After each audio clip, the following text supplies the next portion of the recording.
Our leadoff speaker is Jordan Lubitkin. Jordan is with the National Wildlife Federation. He's been working to restore and protect waters in the Ohio River Basin. We've recently been awarded a grant to educate the agricultural community of the impact to that basin. We're working with multiple states and trying to get congressional attention and funding for the Ohio River Basin, and I need not explain to this group, that's about 80% of Indiana. If you're Fort Wayne or south, you're probably in the Ohio River Basin as opposed to the Great Lakes. But there's an effort to have some extensive funding from the federal government to address that, much like the Great Lakes Initiative, the Everglades Initiatives, these big, massive projects that take billions of federal dollars to focus on cleaning that up. Jordan served as a reporter and editor in many newspapers around the state. He's been involved in marketing and developing. He's got a degree in journalism from Case Western Reserve University. He's going to come up and talk about National Wildlife efforts, National Wildlife Federation efforts on the Ohio River Basin. Jordan?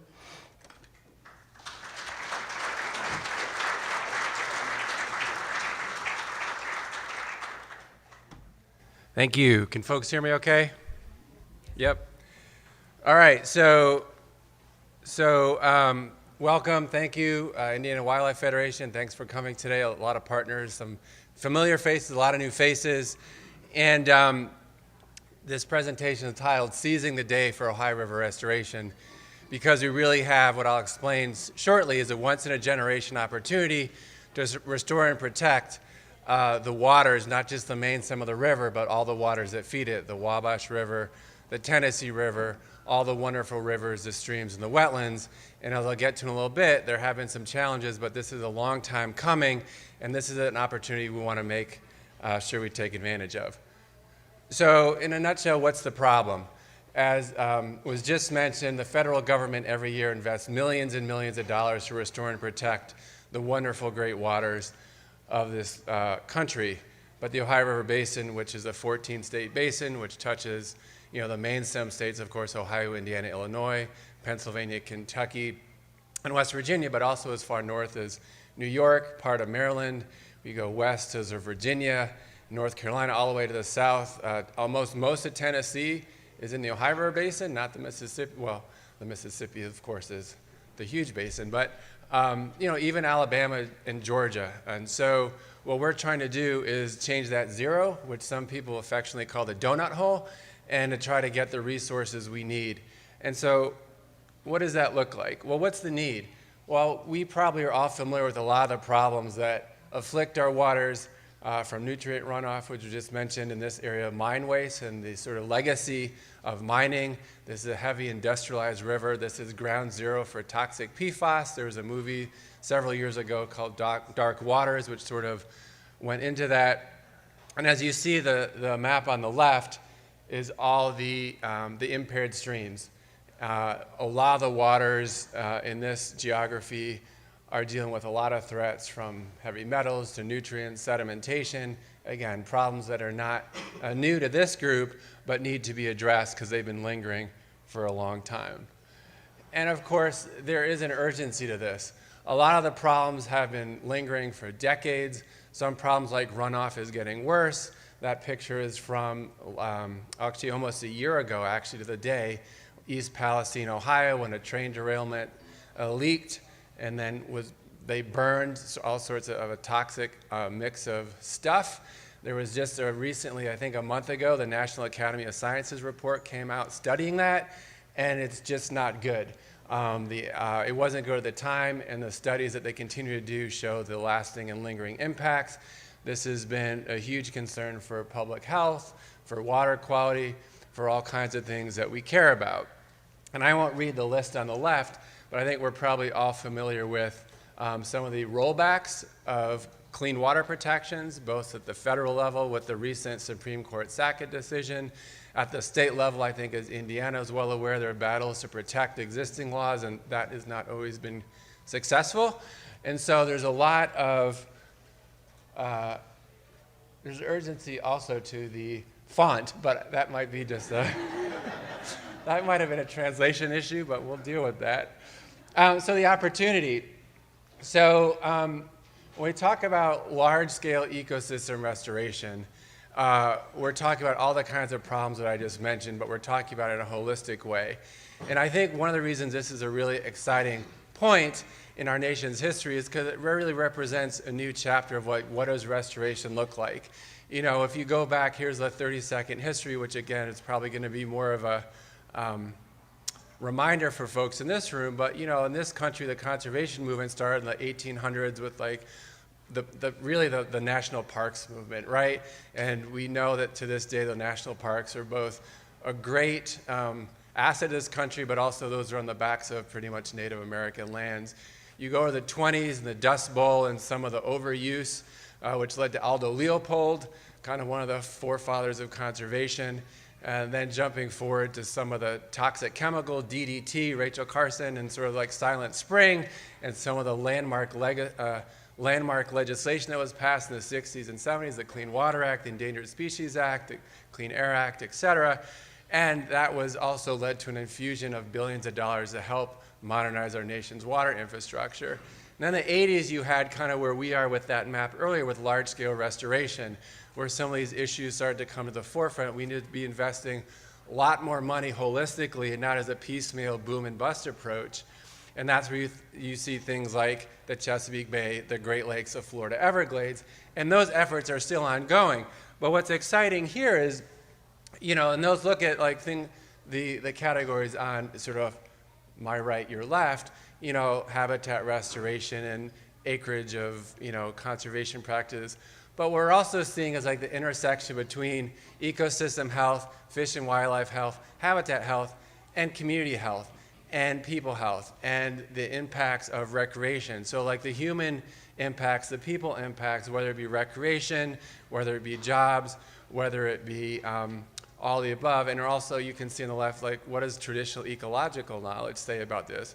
What are the people who have lived on these lands for thousands of years and sort of managed, whether it's like controlled or prescribed burns, how they manage fish and wildlife habitat. And so we're sort of getting what I like to call restoration 2.0, where we're seeing much more of a holistic, sustainable, sort of all-encompassing look at how we can not only restore, but also sustain these wonderful large landscapes for wildlife, for fish, for people. And also, we see how it's connected. We talk about the economy, right? It used to be like, you know, environment versus economy, which is sort of, I think, for a lot of us, a false choice. And we see now how in other large-scale ecosystems, like the Great Lakes, like the Chesapeake Bay, that dollars spent on ecosystem health also lead to economic opportunity. So, and I was remiss to say the reason the Ohio River Basin Alliance is smack dab in the middle is the effort I'm about to talk about is all under the leadership and the umbrella of a group called the Ohio River Basin Alliance. It's a multi-stakeholder group, all volunteer group, and the planning process I'm about to talk about falls under their leadership. So what we're trying to do is craft a plan to restore and protect the waters of the Ohio River Basin, period. We want to deliver that to Congress and get the funding. So here's what we're doing now. We're engaging with partners. We're creating a restoration plan. We're mobilizing congressional champions, and we'll talk about that in a little bit. Here in Indiana, we've had their congressional delegation have been huge supporters of the aforementioned Great Lakes Restoration Initiative and the millions of dollars which have gone to restore that. And we're hoping that similarly, the Ohio River Congressional Caucus, which I think it's 59 members, that contingent will support, embrace, and champion, like putting Ohio River restoration on the map nationally.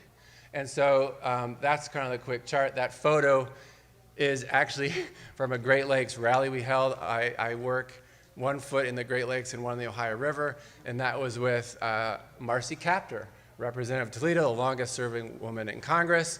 And that was one of our warmer, you probably can't see, but it was snowing, and I think it was like 8 degrees that day, and well, only half our people got frostbite, but it was okay. So how are we going to get there?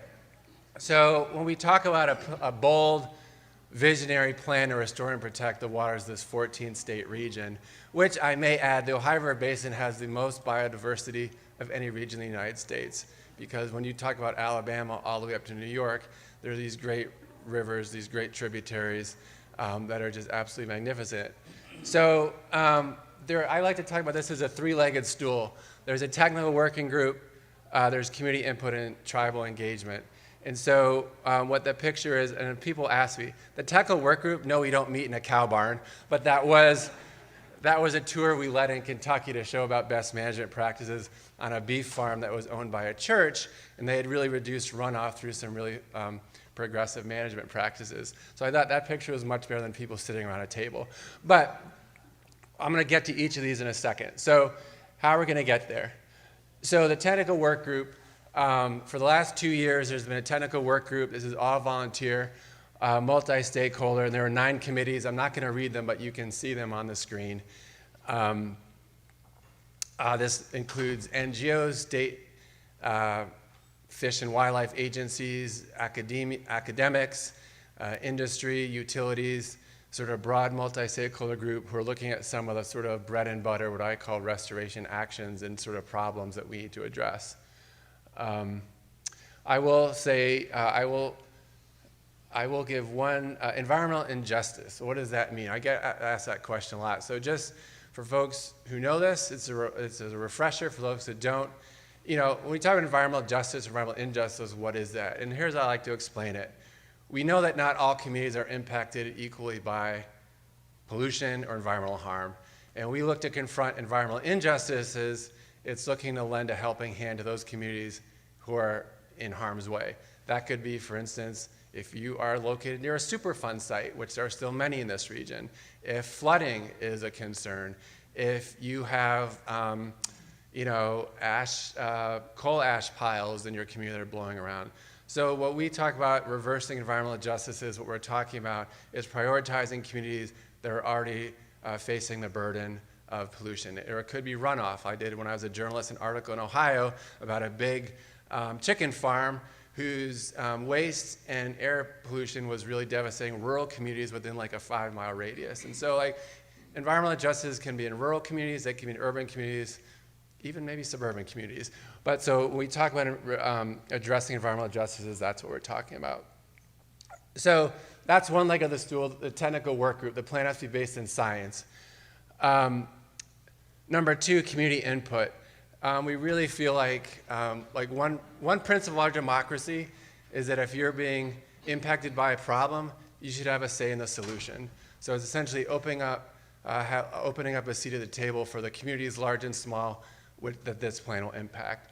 So I won't read those, but we held 16 in-person listening sessions, 15 virtually over the last year, 2022 into 2023, and we heard a lot of stories.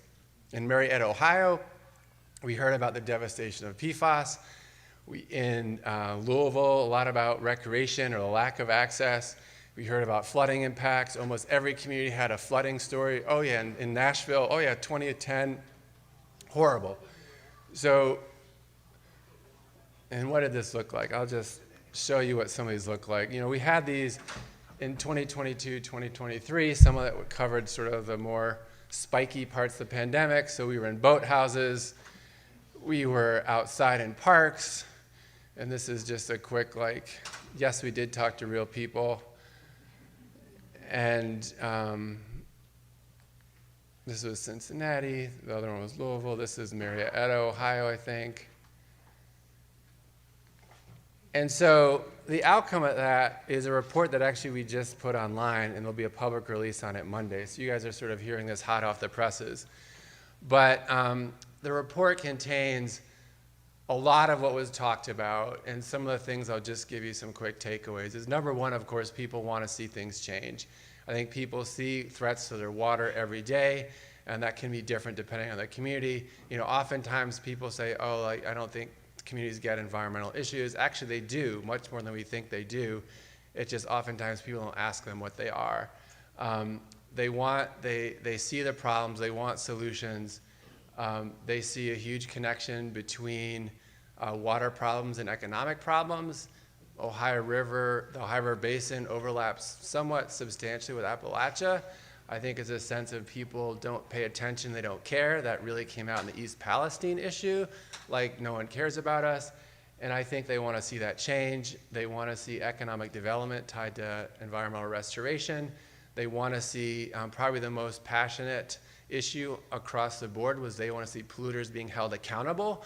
They don't think in this region, they think industry gets pretty much a fair pass, and they don't think enough is being done to enforce existing laws and tighten existing laws.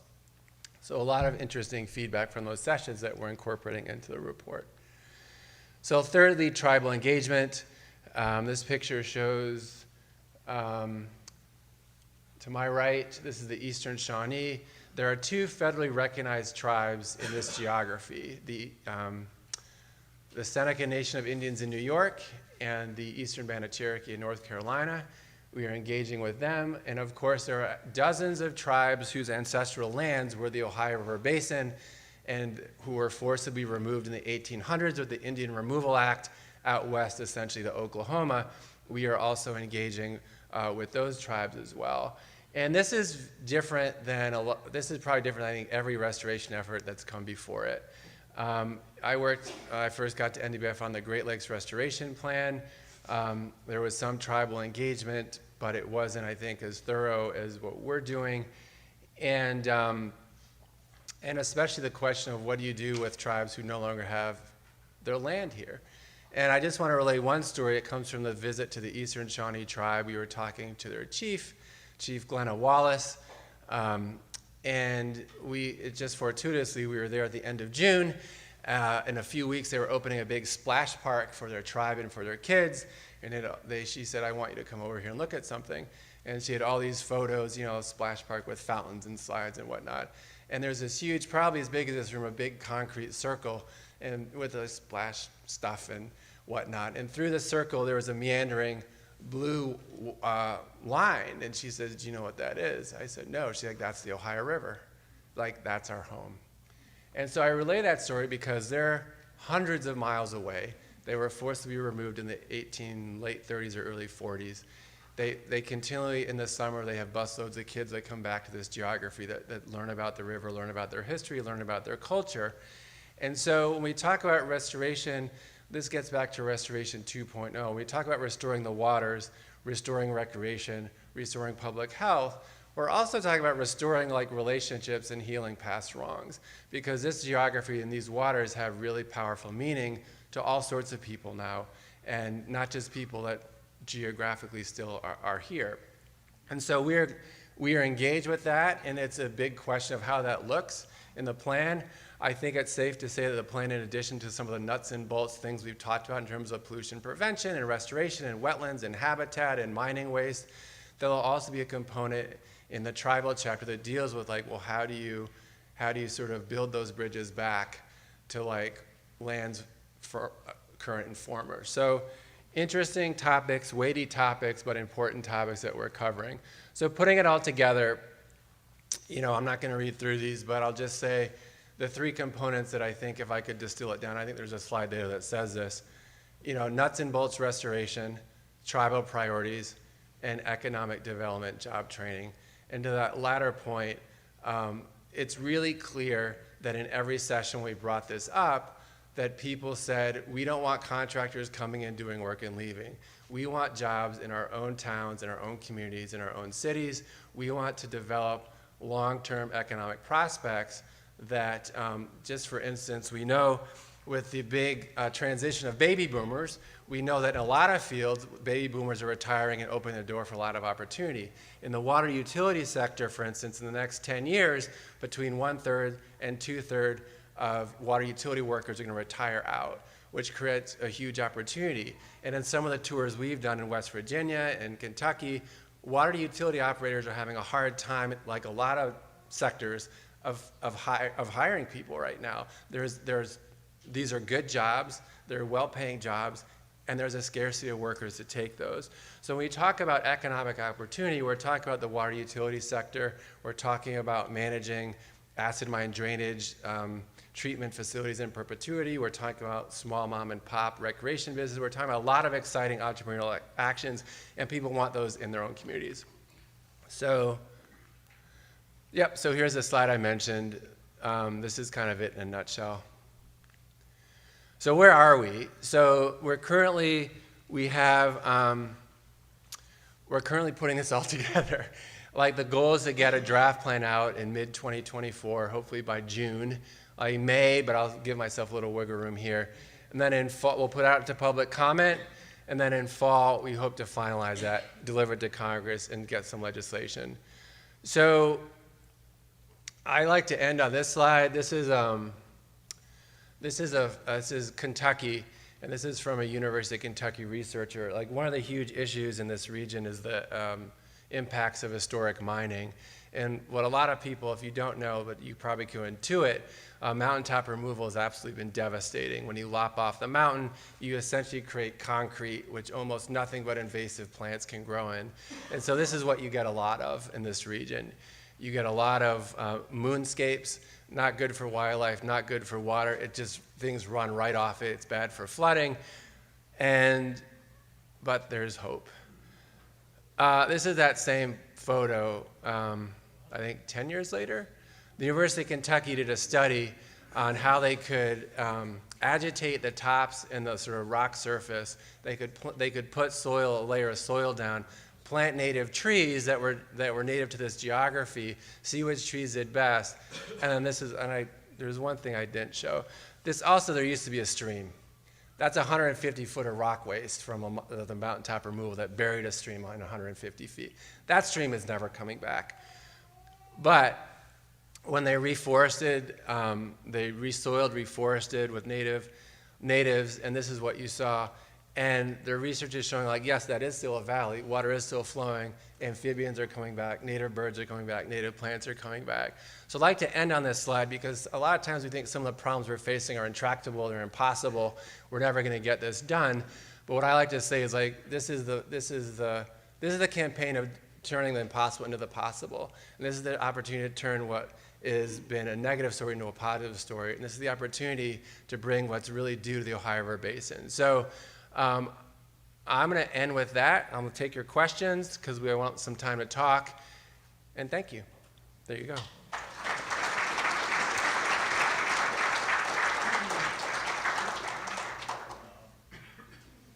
Sure, go ahead. I'd like to address the funding issue that were in the original slides, zero for the Ohio Basin. I know as a group you guys are obviously trying to get as much funding as anybody. Could you speculate why the Ohio Basin is not getting any money? Yeah, so it's, can you repeat the questions? Yeah, I'll repeat the question. Thanks, Dan. The question is like the big zero. Why is that zero there? We have all the money going to other ecosystems. Why is there a zero? And well, the short answer is because this region hasn't come together. You know, the Great Lakes Restoration Plan was written based on the priorities of the 8 Great Lakes governors. This kind of coincided with what was called the Great Lakes Compact. The governors had already been talking for several years about regional issues and how they could work together. That led to 8 priorities from the regional governors. And quite honestly, George Bush wanted to bring the swing states in 2004. So he signed an executive order, he got reelected, and he was true to his word. He put the EPA administrator in charge of a restoration planning process. It led to a multi-stakeholder group. It led to that plan, and it led to like the funding. But I will add that we didn't get funding for the Great Lakes for another 4 years until Obama came in, because Congress had to coalesce, they had to work together, and they really had to craft and pass legislation to get it done. And so what we're doing, I didn't get to in this, but I'll worth mentioning, there's like a 3-pronged approach. We have the planning process going on, and then we have, in the same approach, at the same time we have, we are marshaling sort of the Ohio River Congressional Caucus. It's 59 members and like 28 senators, right? And so what has to happen is we need to have a strong plan, we need to have a unified caucus, and we need to have strong support, advocacy support on the ground, which I didn't mention the plan, but like Indiana Wildlife Federation and others, we're working to get an advocacy coalition of NGOs so we can push. You know, when I say I have 1 foot in the Great Lakes and 1 in the Ohio River, there's a coalition called the Healing Our Waters Great Lakes Coalition. It's 185 members. NGOs, and we push every year for funding. We have legislative priorities. We meet with offices, and I think that's what has to happen in Ohio, like the Ohio River Caucus. And we've met, let's see, the two co-chairs of the Ohio River Congressional Caucus, Bill Johnson in Ohio and Marietta. He just left to become president of Youngstown State. They have to fill that. The Democratic co-chair is Morgan McGarvey in Louisville. Both of those individuals were really active, really strong supporters. But part of the challenge is you see the sprawling geography. Like, how do you get Tennessee involved? Like, how do you get Alabama? Like, so it's, no pun intended, but, the Ohio River Congressional Caucus has to carry that water. Like, they have to lead the horse trading in D.C. They have to lead the sausage making. And so what we're hoping is that this big visionary plan will be a catalyst for those folks to get together and sort of work collaboratively. So good question. Yep, go ahead, please. Go ahead. I can be really loud, Chuck. Okay, go for it. Go for it. On the sausage making, I know that even with 14 Republican co-sponsors, Wawa hasn't moved, even though they quote like the policy, they just don't like how it's paid for. So how is this going to get paid for? What's the funding mechanism? So the question was, things like the Restoring America's Wildlife Act has been around, it's been bipartisan for like 7 or 8 years now, and it hasn't passed. We're hoping it passes these Congress. That would dedicate funding to all like state wildlife, fish and wildlife agencies to non-game species. And so they have to it could be a long haul. Like there's no other around it. So there's two things. One is that it's probably not going to pass out of the gate. But we're hoping that it won't take 8 years. Like what we're hoping to do is get legislation out this year, get the plan out, get legislation, and set the stage. Congress is a mess right now. Like it's a presidential election year, the White House is up for grabs, the Senate's up for grabs, the House is up for grabs. It's you can see the breakdown in this in the sort of immigration Ukraine legislation that was methodically worked out in the Senate. It's probably going to collapse because of election year politics. So this year, I don't expect anything, but if we could get legislation to sort of help galvanize the caucus, great. And I would say we just have to keep at it, because I think the payoff, what we're trying to do will be around long after we're gone. Like what we're trying to do is say every year in the budget, the Ohio is going to get hundreds of millions of dollars. They should be getting more in the Great Lakes. This geography is just huge. And when you add like the industry, when you add the industry, the manufacturing, the mining impacts, there's just so much work. And so, and when you ask where the funding mechanism is coming from, it's probably going to be a strict appropriation, right? Part of the issue with RAWA is that I think they're guaranteeing that funding every year, which skips the appropriations process, which for appropriators, you've got to really be careful with that. But Obama came in, there was no authorization. He laid down an appropriation flat out of the gate. He said, we're just going to fund it. Congress passed it. And I think the good news is the Great Lakes is not going to go anywhere anymore. Obama tried to cut it. Trump tried to get rid of it. And in both cases, the bipartisan legislators pushed back. I knew that we were invading the Great Lakes when Mike Lee of Utah, Republican, says, we're not cutting the Great Lakes. Okay, if Mike Lee is standing up for the Great Lakes from Utah, you know that you've kind of done your work. But it's going to take years to get at that point, but I think we'll get there. And I think it's just we have to be persistent, and we have to keep at it, and we'll get it done. 1, 2, so. How is Orsanco working with you? Yeah, good question. So the question was, how is the Orsanco. Ohio River Valley Water Sanitation Commission working with us? Well, we're working with them on the plan. I mean, Richard Harrison, the executive director, and I talk pretty much every week. For some of you who've known some of the backstory with Orsanco, the NGO community about 5 or 6 years ago, we've sort of knocked heads with them when they tried to, and they essentially rolled back their pollution control standards. But, I would say that was kind of a blessing in disguise a little bit, because it really illuminated that this is an important region and we need to be doing more. But we're working hand in hand with them. I mean, Orsanco has a lot of great data. When we talk about a science-driven plan, Like they have a lot of great data that's being incorporated into it. They have a lot of great staff. I mean, their bread and butter is researching and monitoring the river. And so we're working with them. I mentioned the Ohio River Basin Alliance. Like we are working with the EPA. We're trying to get some of their more recent data about the Clean Water Needs Survey. You know, I guess what I didn't mention, I mentioned a little bit talking about environmental injustice. Like, this region still has thousands, if not tens of thousands, probably tens of thousands, about hundreds of thousands of people that still don't have indoor plumbing, right? There are still straight pipes in which like people's toilets lead out to a stream and just dump directly in there. We have people in this region that don't have access to clean drinking water, either because of affordability or because the geography of the region, like you can't drill a well. Oh, it's cost prohibitive to drill a well. And actually one of our colleagues who was working on the restoration plan, he's in West Virginia, he trucks in water every week. So, and part of what our Senko is trying to do is use their monitoring expertise to identify like where are the communities that need help, like where are they?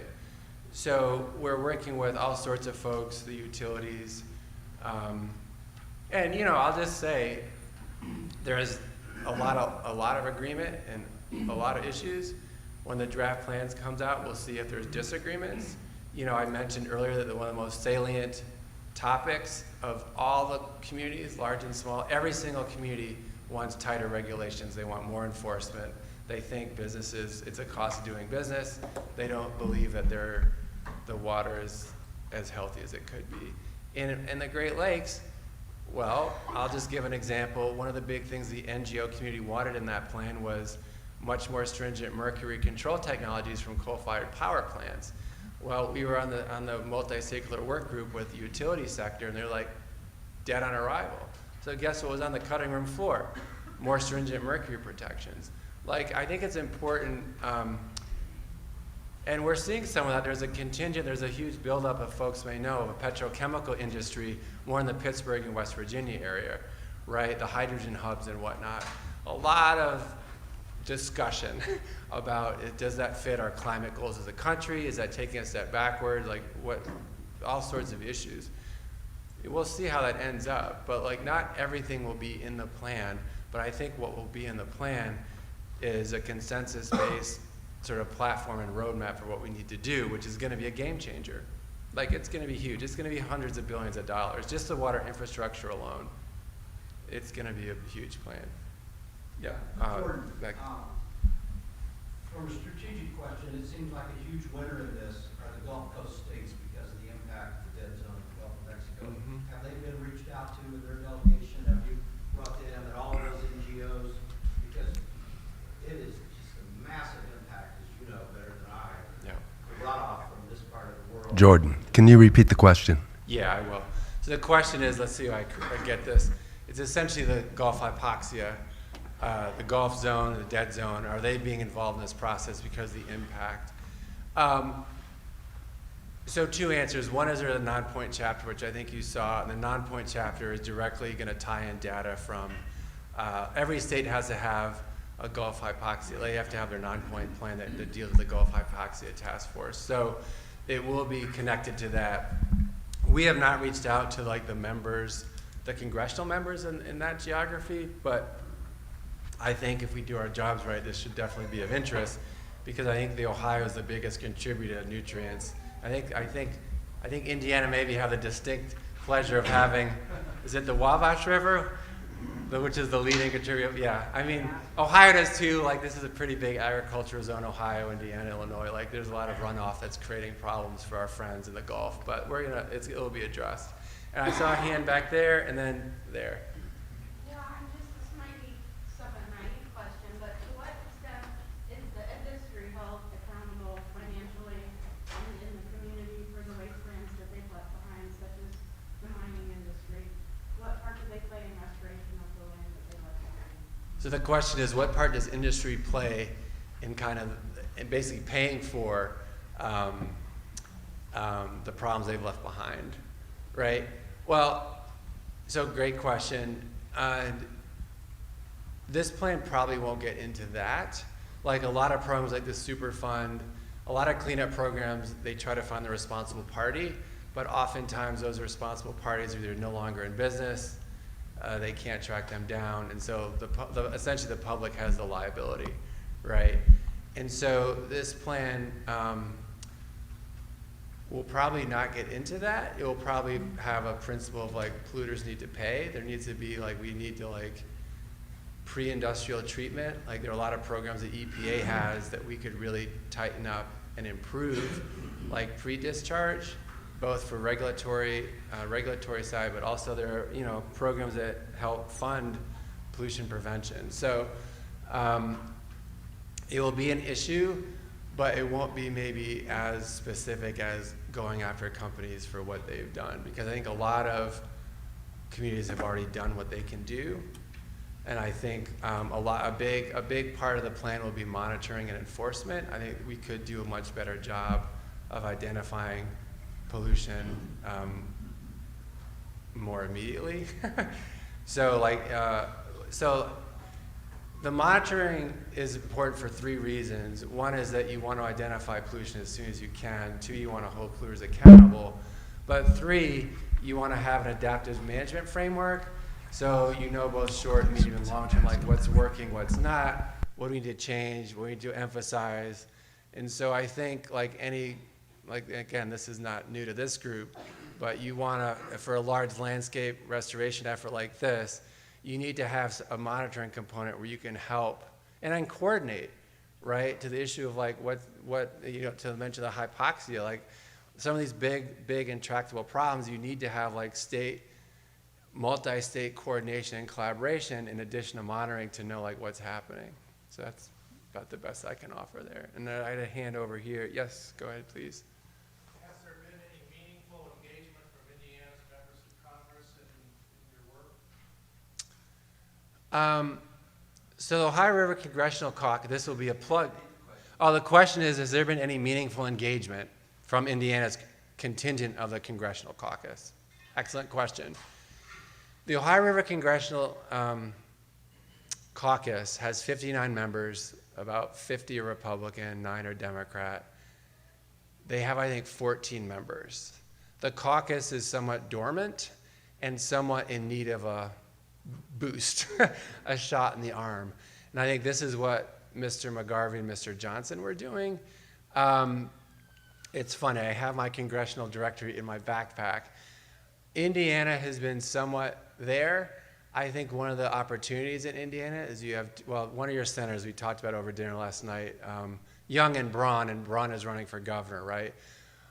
Young has been a senator who's been a proponent of Great Lakes restoration, and I think one of the strategic things we're trying to do, at least in Illinois, Indiana, and Ohio, is you have senators like in Ohio, J.D. Vance and Sherrod Brown. Brown's up for a tough re-election. We'll see if he gets it. But you have senators who have seen the power and the transformative opportunity of large-scale ecosystem restoration investments from the federal government. So what I would offer is twofold. One is that you have some folks. So I would say the caucus is still getting its feet under itself, quite honestly. So aside from the 2 co-chairs, I don't know if I'd say leadership, but there's interest. And I think what a lot of folks are waiting for is this plan. I think a lot of folks want to see the plan in writing when they see it can be real, and then they'll probably get more engaged. What I would say in Indiana is twofold. One is that if you have interest and this is your thing, we are always looking to sort of knock on doors and say, hey, I'm a constituent, I'm in Indiana, I care about it, we need to change that 0 to like $500 million a year. And we'll be helping convey through the Indian Wildlife Federation and other partners like when those opportunities arise. And we're using the aforementioned, this listening session report. We're gonna do a hill drop and say like, hey, we were in Evansville, Indiana, and here's what we heard. And so I think over the next 6 months, there'll be a lot more energy put into the caucus so they can hopefully reciprocate and get a little more fire in the belly. But in all fairness to them, they're waiting to see. Just like we'll be sharing this report and vetting it with all the region's governors before it gets released for public comment, because the governors don't want to be blindsided. So there's a lot of there's a very strategic approach. So we don't put 2 or 2.5 years of work into this plan, don't share it with the people that need to see it, and then it's like dead on arrival. So I think from y'all's perspective, there's a great opportunity because, as was mentioned, most of Indiana, most of Ohio, they're in the Kentucky, Tennessee, not so much Illinois, but we have Cairo, right? It's an opportunity to sort of get in front of lawmakers and elected officials and say, I care about this, and like, please do something. Good question. All right. Jordan, Got it. this is the longest I've ever heard the Ohio River talked about, without mentioning the Corps. Ah, I see what's coming. Go ahead. No, not necessarily coming, but engaging with them. I mean, their signs are all up and down the Ohio. Yep. And while we may have a zero up there for developing a plan, restoration of the Ohio, the Corps has a big number for what they call maintaining. Yep. So the question was, so I can take this too, is this is the longest we've heard talk about the Ohio River without mentioning the Army Corps of Engineers, right? So what's going on with that, right? So a few things. Number one, the Army Corps is involved. I didn't want to get too much in the history, but the Ohio River Basin Alliance worked with the Army Corps to release a plan 3 years ago, maybe, almost, 3.5. It was in the fall of 2020, so 3 years and some change. And that plan was written in part with a part PAS. It's something, assistance to states. The Army Corps gave staff time to help finish that plan. That plan had 6 goals. This was under the Ohio River Basin Alliance, working with Orsenko and the Army Corps of Engineers. That plan had 6 broad goals for the environment and the economy. And they were, let's see if I can get this right, they were, well, let's just start with the easy one, the Healthy and Productive Ecosystems Group, which is I chair that work group now, which led to the planning process. There's an Abundant Clean Water goal, which Richard Harrison chairs. There's World's Most Valuable Economic Corridor, which is the Marty Heddle from he's from an umbrella group with like the barge and water user operators. There's a recreation component. There's a knowledge to inform decisions component. And so there's 6 components. And the Army Corps was essential in that. And we worked with the Army Corps. They'll be one of the reviewers of the plan. They're on the work group, but this will not be an Army Corps plan. On the multi-stakeholder group, we have like some EPA membership, Fish and Wildlife, Army Corps, National Park Service. So some of the federal agencies are represented, although this is very much a bottom-up. Like one of the big challenges of this effort has been, unlike the Great Lakes effort, which I mentioned, which was signed by a presidential executive order, and it had all the infrastructure of the federal EPA to manage it. This is very much a bottom-up. And so, but I will also give one, I talk to the Corps almost every other week. And one interesting aspect that will be in the plan is there's a program that some of you may know about called the, so many acronyms with the Corps, Sustainable Rivers Program, SRP. And that's a program by which the Army Corps, they get grants to help sort of more, as the name would suggest, more sustainably manage the waters that they manage. And so we help put in a proposal. I mean, it's the Army Corps doing it, but we were consulted on it. And they're doing a study along the whole main stem of the Ohio River about how they can more sustainably manage the flows that would allow for navigation, which is, I think, a minimum of a 9-foot draft you need for the industry and barges and transport of goods, but how you could still maintain navigation, which is their main mission, but also you could help improve for the environment.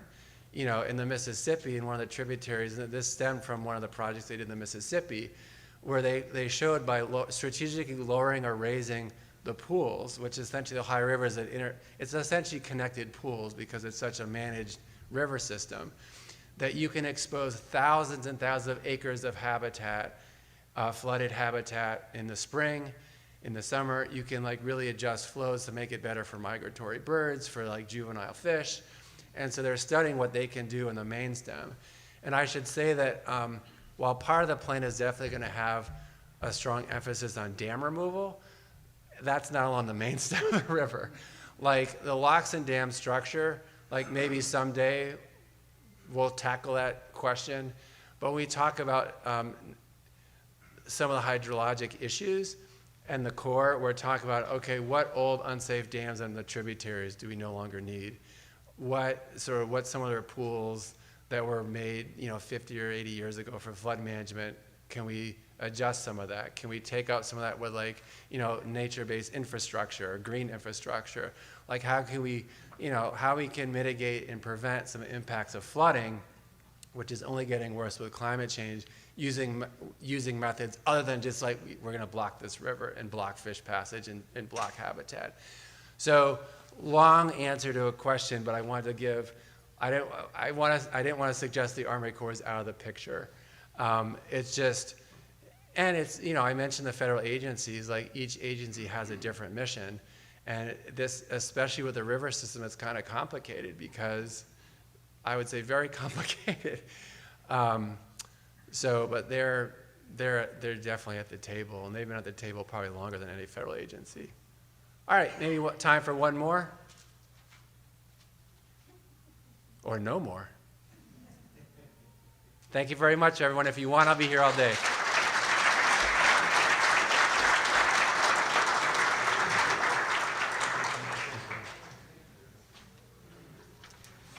Thank you, Jordan. Very informative. I want to let people know that this is being recorded and we will have it posted. All of the presentations will be posted on the Wildlife Federation website. So if you want to refer back to them later, if you're not able to keep up with your note-taking or you want to refresh your memory or you want to share it with somebody, we will have that available. We're going to have another exciting drawing. Dan, would you bring up John Vargo, who's a world-class fly tyer, donated some streamers and stuff that we'll put up on the board. We'll do a draw in a minute. I'm going to take a minute to make a couple of announcements. We're going to have a break after the next presentation, but we're all grown up, so if anybody needs to take a break on their own, you don't have to get permission, obviously. Our planning committee to put this on was Tom Holman, who's not able to be here today, Chuck Brinkman, Ray Watkins. Ray has put together the online silent auction. By the way, visit that. There's a lot of cool stuff on there. John Goss has been part of it. Dean Shadley, who's a board member, has solicited a lot of the contributions for the silent auction, so those people, and of course our staff, Adam, Tina, and Dan, we want to recognize for helping put this together. Dan, we have the basket to draw another one. He's taking it off. He's running out the door with it, everybody. He's got all of them. So, all right, give me one. Come on up and come up and pick a prize. 023438. There you go.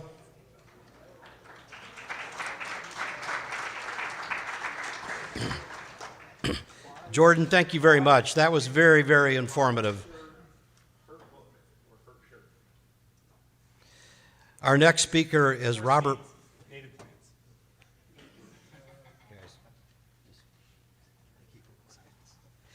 Is Robert Barr. He's a research scientist at the Center for Earth and Environmental Science at Indiana University, Indianapolis.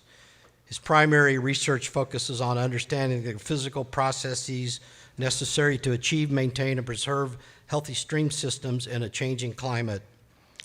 Bob has served 16 years as a consultant in hydrology and fluvial geomorphology. Bob, come on up and share your presentation. And I just put that fluvial geomorphology in there so the announcers can play. so you tripped me up. Thank you. Interesting to see what happens.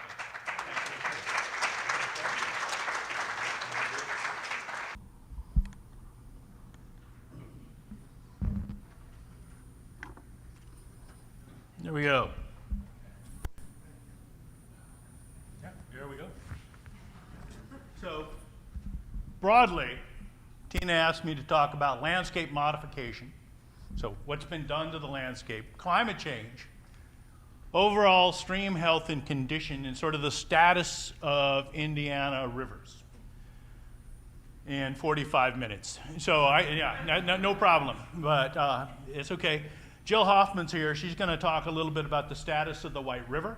She's got an interesting way to look at that. Scott Pilath, I think, will be here. He's going to talk a little bit about the Kankakee. And so he's going to help with that part. And so between all of these pieces, I think we can give you a bit of an overview of what's going on. I can't talk about climate change and land use modification without sort of starting at the beginning. And so I generally try to put this slide up to tell you the landscape that climate change is actually occurring on. Because it's different than if climate change were occurring on a stable, natural, resilient, natural landscape. That's not what we have. We have a highly modified landscape that actually is extenuating what we see from climate change. So we've never really seen in Indiana, for the most part, a stable natural landscape. By the time European settlers were arriving here and working on this landscape, beaver had been gone from the landscape for almost 100 years. There were some small populations, we think, maybe in the Kankakee and the Tippecanoe River valleys. They were hiding. There weren't many, and we don't really have any good records of them. We think, knowing what we do and know about those systems, that they could have been in there. We don't know. Essentially consider them gone. With them gone, the forest had already started changing, particularly the riparian forest, the stream corridor, what we can call and what we will call the riverscape. Inside that riverscape used to be really bushy, slow-moving waterways, beaver dams. Think about this, beaver dams every quarter of a mile on smaller streams.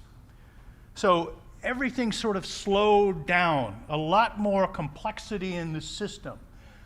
The earliest reports that we have from the Illinois River Basin, provided to us by the French priests that were accompanying the trappers, describe the Illinois River. Now, mind you, it's got barge traffic on it now. Is maybe more of a stream than a real river, and almost impossible to traverse without multiple portages. Think about that.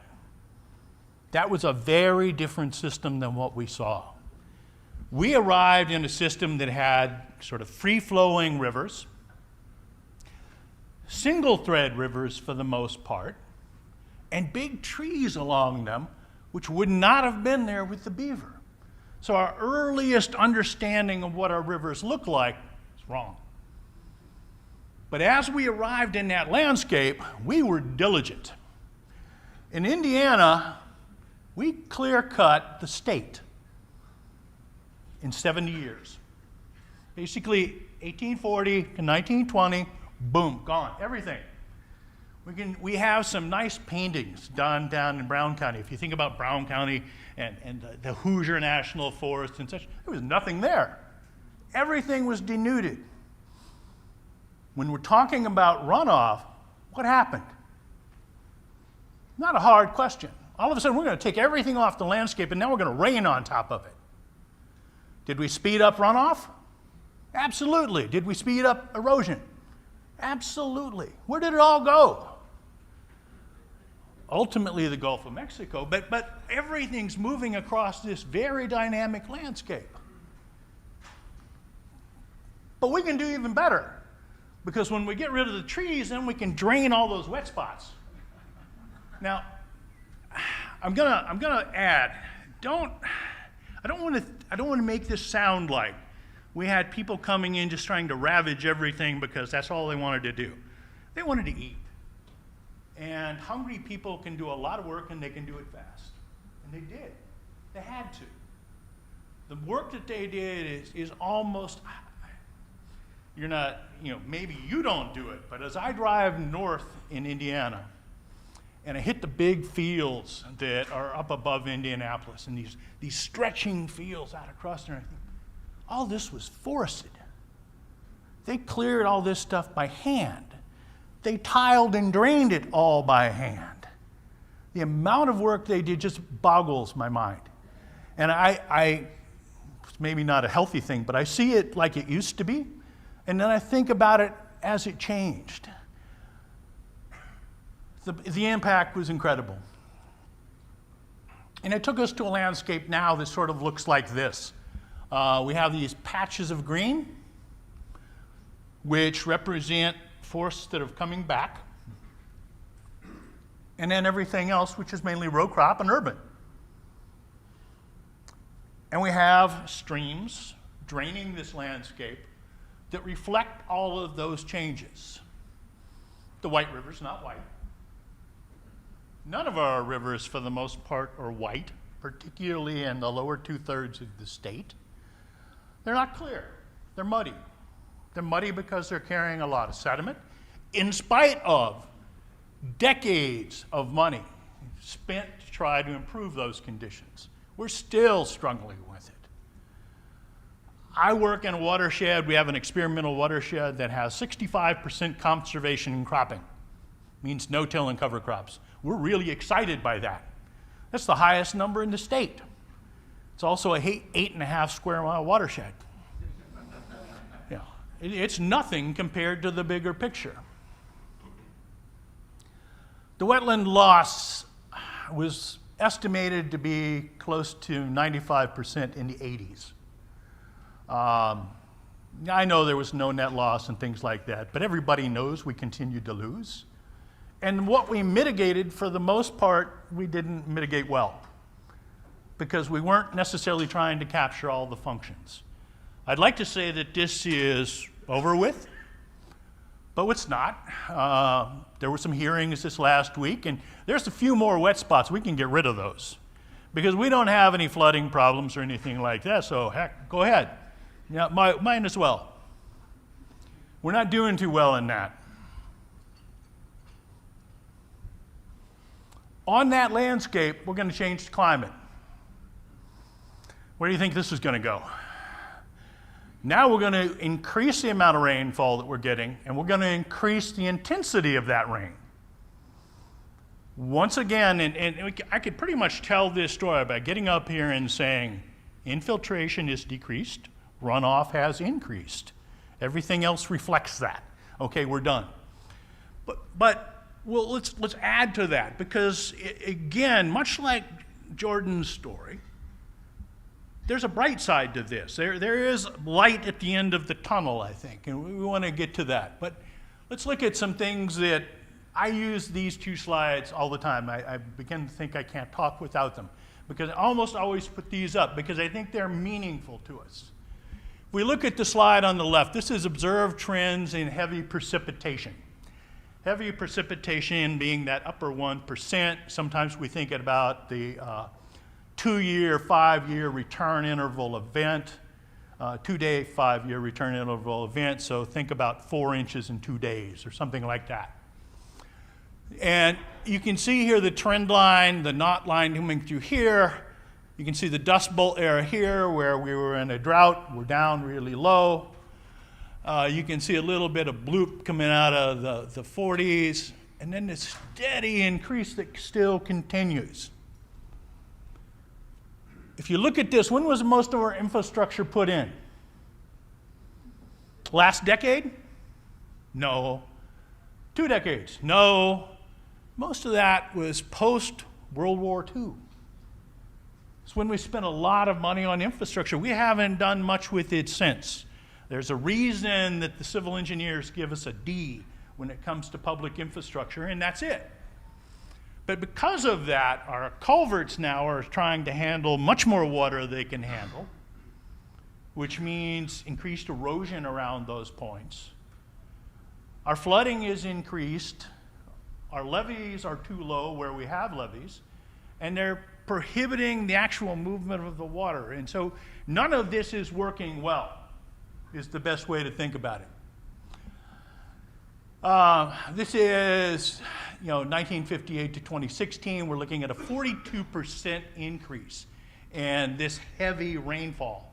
42%. We've essentially doubled it. I don't have any revised numbers since then. I don't know, something happened in 2018 that led to a lot of these things. 2016, 2018, everything kind of shut off when we were looking at climate change. We're starting to get some new information again now. This one doesn't slow up worth the darn in here. Okay, the big red dots mean more runoff and more intensity, and Indiana's sort of right about here. So what this tries to show you is this increase in heavy rain is not consistently spread across the geography. There are some areas that are getting a little less, there are some areas that are getting more. And those are some of the impacts that we have to kind of noodle through and think about why. A lot of it has to do with the orientation of the watershed and how they receive rainwater. But at the same time, it tells us where our problem areas are. And we have a good idea of where those are now. In Indiana, specifically, this is what extreme precipitation events look like. You can see back here in 1900, and you can see the modern era right here, starting about 1990. Clearly a different population than everything before it. Best way to look at this slide is to see this is a changed world. We are dealing with a different climate regime. And so what used to work well doesn't work too well now. It's led to a lot of thought about, how do we manage this system? And those words are important, manage and system, because we have to look at these things as a whole, something that we've not done a lot of before. This is a scary slide because this is annual total precipitation. And you can see a nice linear trend from about 1895 to present. But if you look at the numbers carefully and you start plotting it, you'll see that the curve breaks right around 1990. And it takes off on edge. And this trend is continuing, and this takeoff means we're getting more and more faster than faster. We're also seeing a really distinct change in seasonality that we're still trying to noodle our way through. But you've been living it, so you can kind of help us do that. This is January. February was January. But this January, we got, at my house, over 3.5 inches of rain, mixed with some snow, and the rain came down on frozen ground, which is a really interesting thing for Indiana. It's not something we used to have. We used to talk about this. When I was in graduate school, we had a seminar talking about precipitation and rainfall events and so on. And one of the comments was, if you really want to see good flooding, to a hydrologist that means different things than to most of the people, but if you really want to see a nice big flood, go out west and see rain on snow. Little did she know that now we can see it here. Ask the people up in South Bend. They had, and sometimes these numbers get silly. People are calling it the 500-year, 1,000-year event because it rained, heavy rain, on a heavy snowpack. I don't give much credit to 500-year events when you got 2 data points and you're going like this and saying, okay, that's what it was, but it was huge. I mean, they had water in places that they had never seen it before. But that opened their eyes to the fact that we're in a different climatic regime and they've got to do something to get ready, because if it happened once, it can happen again. So Jeff Dukes used to head up the Purdue Climate Change Center, and he kind of summarized it by saying, we're getting more rain than we used to get, and it's coming in big events. So once again, this runoff component is kicking up. And more runoff means that the channels have to adjust, because river channels are shaped and formed by the water that they're transporting. And if they have to reform to carry more water, you can substitute in there erode. They have to open up. They have to do something different. And critically, they've got to have a floodplain. We have, for decades, and I've talked about this so many times, so many groups, saying you would think floodplain would be an understandable term. You would think it would not be a hard thing to say, okay, yeah, it's going to flood here. That's why we call it a floodplain.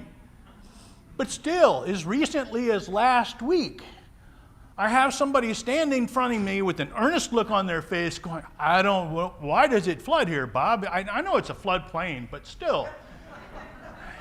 Why do you think we put that name on it? You know, but I can make a half-hearted joke out of it, but it's deadly serious. I mean, people are putting themselves in harm's way because for some reason they have been led to believe that they can be protected there. Levees do that. Talk about a false sense of security. I mean, they never fail, do they? No. I know people that live next to the levee in Indianapolis by the White River. They're sitting there looking up like this going, what's on the other side, Bob? It's a river. Oh, really? Why is it up? It keeps the river over there. Oh, good, because I wouldn't want over here because I live right here. Okay, that's all right. Our engineered pieces like that never fail. No. Okay. And that's disconcerting when you've got essentially a 10 to 12% increase in flooding peak every decade. This was done in 2014, which means that we've seen a 10 to 12% increase since then. And that 10% doesn't sound like much until you remember that we usually try to build infrastructure for a 50-year life. Now, that's my favorite thing, math in the morning. 50 years at 10% per year, your flood increased how much? Come on, this is interactive. Are you going to go to sleep? I know you are. We're 50% increase in 50 years. And you're building infrastructure at X point? No. We're not ready. We have to have those floodplains attached because we can't tell you. This is fun. I work frequently with a close friend and colleague who's a civil engineer, works for ASFPM, does a number of different things for flooding around the nation. And he has been saying for 15 years that engineers have to start designing for a higher level than is predicted. He struggles with one thing. He agrees with me on that, and he says it. But it's really hard because the next question they're going to ask is what? How much bigger do we make it? And he has to say, honestly, we're not sure. Use this 10%, and we hope that that trend is linear, but it may not be. It may not be. So just make it higher. That's an easy sell to cities and municipalities when you're talking about their infrastructure. We're going to make this twice as large because we think that'll be adequate. No. It's always build it to today's standards. We've worked with county surveyors, and we've said, you really shouldn't make this culvert larger. Why? This is the size that the code requires. You've had to replace it 5 times. Yes, but that's the size it says belongs here. Okay, it doesn't belong there anymore. To deal with this flooding, we decided we could simplify the landscape even more. We've cut the trees, we drained the wetlands. Now we're going to see if we can get the remaining water into a channel a little bit faster. Now, this slide's just going to take a little bit of work. This is based on some connectivity mapping that we've been doing for the Nature Conservancy. And this is floodplain connectivity at the bank full stage, at 2 times bank full, and at the 10-year return interval flood. So bank full being that time where the water should come out and go across the floodplain. In most areas in this part of the country, it's about a 1.5 to 2 year event. Every 2 years, that water should get up to that floodplain and get out and inundate the floodplain. 2 times is twice that elevation, like that. And then 10 years is a little bit above that. In this line, you can see here that we have bank full represented by blue. 2 times is this mustard color.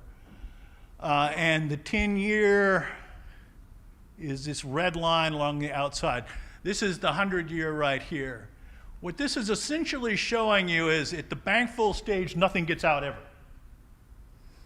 At 2 times bank full, some of it spills out back here. Everything is being drained into this ditch, which is also Cicero Creek, which concentrates the flow and puts it straight down into Tipton, the city, creating flooding in Tipton. I cannot tell you anything about the overall health of this stream other than to say that physically it doesn't have any of the characteristics of a natural channel anymore. It looks a lot like this. It's oversized. The picture is a little bit different in scale. This is about 6 to 7 feet high. This is quite large. It's over 25 feet wide. This is made to convey water. That's a term that you can't overuse when you talk about this, because everything we've done has been to convey water off the landscape as quickly as we can, even if there's a city downstream, which is now causing some friction, because the cities have recognized the fact that if they actually let this spill out onto the floodplain a little bit, their flooding problem would go away, and instead of spending $10 million on flood mitigation, what they maybe should do is to see if they can't reconnect some floodplain, the natural infrastructure that would help deal with this. Tipton, underwater. So I don't pick on just Tipton. I could do this with a dozen different cities around the state. This is an example. It is everywhere. Last week I was talking down in Warwick County, so Pigeon Creek, and Pigeon Creek goes to Evansville, and the folks in Warwick County are saying, can't we get this water out of here faster? Can't we move this a little bit faster, and why don't we? Evansville. We are so good at doing this on small streams, we've done it to some rivers. This is Little River in Huntington County. The city of Huntington is down below this. 9 miles of this river look like this. This is another scaling piece here, that this is almost 12 feet deep. It's kind of hard to envision. Can we dim these lights a little bit so that we can see the slides better? Everybody's out there trying to squint.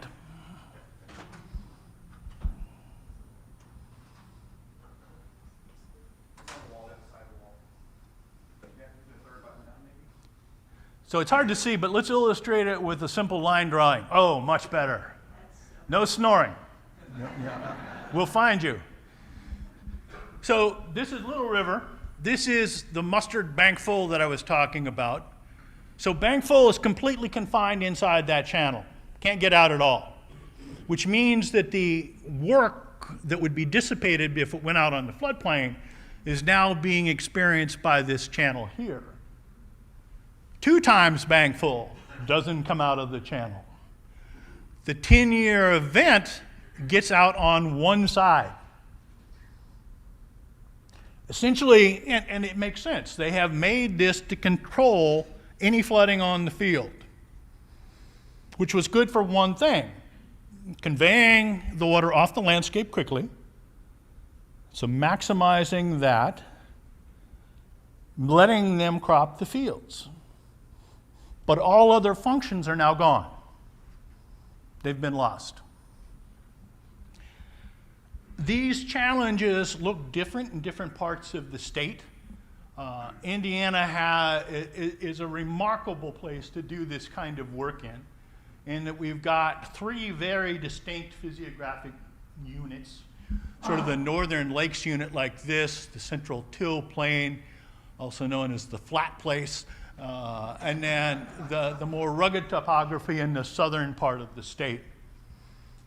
And the streams in each 3 units are very different, and they've handled this climate change differently so far.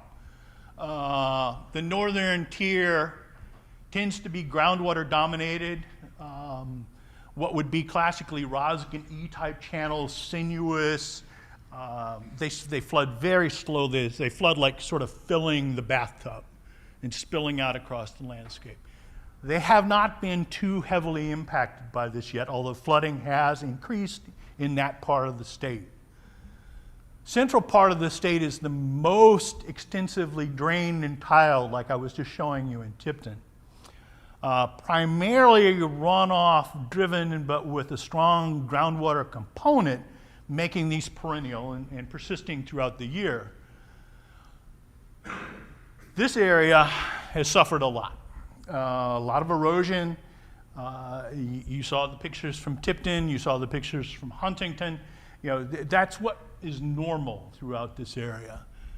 Southern tier, more rugged topography, steeper gradient, rockier channels, different impacts, probably more impacts to some of the animals, some of the fish, some of the mollusks in this area than we understand because of the speed and the change in the dynamics of the discharge in these streams.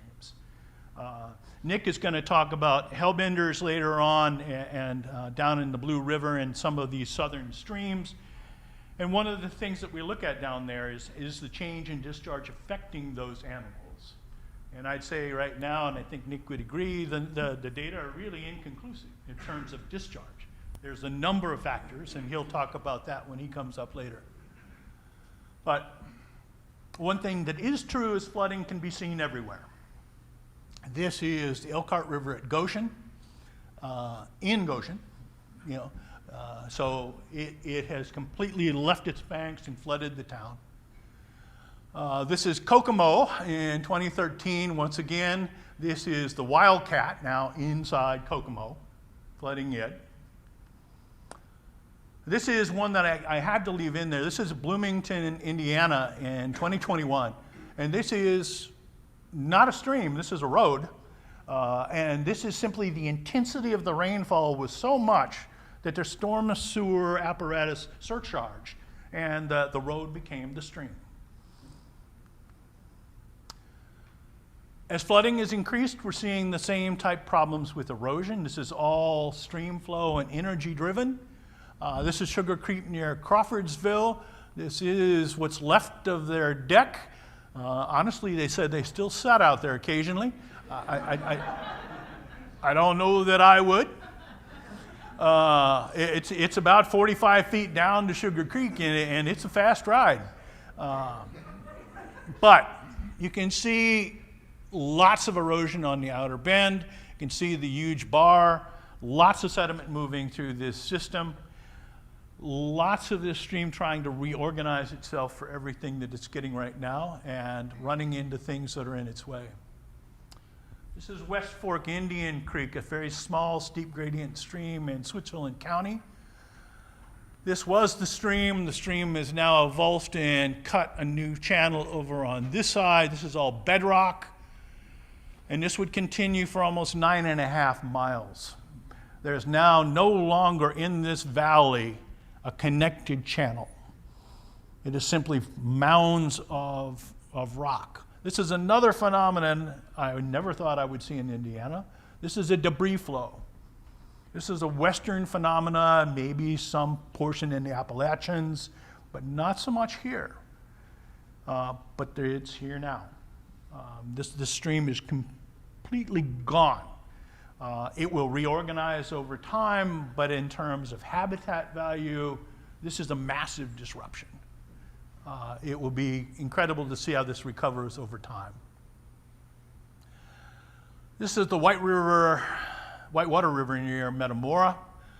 So Ryan is standing here. There's a post right on this side, and this whole river used to be over on the other side of this bar. It came almost 325 feet in one event.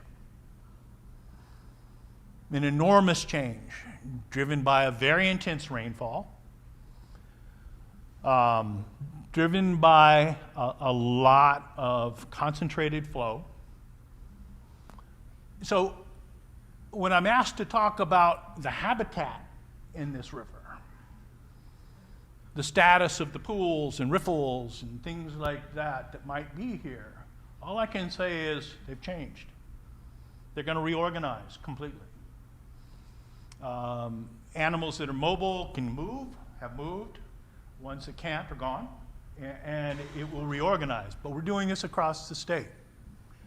Now, part of this, I confess, is our fault, and I have to take some blame for this. We've attempted to deal with all the problems you just saw by kind of explaining the physical processes. And I'm afraid too simplistic of fashion sometimes. So I've come to more than one talk and said, yes, I see the erosion and I understand what's going on. You've put more water in your bucket over here. So by putting too much water in the stream too fast, you've driven this down. So you're degrading the channel, you're eroding. And in some places I've come in and say, you've restricted flows, you've moved flows around, so now you're grading. But people would always view this as a stability graph. And this is Lane's balance if you're not familiar with it. But this is good work, except we don't take the time to go through the nuances of it. Because this doesn't mean that the stream should be stable and stationary like this. It's not what it means. But unfortunately, that's the idea that people are left with, is that stability is normal. It's not. What's normal is this, back and forth. Over time, that element we always neglect. But usually when we show this, we don't have the hour that it needs to go through the different pieces and talk about, we got some slope factors here, we got a proportionality equation here, all of these pieces that we really need to go into further so that people don't walk away saying, what can we do to stabilize this channel? Because first and foremost, you don't want to stabilize the channel. That channel should be mobile inside its corridor, inside that river scape. And we ought to stay the heck away from it so that it can do that, because that's what it needs to do to adjust to the climate change that we're seeing. But unfortunately, we have left this vision in people's mind that, let's make it fairly stable, and that way we can live near it, we don't have to worry about it. Now, we have legacy problems. We have cities and we have roads, and in those places, we do have to protect that, and I understand that. But there are a lot of other places that we're protecting things we don't need to protect. We're intruding on the river, we're destroying the habitat value of it by trying to over-control that river. We almost always applied this at a station. So we come to a place on the river and we walk up and we go, at this point, this is what I'm seeing. At this point, I'm seeing, okay, this is a cut bank, it's too high. we need to reattach this. We need to do X. And I will tell you in honesty that I got out of that a long time ago, because there was no way I was going to keep putting Band-Aids on streams in different places and calling it real and significant. It was nothing. It's a way to make some money cheap if you want, but no, it's not the kind of thing you want to do. You want to understand how the whole system is functioning. You want to understand how the whole river is functioning, because then you can think about the habitat. You can think about it, what it ought to be doing, why it's eroding there. So, when in doubt, go more complex. And it's really not. But now, for a number of years, I've used the functional pyramid. And you cannot see it in here, but the pyramid sits on two pillars. This side over here says geology in light font right there. And this side over here says climate. And this functional pyramid on how the river functions is on those foundations. Okay? I've already told you climate's changed, right? What happens to the pyramid? It's got to tilt. It's got to adjust. So in other words, we should expect our streams to be changing. They have to, because we are changing what it's sitting on. It's got to change. Hydrology. transport of water from the watershed into the channel. Have we changed the watershed? Everybody shake your head, yes. I just showed you a bunch of slides that said we cut down all the trees, we drained all the wetlands. Yeah, we have fundamentally changed the way water gets in the channel. So once again, river functions have been altered and shaped by this.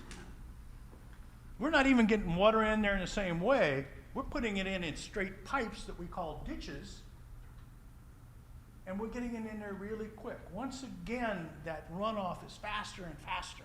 Infiltration is slower. Transport of water in the channel, the hydraulics. We changing that? Yeah, we have to. Water's getting in there faster, it's going faster. Which then leads us to the geomorphology. We finally get to the good stuff.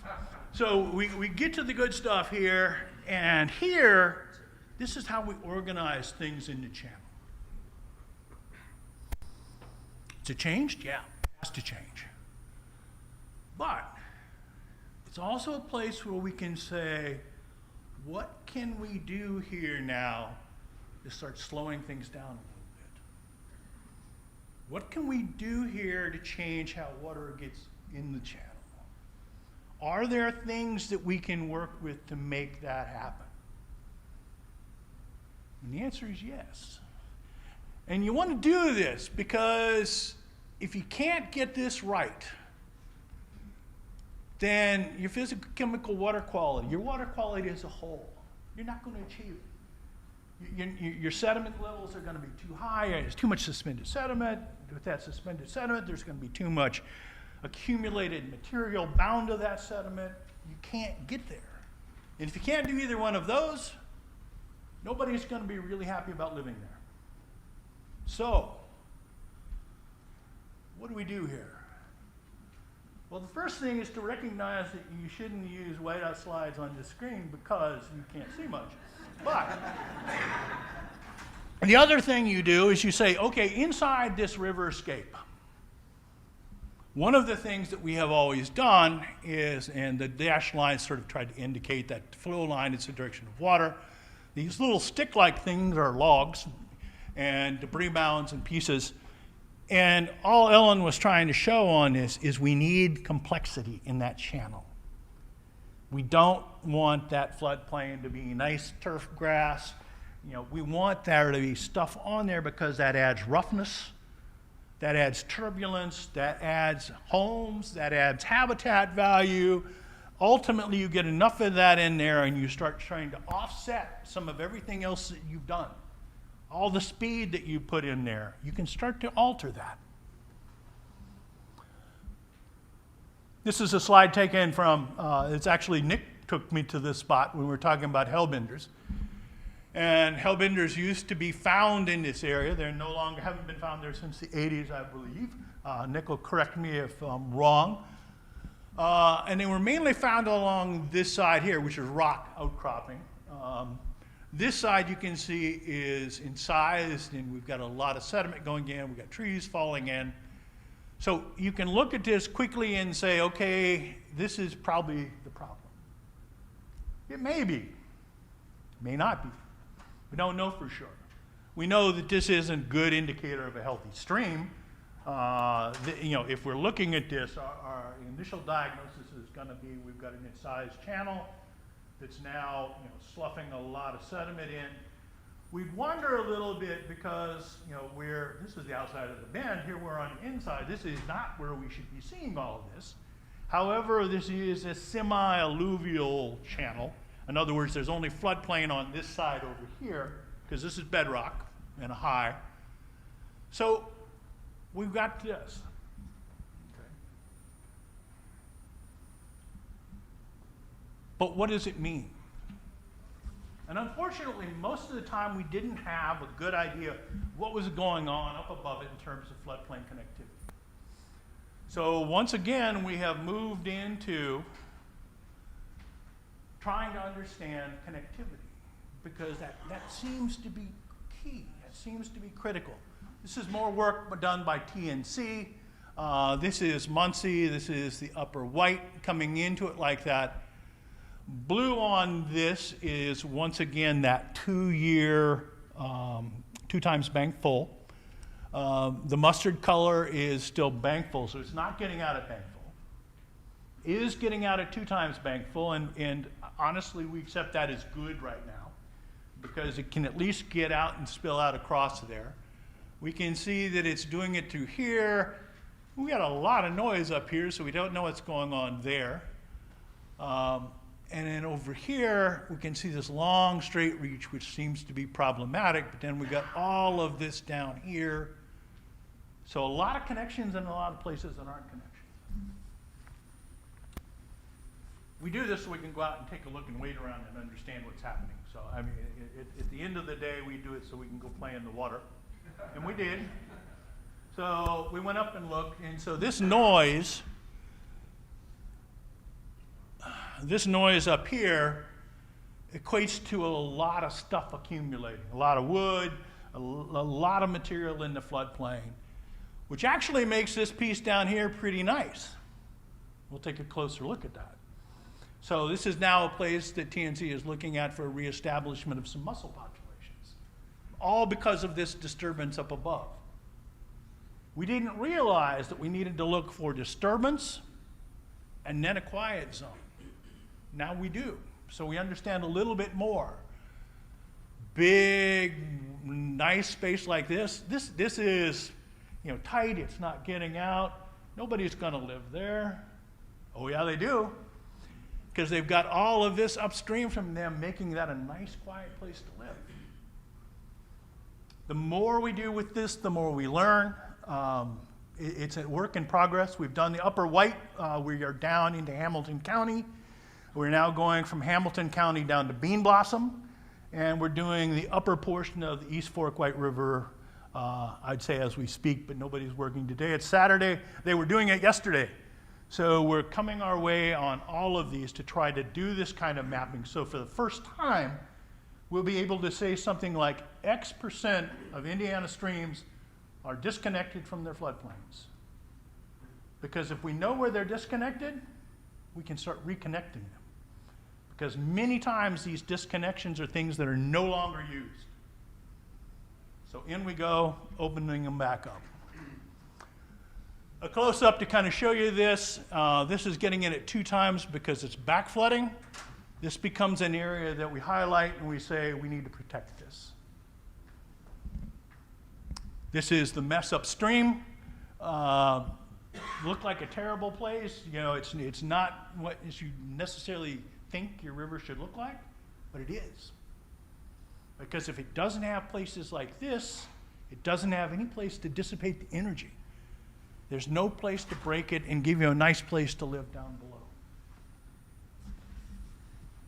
At one time, I would have called this beautiful.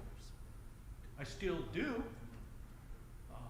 Of interest to some folks, it's a really nice smallmouth area. If you haven't been. Don't let that out. But upstream from here, there's a little more disturbance, a little more stuff to slow you down. So they've been doing some really good work up here. Scott Pilaf is here from the Kankakee River, Yellow River Basin Commission. Talk about some of the things they're doing. That's the first place in eastern United States where we have a comprehensive work plan for that basin, for that whole stream corridor. And now we have people coming in. I was with the Marshall County SWCD 2 weeks ago. They're working in the headwaters.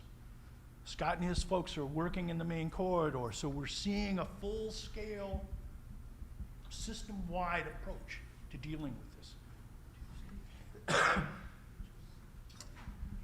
More complexity, the better. Slowing it down is better. These floodplains should look messy. We have too much gardening in our mentality. We like for things to be nice and tidy. Out here, they shouldn't. Now, I really am starting to like the looks of this. I mean, there's wood down. It's a tough sell because in terms of recreation, you got to get out and portage a lot. But the stream is better off for it. It's work in progress. We've been doing a lot with this.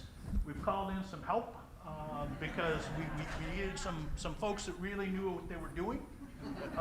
They seem eager to join, so we're joining. So if you know me, you know I could keep going for a long time, but I'm not going to because I think, it's time to do some questions. If we have time. Yeah, a few minutes. A few minutes. Any questions? In the back. A question about, I know there's got to be so many different tools at the tool belt to make this change that we need. I work a lot in the urban areas. Yeah. So I wonder how much priority you see out there around green infrastructure in urbanized areas, water catchment for irrigation and grassland landscapes, rain gardens, biosphale, slowing it down everywhere we can in the solid landscape. Can you repeat it into the mic? The question's fairly broad, but, Just repeat it into the mic. can I? Yeah. I wasn't. Her question's fairly broad, but she works a lot in urban areas. And what value do I place on green infrastructure and things of that nature? A lot. Jill Hoffman's here, so I don't have to talk about it too much. But it's critically important. I spend most of my time outside the urban corridor working on things that are coming into the urban sector, because I know people like Jill are got the urban area covered, and she'll probably talk a little bit about that as she comes up. But it's critical. We have to have both. It is a slightly different toolkit in some ways, although many of the things we use are the same. So, good question. Anyone else? Please. I am the way. Did our legislators come here today? Any legislators? Representative Ellsworth? I haven't seen Aylesworth yet. Oh, no, okay. Well, you got, working against you in the legislature, besides, what they're doing with wetlands, they have those logjam bills. Yep. There's one or two, and I don't know where they're at, or, There's always one or two. Yep. Yeah. So any yahoo with a chainsaw can, whatever. Yep. Because, of the mentalities, clean that ditch, Yep. first of all, and all floods are due to log jams, Yep. and, well, of course, the farmers don't want their fields washed out, Yeah. otherwise, but, what was my question? Have you been invited to drainage school at the Farm Bureau? I have, and we've talked about this. They haven't asked me back. I mean, no, I've been there. Actually, it's a fairly receptive audience, and a lot of it is education. Once again, I'm going to push over to Scott Piloff. They're doing some things up in Marshall County. Technique called is the Michigan method, where instead of cutting through and pulling out the log jam with heavy equipment and things like that, you cut it, you push it to the side, and you go. Very successful in Michigan. It's working well where we've been using it here. It's been used some in the Kankakee Yellow River Basin. It's being used some in Maumee River Basin. St. Joe River Basin is talking about it. So, I mean, there's a lot of motion in that direction. They've been an ongoing problem. But it's education. The log jam is well underneath any big flood, and it's also usually mobile when there's a big flood. I've spent a number of years chasing log jams. What are we going to do with this log jam? And when we go, it's not there anymore. And we say, that's not really a log jam, that's just an accumulation. It just needed a different discharge to move. But it's education and ongoing. It's learning how to accept the fact that the rivers have multiple functions other than just draining water. Okay. We need to, Okay. one more. One more, and then I'm done. Hmm. I guess it's a general question about how do you think we are doing in the state politically with regards to these issues? Just a general state of the Okay. The question is, how do I think we are doing generally in the legislature politically with these kind of things? Not well. But I think we're doing really well with the SWCDs and local levels. I do 5 or 6 talks to their annual meetings. Every one of them are talking about how to do things in a more holistic fashion, in a fashion that gives them a river that they can both recreate and enjoy. The days of just being able to drain in Indiana are over with. There are some folks that don't know it yet. Okay, good. I think we're done. He's saying, get off of here, Bob. So, thank you.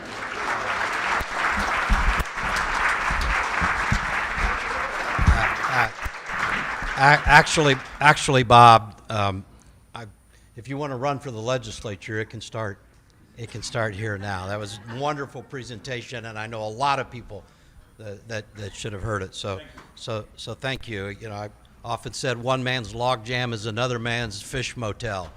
So we're going to take a break here in a second, but before I do, the people that made this possible, we've got a wonderful board of directors, and I think their names will be up, but I'm going to recognize them for a round of applause. Vice Chair is Craig Carpenter, board member Chip Garver, Lindsay Moss, Dan Fair, Dean Shadley, Carl Drummer, Coralie Palmer, Scott Craigie, Danny McNulty, Stacy Kachulas, Terry Hewen, Quentin Collins, Brent Taylor, John Goss. So would you all wave so and get a round of applause for helping do this.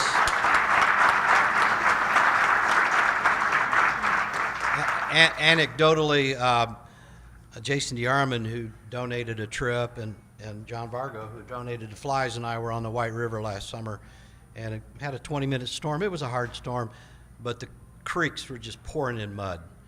And I just, out of curiosity, looked on the maps. They're unabashed about it. They changed the name to creek to ditch about a mile from the river. It quits being a creek, and it's just flat on the maps called a ditch. It was pretty sad to see and realize. So I'm going to call off another number. We've got some more items up here. 023361.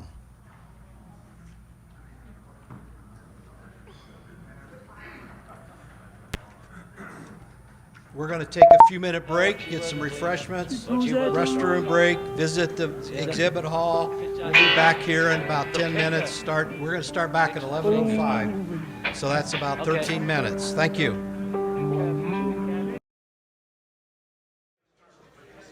Thank you, everyone. We've had a couple of dynamic presentations, and we're not going to stop there. We've got a great panel that represents the north, the mid, the south part of the state. All three are friends of mine. All three are expertise in their respective fields. All three are passionate about waterways in Indiana and life in general in Indiana. Jill Hoffman is the executive director of the White River Alliance. Jill needs no introduction from anybody that follows water and water quality issues, particularly in the central part of the state. She's got a master's degree in environmental science, a master's degree in public policies. She's probably known as Ms. White River, if you could have that title. Scott Piloth has been a friend of mine for many, many years. Gosh, I first met Scott when he was working on Capitol Hill. He's from northwest Indiana, the Michigan City area. He's served in the nonprofit world. Was a state legislator for what, Scott, 20 years? 20. He doesn't look that old, does he? He worked his way up to be the Democrat leader in the House of Representatives and decided after a few years of that he'd had enough.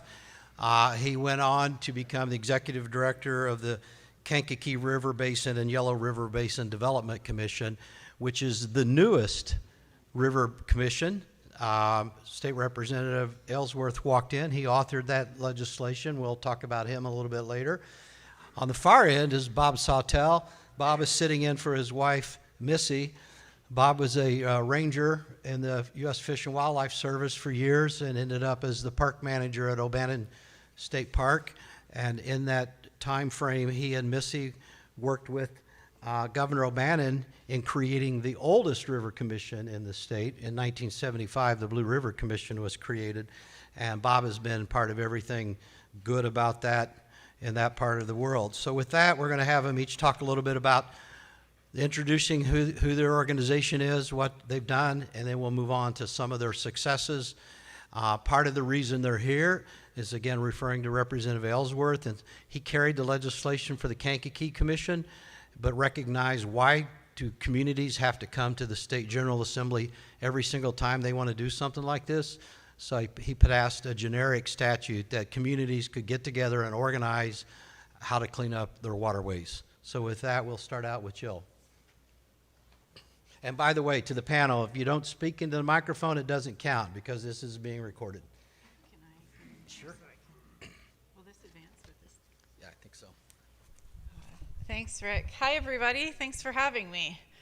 Bob Barr promised I was going to do a lot of things, so which is funny because he was worried that he only had 45 minutes to talk about all the rivers, and I only have 10 to talk about the White. You can do it. I can do it. Yeah, hold my beer, Bob. Watch this. Okay, I did quickly to answer the question in the back, stormwater infiltration, green infrastructure, absolutely one of our most important things in our urban watersheds. And the other question about our legislature is they're doing terribly for the most part. Okay, clean that up for you. Those were the lingering questions. I'm Jill Hoffman. I run the White River Alliance with a bunch of other really awesome professionals.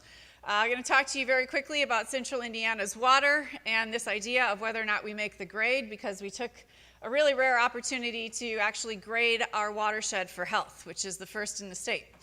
Okay, real quick, for your geography purposes, there's a map there on the right, and somebody else, I think Bob referred to this as the flat part of the state. That's where I work, in the flat part.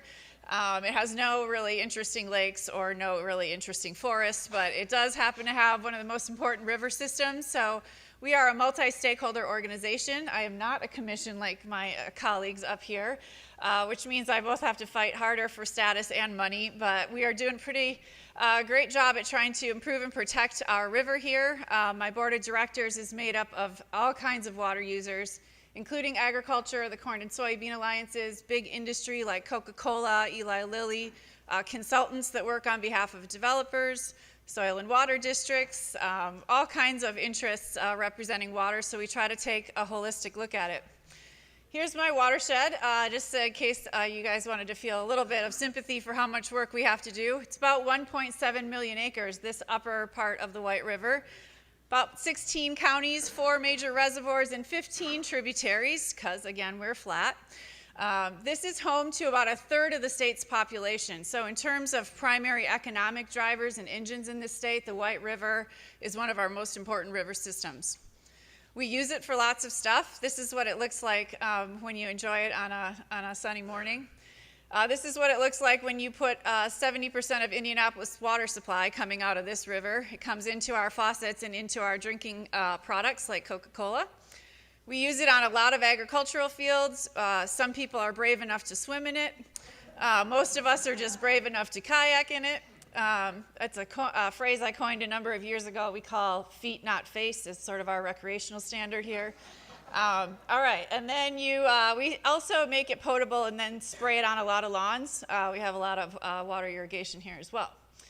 If you haven't had a chance to enjoy the White River in the summertime, this is our drinking water intake at 116th Street. This is a raw water condition in the summertime. This is algal bloom.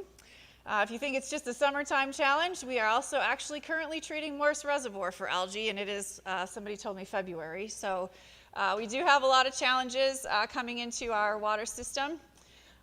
This is a quick map.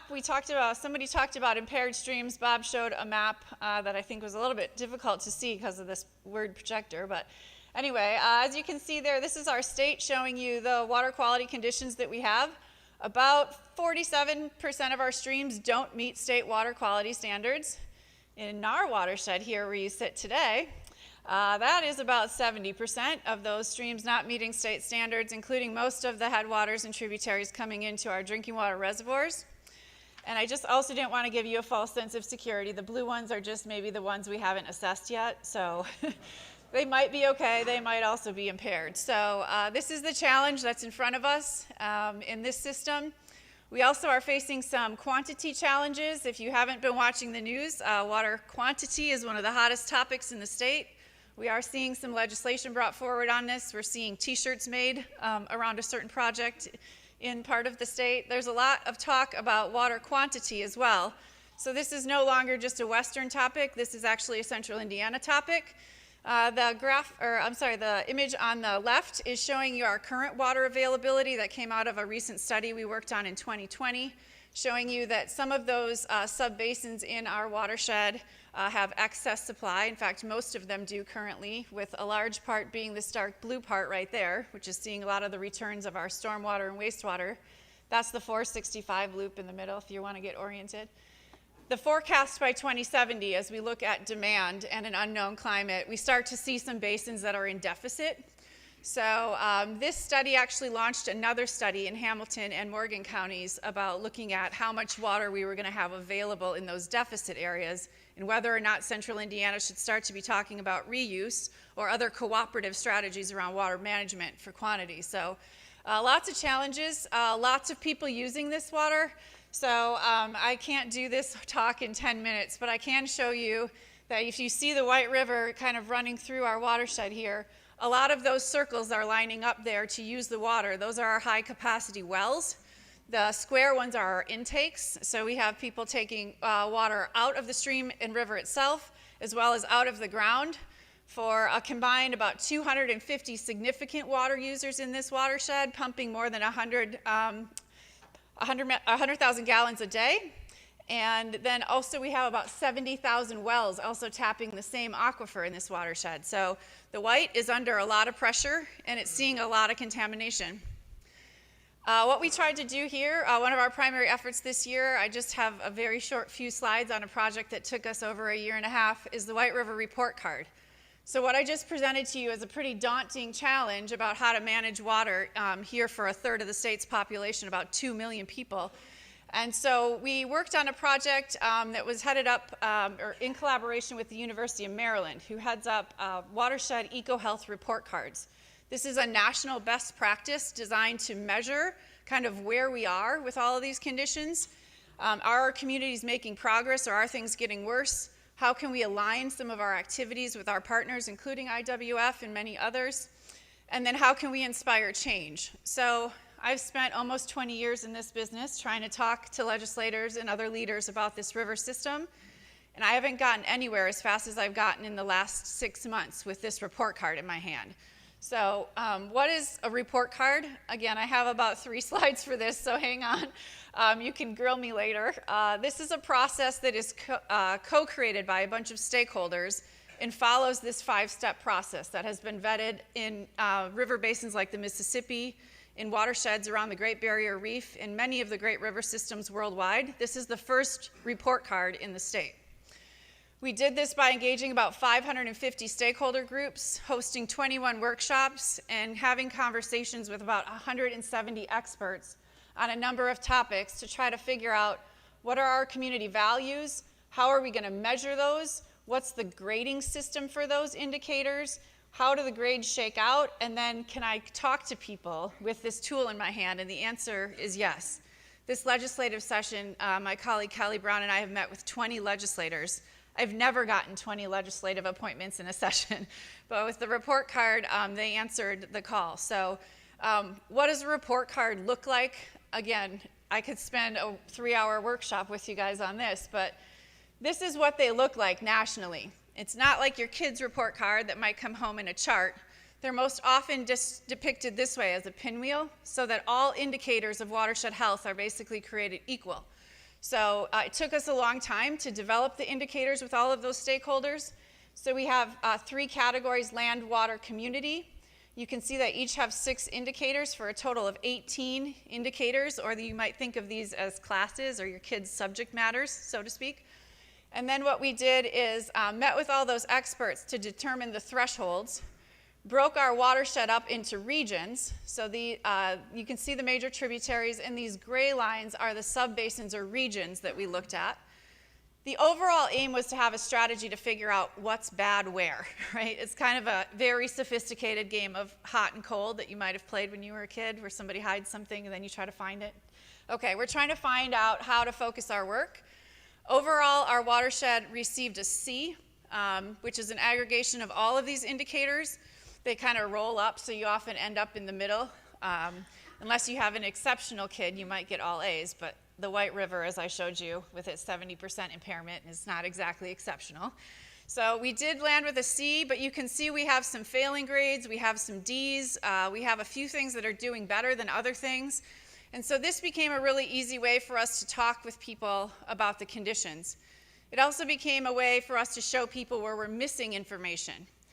We had a couple of things we just couldn't grade because of lack of data, and yet we did not want to take them off the report card because water quantity is just as important as water quality. Those things are interconnected. So demand and flooding, we need more data on. So part of our work coming out of this report card is to now work with the Finance Authority to try to increase the number of gauges and monitoring wells statewide so that we can answer these questions. All right, quick key findings, and then I got to hand off to my colleagues. Here are some things. I'm not really sure why that's acting all funky there. Some indicators, the highest scoring indicators. We use this presentation all the time, so weird. Education, aquatic life, and wildlife diversity are scoring in the B zone. Things that are scoring terribly are bacteria, environmental burden, which is public health risk to different risk factors, and then wetland change. So I would just encourage you to hop on the website. It's a great way to kind of see this, but this just shows you bacteria, how it ranks across the regions. So this is helping us define where we want to figure out where these hot spots are coming from. Is bacteria down here bad because we're simply south of Indianapolis? Not really. If we zoom in on that and we start testing those tributaries, the main stem, where IDEM samples, the white ones, were bad. We went out sampling all the green ones, found out the tributaries are still bad too. So this is not a big river issue, this is a tributary issue as well. So we do that with field teams and a really sophisticated volunteer program if you want to get involved. I'll leave you lastly with this close. This was one of our other worst grades, is environmental burden. So again, people's exposure to air pollution, cancer risk, hazardous sites, and so on. And you can see this also does not spread equally across our watershed. So this helps us narrow in on who to work with on what problems in what areas. I can also get this data by census block and census tract and by voting district, which is really interesting when you start talking to legislators about how much their communities are put at risk by these environmental risks. So this has been really good. This is my last piece for you. We are kind of on a road show right now. We're out communicating the results to try to garner policy and action. I did testify Wednesday at that wetlands debacle, and I did recognize the failing grade on wetlands, and they still passed that darn thing out of committee. But anyhow, we are working on action and policy and capacity building around all of these issues now in a much more strategic way than we've been able to do it before, when I used to just say, hey, this river's really polluted, what do we do? So with that, I will invite you to the Water Summit, where we dig much deeper into all these topics every year. The Indiana Water Summit's coming up on the 21st and 22nd. All right, handing off to Scott, who has also great stuff to share.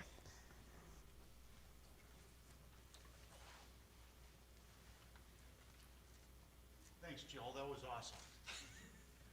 All right. Good morning, everybody. You already heard who I am. Thanks for welcoming me here today. After what's that? Is there a button here? I don't see a button on it. At the very bottom, Scott, on the What, this red thing? black part, maybe? How about I just take yours? I don't know, try this one. How does that, can everyone hear me now? Can you hear me? Yeah, I think that one was working. Is that one working? Yeah. Yeah, that one's working. All right. How about now? All right. Thank you. All right. Well, anyways, when I left the legislature after 20 years, I really hope to never be within a 100-mile radius of the State House again. And all it took was a suggestion from Rick Cockrum that I should be here today, and I'm here. He actually taught me the unit of river distance known as 2 miles by inner tube, or 2 beers by inner tube. And that's anyways, special guy to me. I'm glad to be here today. Anyways, I'm going to talk to you a little bit about the Kankakee River Basin and Yellow River Basin Development Commission and our work. The legislature gave us that name. It's very long. I still haven't settled on a short stand-in name, but that's who we are. We were formed in 2019 to address over 100 years of mounting water management challenges in the Kankakee River Basin. One thing I want to point out in our mission statement, which is a little bit different than our statutory charge, we have a flood mitigation mission by statute, but you'll see the words natural resources here. That's because we try to develop the quality of our natural resources as a flood mitigation tool. We adopted under state law a 40-year work plan. You can see all the tenants here.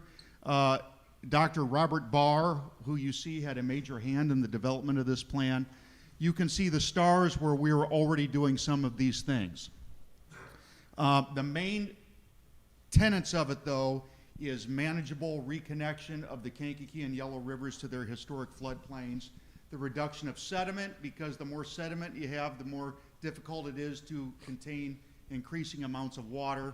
And then along with that, a number of lesser management things that are sometimes important in the short term as you're moving on the way to the long term.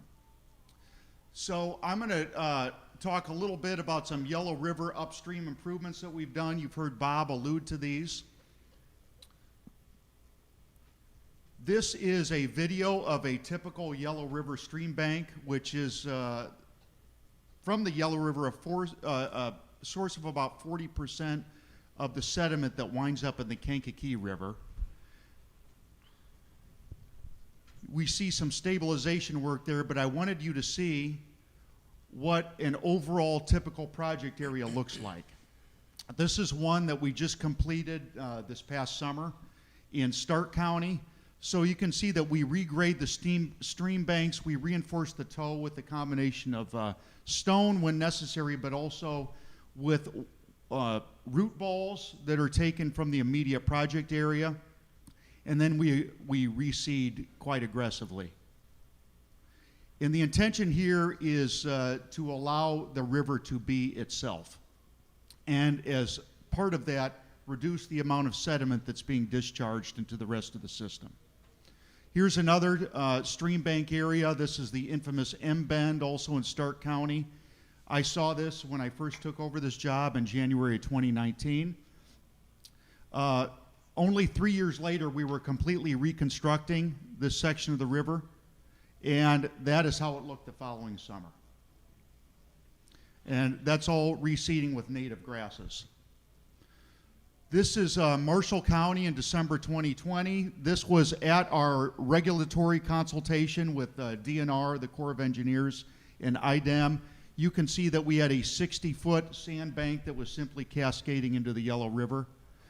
We had an island there. There's emergent islands that have built up in the Yellow River as a consequence of the long ago straightening of the Kankakee River, when a 250-mile river in Indiana was turned into a 75-mile river prior to World War I. So that flood bench you see right there to your right is the island. So we didn't remove the island, it was simply repurposed as part of the overall project. That is how it looked the fall after we completed this work already. The significant portions of this are the resloping, the reinforcement of the toe, but also keeping the flow and velocity of the river back in the center of the channel instead of along the banks. And this is done by the placement of various rock structures in there. This was a bank just downstream from there. There's a house, a family, an elderly couple that cannot move. In another few years, their house is going to go into the river. And through some of our work, that's how it looked only weeks after the work was done. By the way, plug for hydroseeding. That's some of the result that you can get from hydroseeding. I like to point out this photo in our Yellow River project area. I wasn't taking a picture of this and didn't notice it until I snapped it afterwards. Look at the water quality in the Yellow River. We just this week signed a contract with the U.S. Geological Survey.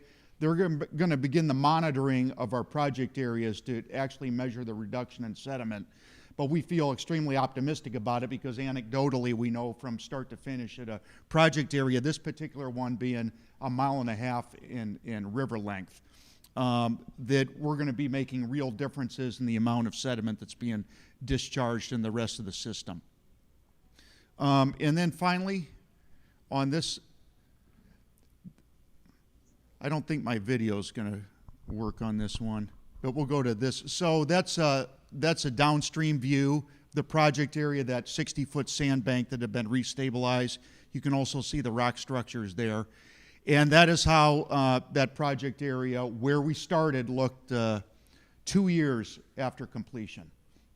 And we took a group of dignitaries out there, and I can just say they were extraordinarily impressed with the work being done. And I think that we're all very proud of it. And you know, I've heard the legislature take a few barbs here, but we need to look at the entirety of it. And I know Mike Aylesworth is here with us.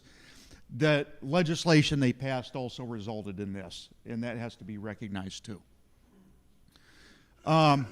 We sometimes have to stabilize banks along the Kankakee. We're trying to, this is a very small bank repair because, like I said, you do have to go repair banks. You can't intentionally flood people out because we've got billions in assessed valuation and farm ground and residential property that support local services in this area. But we are trying to do things where we get away with some of the hardening of the banks for smaller repairs. So this is an example right here. This is at the Kankakee Fish and Wildlife area, an area that had sloughed off. So instead of what you might see in old days where you just dump a bunch of riprap in there, you maybe stabilize it a little before the ordinary below the ordinary high water mark, but really just rely on seeding with native grasses and erosion matting. So that was just a few weeks later. That's a repair, and we don't have to then worry about, because you've hardened that spot, moving that to a different spot down the bank because you're moving the energy of the water elsewhere. We do have major problems still along the Kankakee. Here's an example in Jasper County. You have a lot of sediment coming in from the Kankakee itself, and we're going to have to continue to look for ways to mitigate some of those things. This is an area in, this is actually a Burke engineering project that we did in Lake County. We're always looking for ways to innovate and get away from some traditional methodology. So this was an area that had sloughed off and was narrowed the bank to really only about 4 feet in width in Lake County, Indiana. So we found this method that Burke had designed where instead of using traditional riprap, you can actually bag gravel in the contractor can lift it right into place. Another thing that we're working on right now is hydroseeding the banks that are badly eroding. This is also a method that we developed. So, ordinarily, if you're going to seed an area, you have to go down the river banks, and that means that you would have to create access. It might mean cutting trees down, clearing a path. You've got to get heavy equipment in there. We devised a method where we can seed the banks directly from the water. So what we do is we mount a seeding tank on a pontoon boat. We go down the river, we mix the seed with water that we're picking up from the river and put on barren areas on the riverbank that are eroding. We put riverbank wild rye and Virginia wild rye and switchgrass and blue stem and other species that will root in there, be perennial grasses, and stop some of the erosion that we have along the channel. Unavoidably, we have to do some log jam management at times. We have significant log jams. The problem with log jams is that they often will pile up at bridges during a flood event. And we have a number of problematic and low-lying antiquated bridges along the Kankakee River, and we do have to get in front of some of that if we're going to mitigate flooding at key moments. That's an example of one at an antiquated railroad bridge. That railroad bridge is almost 120 years old. Chip, this is right next to the Cameron property. You probably recognize that one. But one thing that we've started doing, because we look for ways to be unobtrusive about this, another innovation, is we use an amphibious excavator. So this excavator actually floats on the river channel. It can enter anywhere. You don't have to cross a wetland. You don't have to go through you don't have to go through a newly created access path. And enter, and when you have a pile up at a bridge like that, which is a very practical problem that has to be addressed, we have a more environmentally sensitive way in order to do that. And, you know, here's an example of the types of log jams that can develop at bridges during a flood event. We have to get in front of this problem somewhat, but we try to do it in a very environmentally sensitive way. Here's another railroad bridge that is well over 100 years old. We just have gotten tentative permission from Norfolk Southern to remove part of this bridge. That's part of our work plan. So in the original Burke plan that we adopted statutorily, we look for ways to get some of those man-made barriers out of the way. This is another one. This is State Line Bridge that we hope to move but yet preserve. That's a log jam that was left there after the 2018 flood. The problem is you can't get in there to remove the jam because you've got forested wetland on both sides of the channel. Now, here's what I'm most proud of, and this is our managed floodwater storage. I say managed floodwater storage.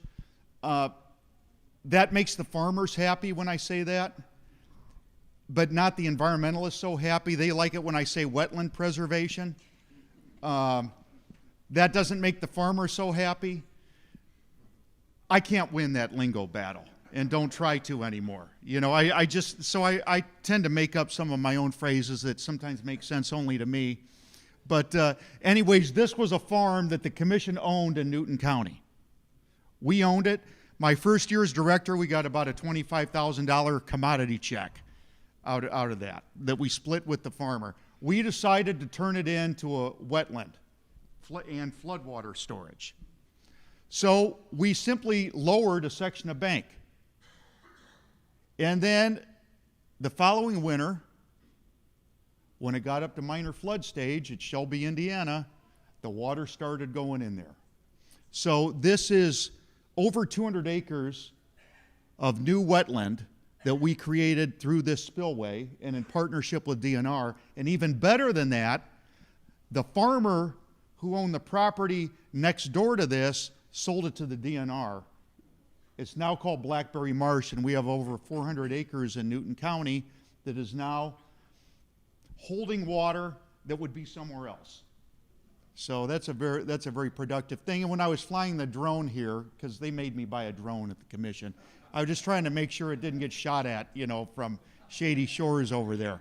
But and that's kind of what this is. What this used to be. You know, this had corn just a few years ago, and that's what it looks like when it's holding water. We just had another one that just came online. I'm not going to talk about finances. I'm going to stop talking here.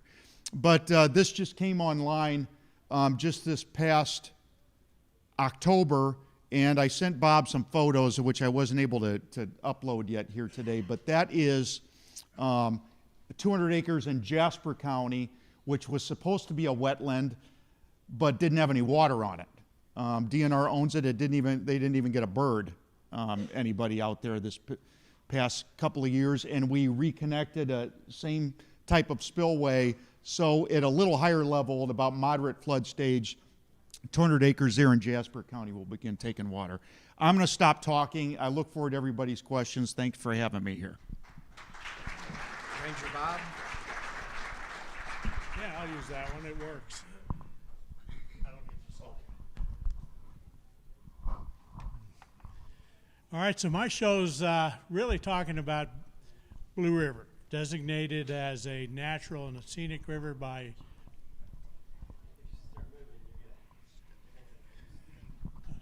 would you have caught me? Okay. So 1975, Senator Frank O'Bannon designated a large portion of Blue River as natural and scenic.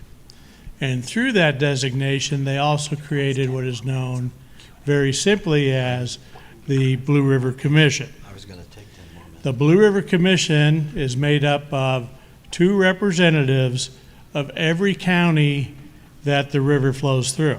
Now, we're a smaller river. It's only 60 some odd miles long. So we have Washington, Crawford, and Harrison. So that's 6 Blue River Commission members, one of them being my wife, who I'm subbing for, and then one DNR representative. And that typically early came out of a central office position in Indianapolis. Over time, that's evolved to an Indiana conservation officer who sits on that board also. Not for enforcement, but more for education information.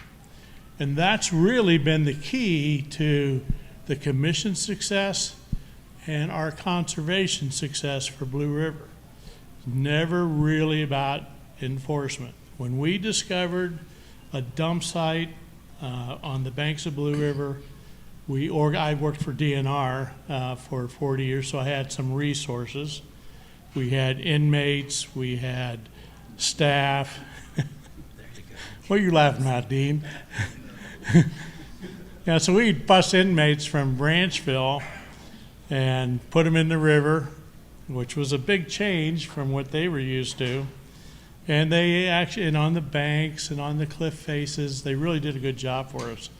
We'd pull that trash up. There was no expense because we hauled that debris and trash to the state forest, to the state park, and filled the dumpsters. No additional cost. We just used what we had. So our first big push to make the river more valuable to the community and to the landowners was to take that approach. Let's make it look better. Let's make it feel better. So the second thing we did, which was really, again, a really by accident move, one of Dean's cohorts, Officer Kim Wilsfer, went to the local high school giving a hunter ed program. He was at an instructor for the agricultural class, high school. They got to talk, and he said, I'd really like to spend some time cleaning up Blue River. Out of that, we took his class, we borrowed canoes from Cave Country Canoes, the big concession, they gave them to us for free, and we started doing sections of river. Again, hauling the trash that we picked up to our state dumpsters. And then my wife would provide Cokes and pizzas. So the first one we did, we had 12 students. The last one we did had 125. And we had to split them up in between 3 sections. And one of my favorite stories is this old car above Milltown, one of the access points in the middle of the river. And they started picking pieces off of that for a decade. When they got the last piece, they took it to their class, to their high school trophy room, and put it in the trophy room. So, but what happened there is we had kids, they were enthusiastic. What did they do when they went home?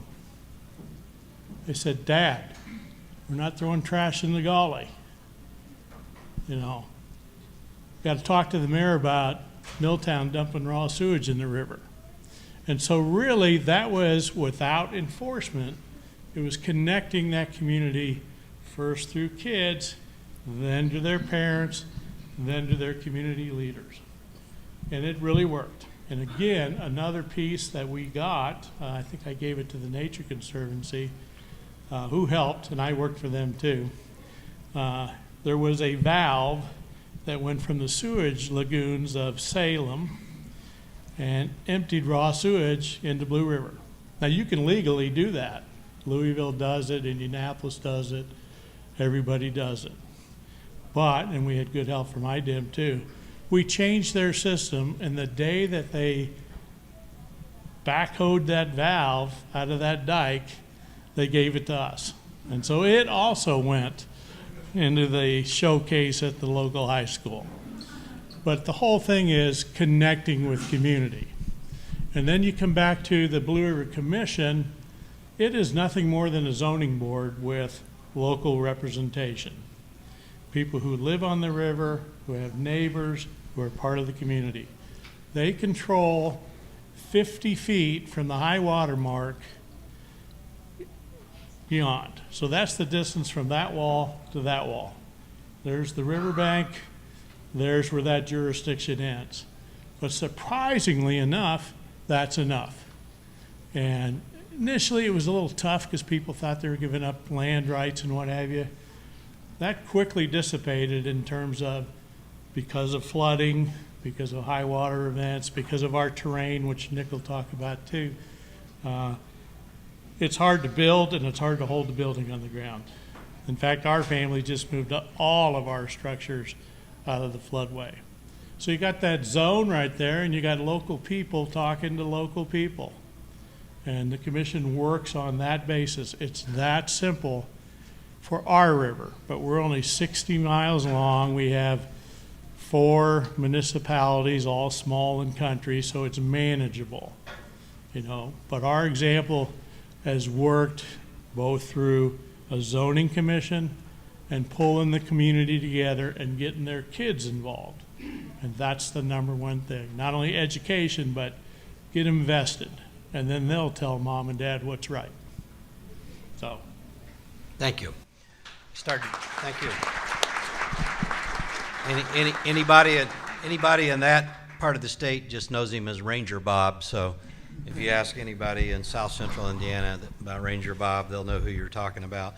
So wonderful panel, passionate, smart, effective, north, middle, south, large, medium, small, but different experiences, different successes. We get beat down sometimes. We get thinking about our challenges. We get looking at what's going on at the legislature at times.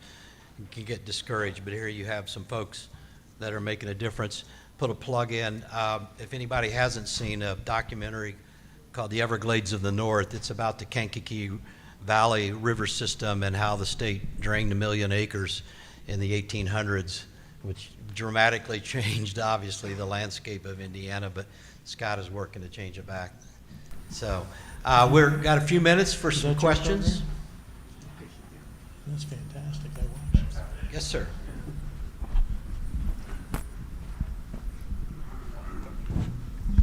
Yeah, question for Scott. Without launching the black helicopters, do you have a prioritized list of ag land that you'd like to buy so you can reconnect those wetlands? So the cultivation of storage is not something that you can run out and say, hey, we'd like to buy your property. Why don't you? It doesn't work like that. The right opportunities will arise. So I'm going to give you an example, and this happened just this week. So INDOT owns 300 acres off the Little Kankakee, which is a tributary of the Kankakee. It was purchased for wetland mitigation for the US 31 upgrade. About 4 years ago, I said to INDOT, why don't we make this a floodwater storage area? You know, you got the mitigation going on, but it also could be reconnected to the channel better. And they said, you know, yeah, we got to look back and we got more work to do, and IDEM's not quite ready for that. You know, we know how those discussions go. Then all of a sudden, 6 months ago, hey, we're almost done with our mitigation period. How about that floodwater storage idea that you had? So now that I believe what's going to happen is that property is going to be transferred to DNR for management, and then we'll have an opportunity to put more water on there at key periods. That's how it sort of works. The other one I mentioned in Jasper County, because Bob, I'm looking at Bob and he'd been out there. It was a wetland conservation area, but the pump that was installed to put water on it just wasn't working the way they intended. So we reconnected there. Point is, there is a lot of low-hanging fruit before you even get into, there's storage areas along the Kankakee now that aren't being maximized for storage. Before you even get into being a land management agency, which I don't intend to be, we have DNR that does that. You know, and plus I'm just a guy, so I can't, you know, I've got, you know, so that's how that's going to work. So there you learn how he was successful in politics for 20 years to convert a wetland into a storage area. Any comments, reactions to each other? Any more? Jill, you went off if you had anything to add. I just want to add that Indra and Megan in the back, I hope you are remarketing our wetlands effort with Scott's new lingo. They're not wetlands, they're just flood storage areas.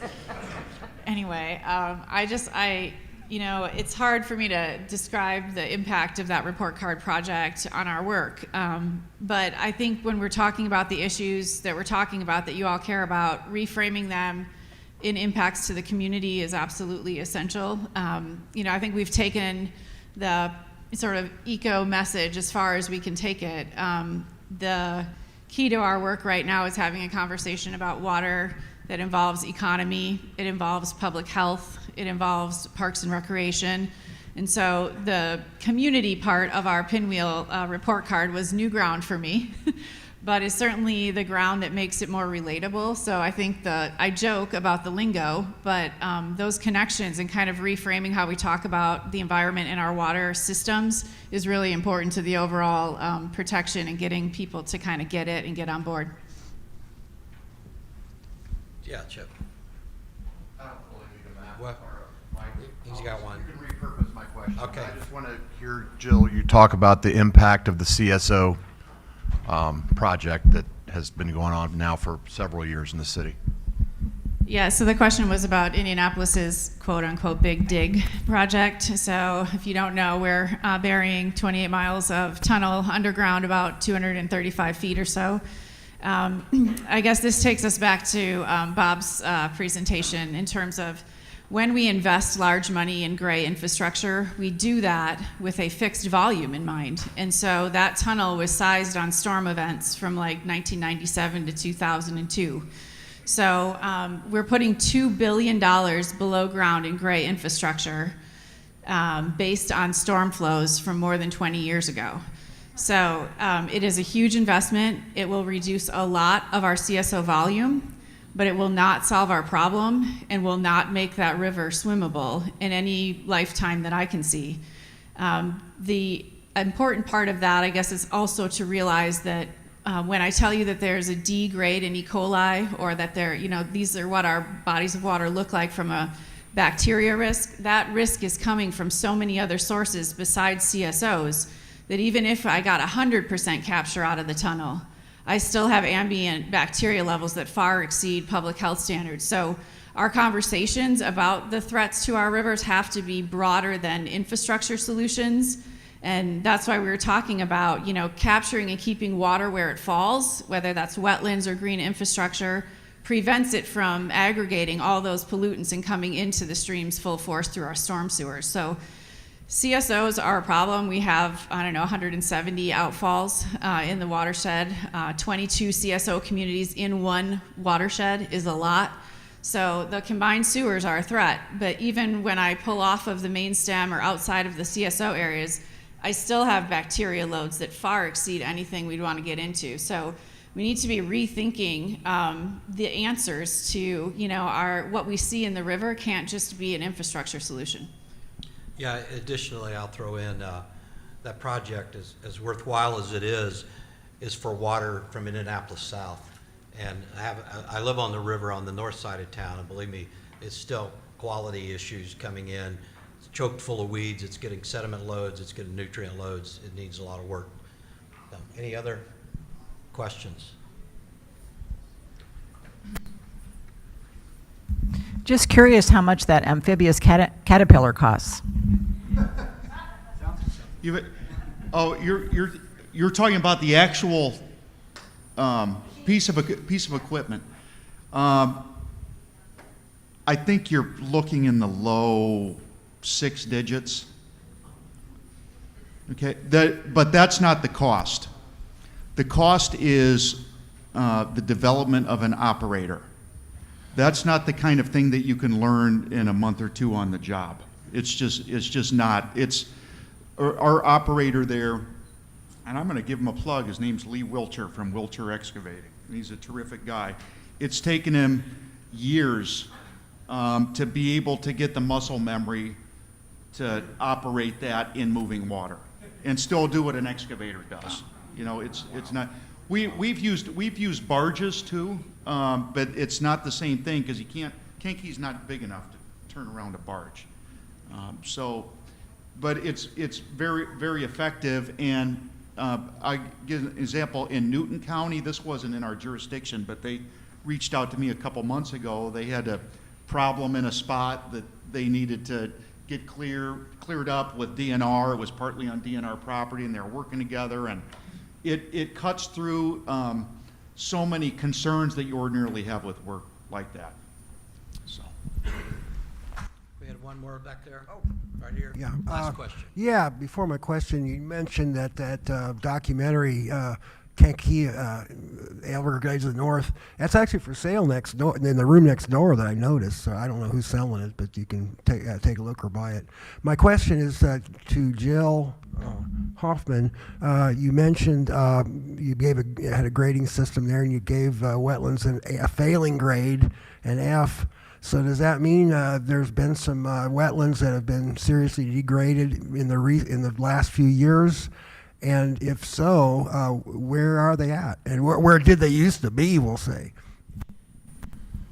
Okay, you heard the part of the story where it's flat here, right? So the answer is wetlands were everywhere in central Indiana. So yeah, it's an interesting thing because, that when we put that group of people together to come up with all the indicators, we also had to say, what is failing and what's not failing. And sometimes that was easy to do because there's a state standard, say for E. coli or recreation, right? We know what is a failing number. Wetland loss, it was hard to determine what a failing number is. But I can tell you that our assessment was not based on wetland quality or type. It was simply on acres lost in about the last 11-year period of time. So I'm not talking about historic loss. We're talking about recent loss of just acreage. And so, yeah, once the committee sat down and looked at how much functional loss can a watershed withstand, then that's how you score it based on how many acres we lost across our 1.7 million acre watershed. And it's a lot in even just the last 11 years. Yeah, I'm going to guess every suburban development involves some loss.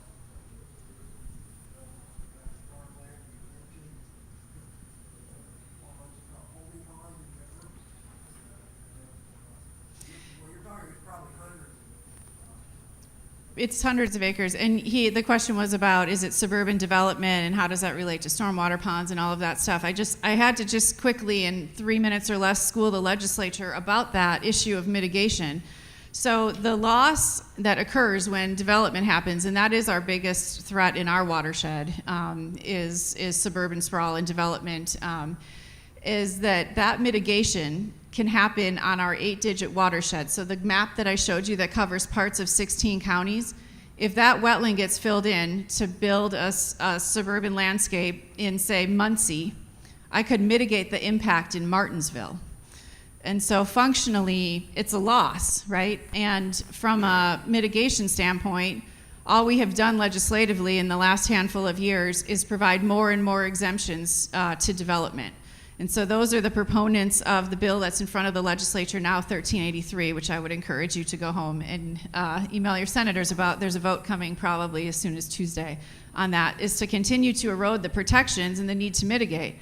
The stormwater ponds are about impervious cover that's built as part of the development. The stormwater ponds are not mitigation for wetland fill.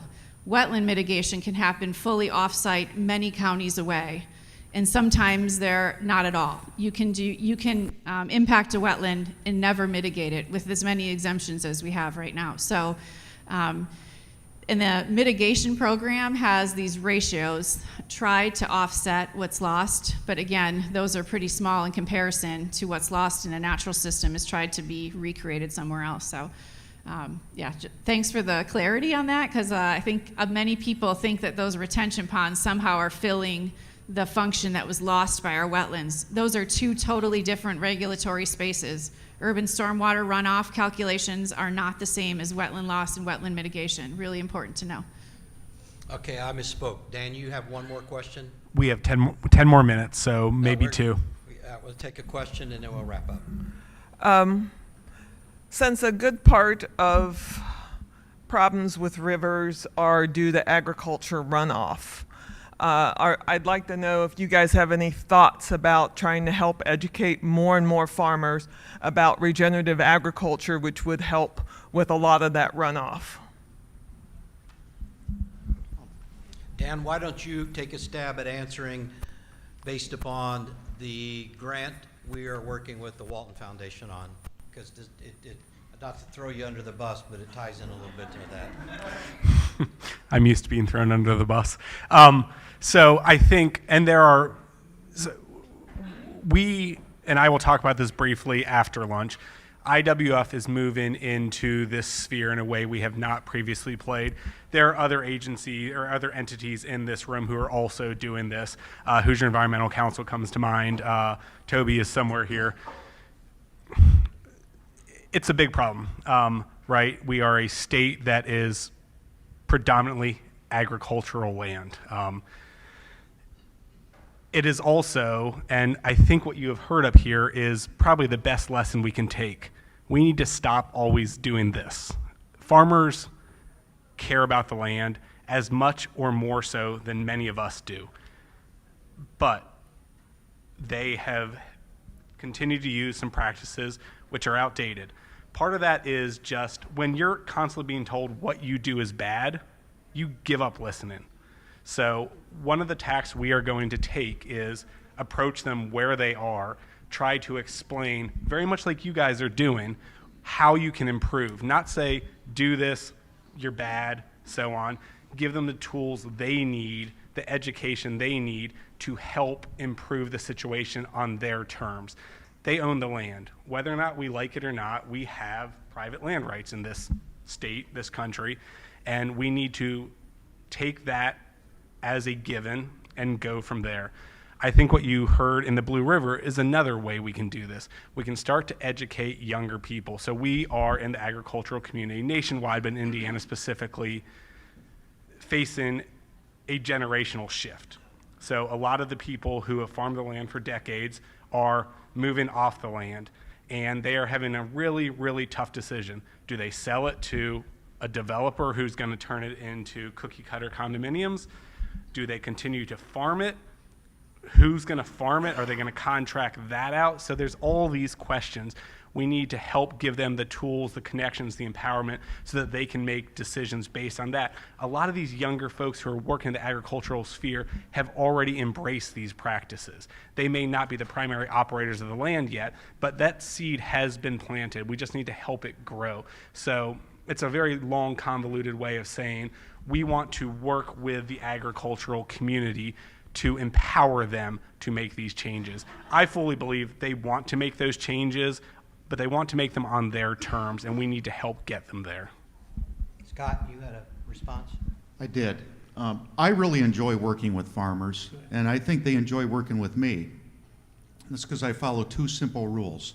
Don't ever tell a farmer he has to do something, and don't ever tell a farmer that you know his or her job better than they do, or his or her land better than they do. It's really pretty basic. Beyond that, I have found, particularly with the newer generations of farmers, they're pretty receptive to new practices.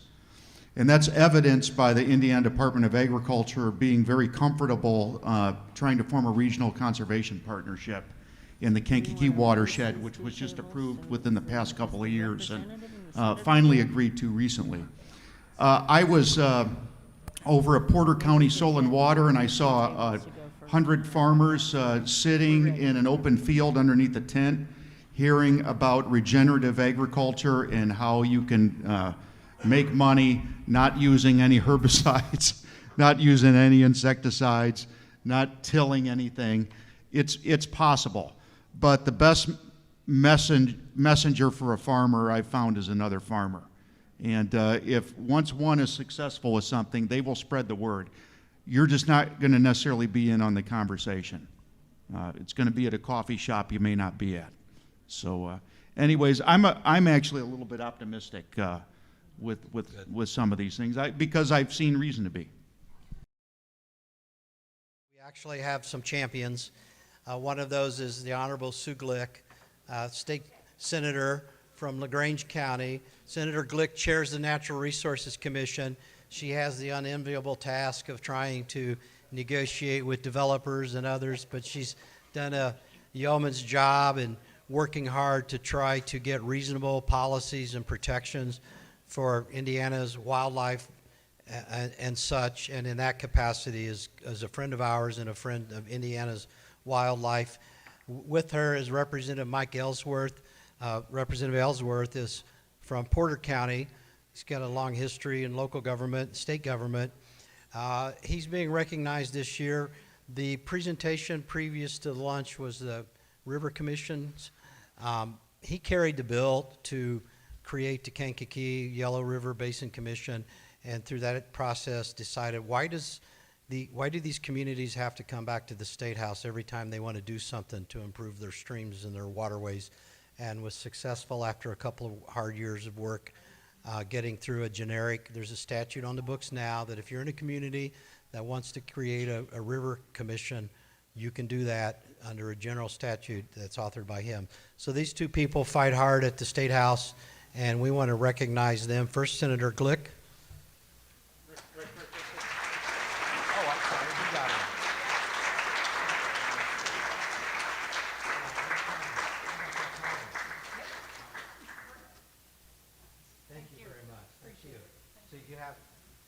Say anything if you feel free to.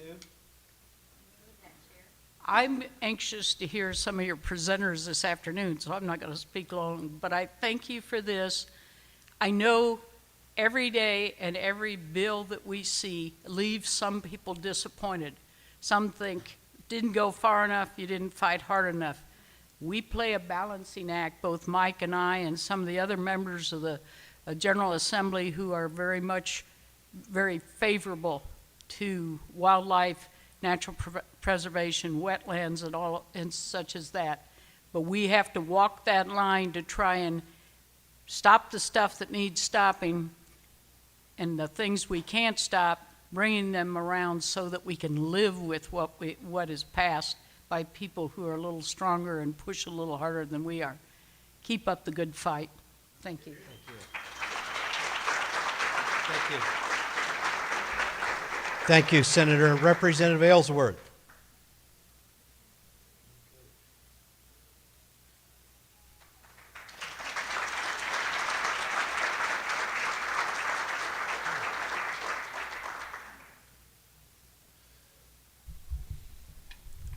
I'll just say a couple of quick words. It's always dangerous to give someone in politics a microphone when they say a couple of quick words, but thank you very much for the honor. It is quite an honor. And as Senator Glick, my good friend, said, we fight the good fight and know when to walk away and when to hold them, when to fold them, and when to compromise, and try to stick by your principles as best you can. But we all get caught in difficult situations that we have to do what we have to do to survive in the rough and tumble world in the State House. And just a note from the River Basin Commission discussion this morning, about wetlands preservation and reconstruction of wetlands. And I told this, I think, to John Goss at lunch. You have to have patience. After all, European colonization and settling was over 100 years. It took 40 years to dredge the Kankakee and drained a lot of the wetlands. They're eventually going to come back and be restored, and slowly. It just takes time and patience. We all, as human beings, have the patience of a gnat when it comes to stuff like that. We want it done right now. But it will take some time, but it's going to happen, and you'll see those glorious wetlands up in the Kankakee slowly come back to life and be filled with the riparian habitat that we all love. So thank you very much for the honor. It's a pleasure to be here today.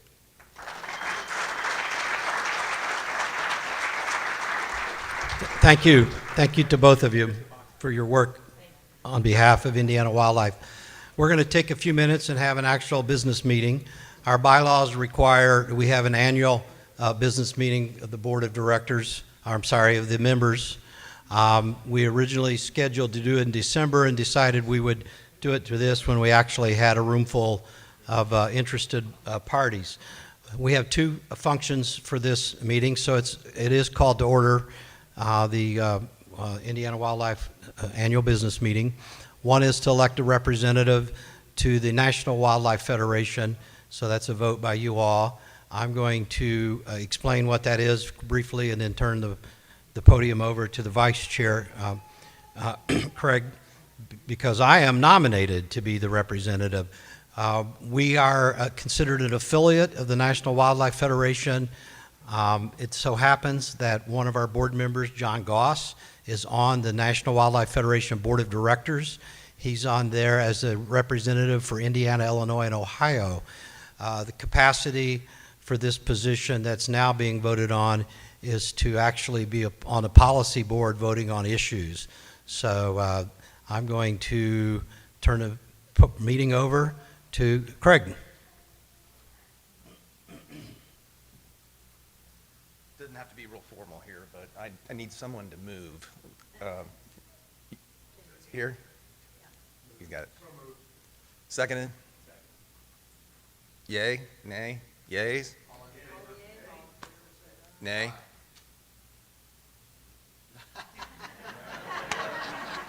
All right. All right. So I think we know when Dr. Byer runs for the legislature, who his campaign chairman is going to be. Can run a meeting. Okay, the next part of the business meeting is to introduce to you our executive director, whom we're very lucky to have, who's going to give you an annual report on the state of the Indiana Wildlife Federation. With that, I'll turn it over to Dan Borrett.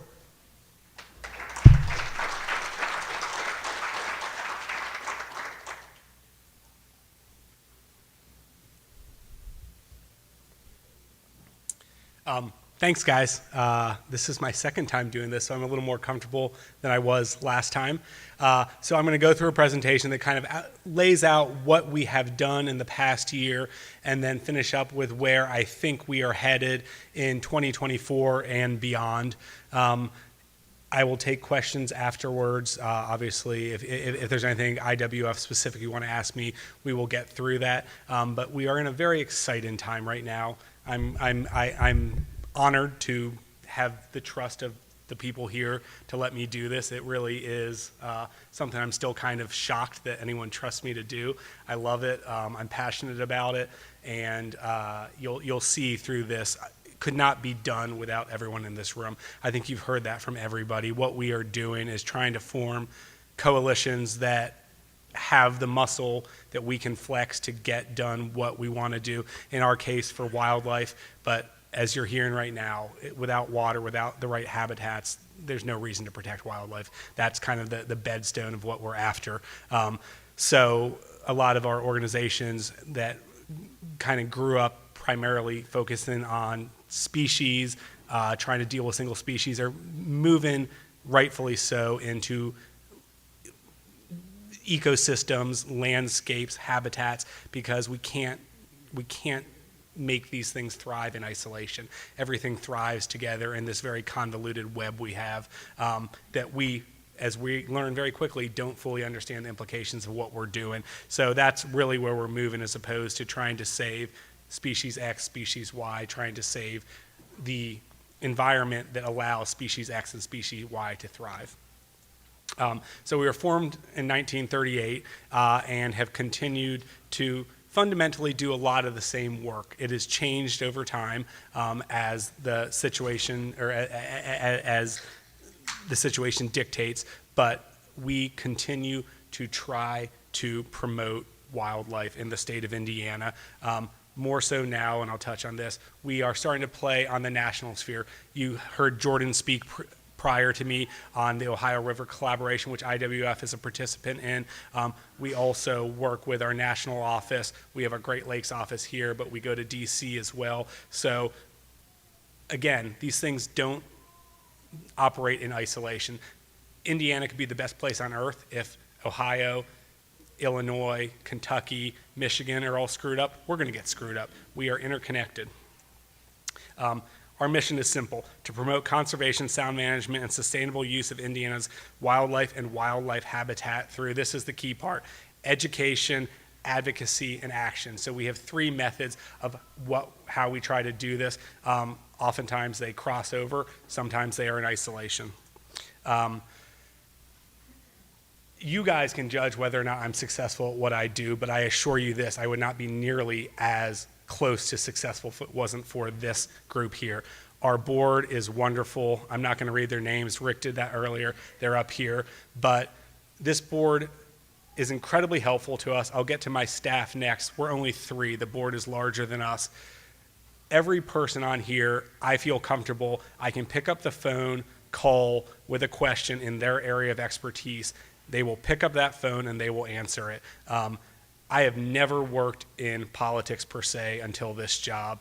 We have several really, really smart, well-connected people who play in the political sphere on our board, and it's been a great learning process for me. I call them up, they give me guidance. Sometimes they say, yeah, go ahead and push. Sometimes they say, let's do this through back channels. So just because you don't see our organization, but all these organizations here out front screaming and beating a drum doesn't mean we're not doing things. There's just different tactics for different situations, and these folks help us do it. They're also primarily the folks who have donated stuff to our silent auction, so don't forget to bid.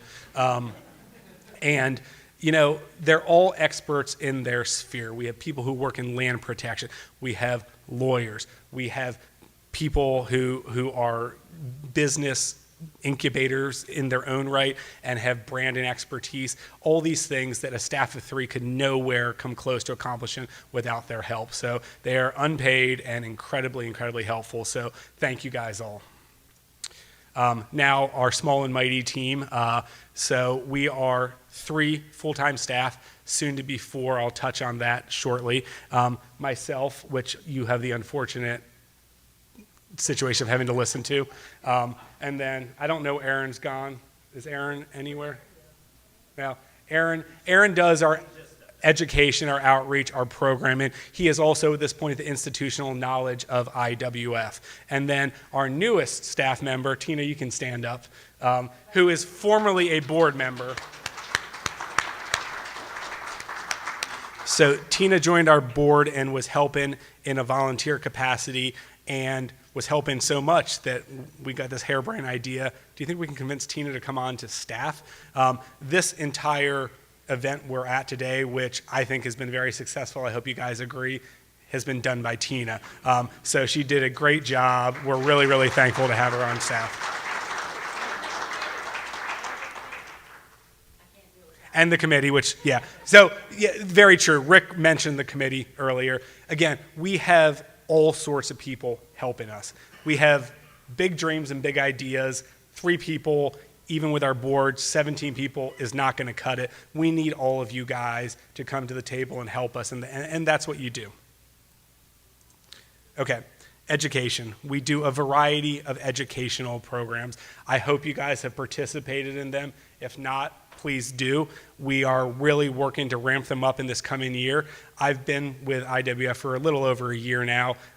Right before I came, everyone knows that funny little thing called COVID that happened. It messed all of this up, all this in-person stuff, which we had been doing. We had to figure out how to shift. We are getting back now fully to having events like this where we have 150 people gathered talking about this.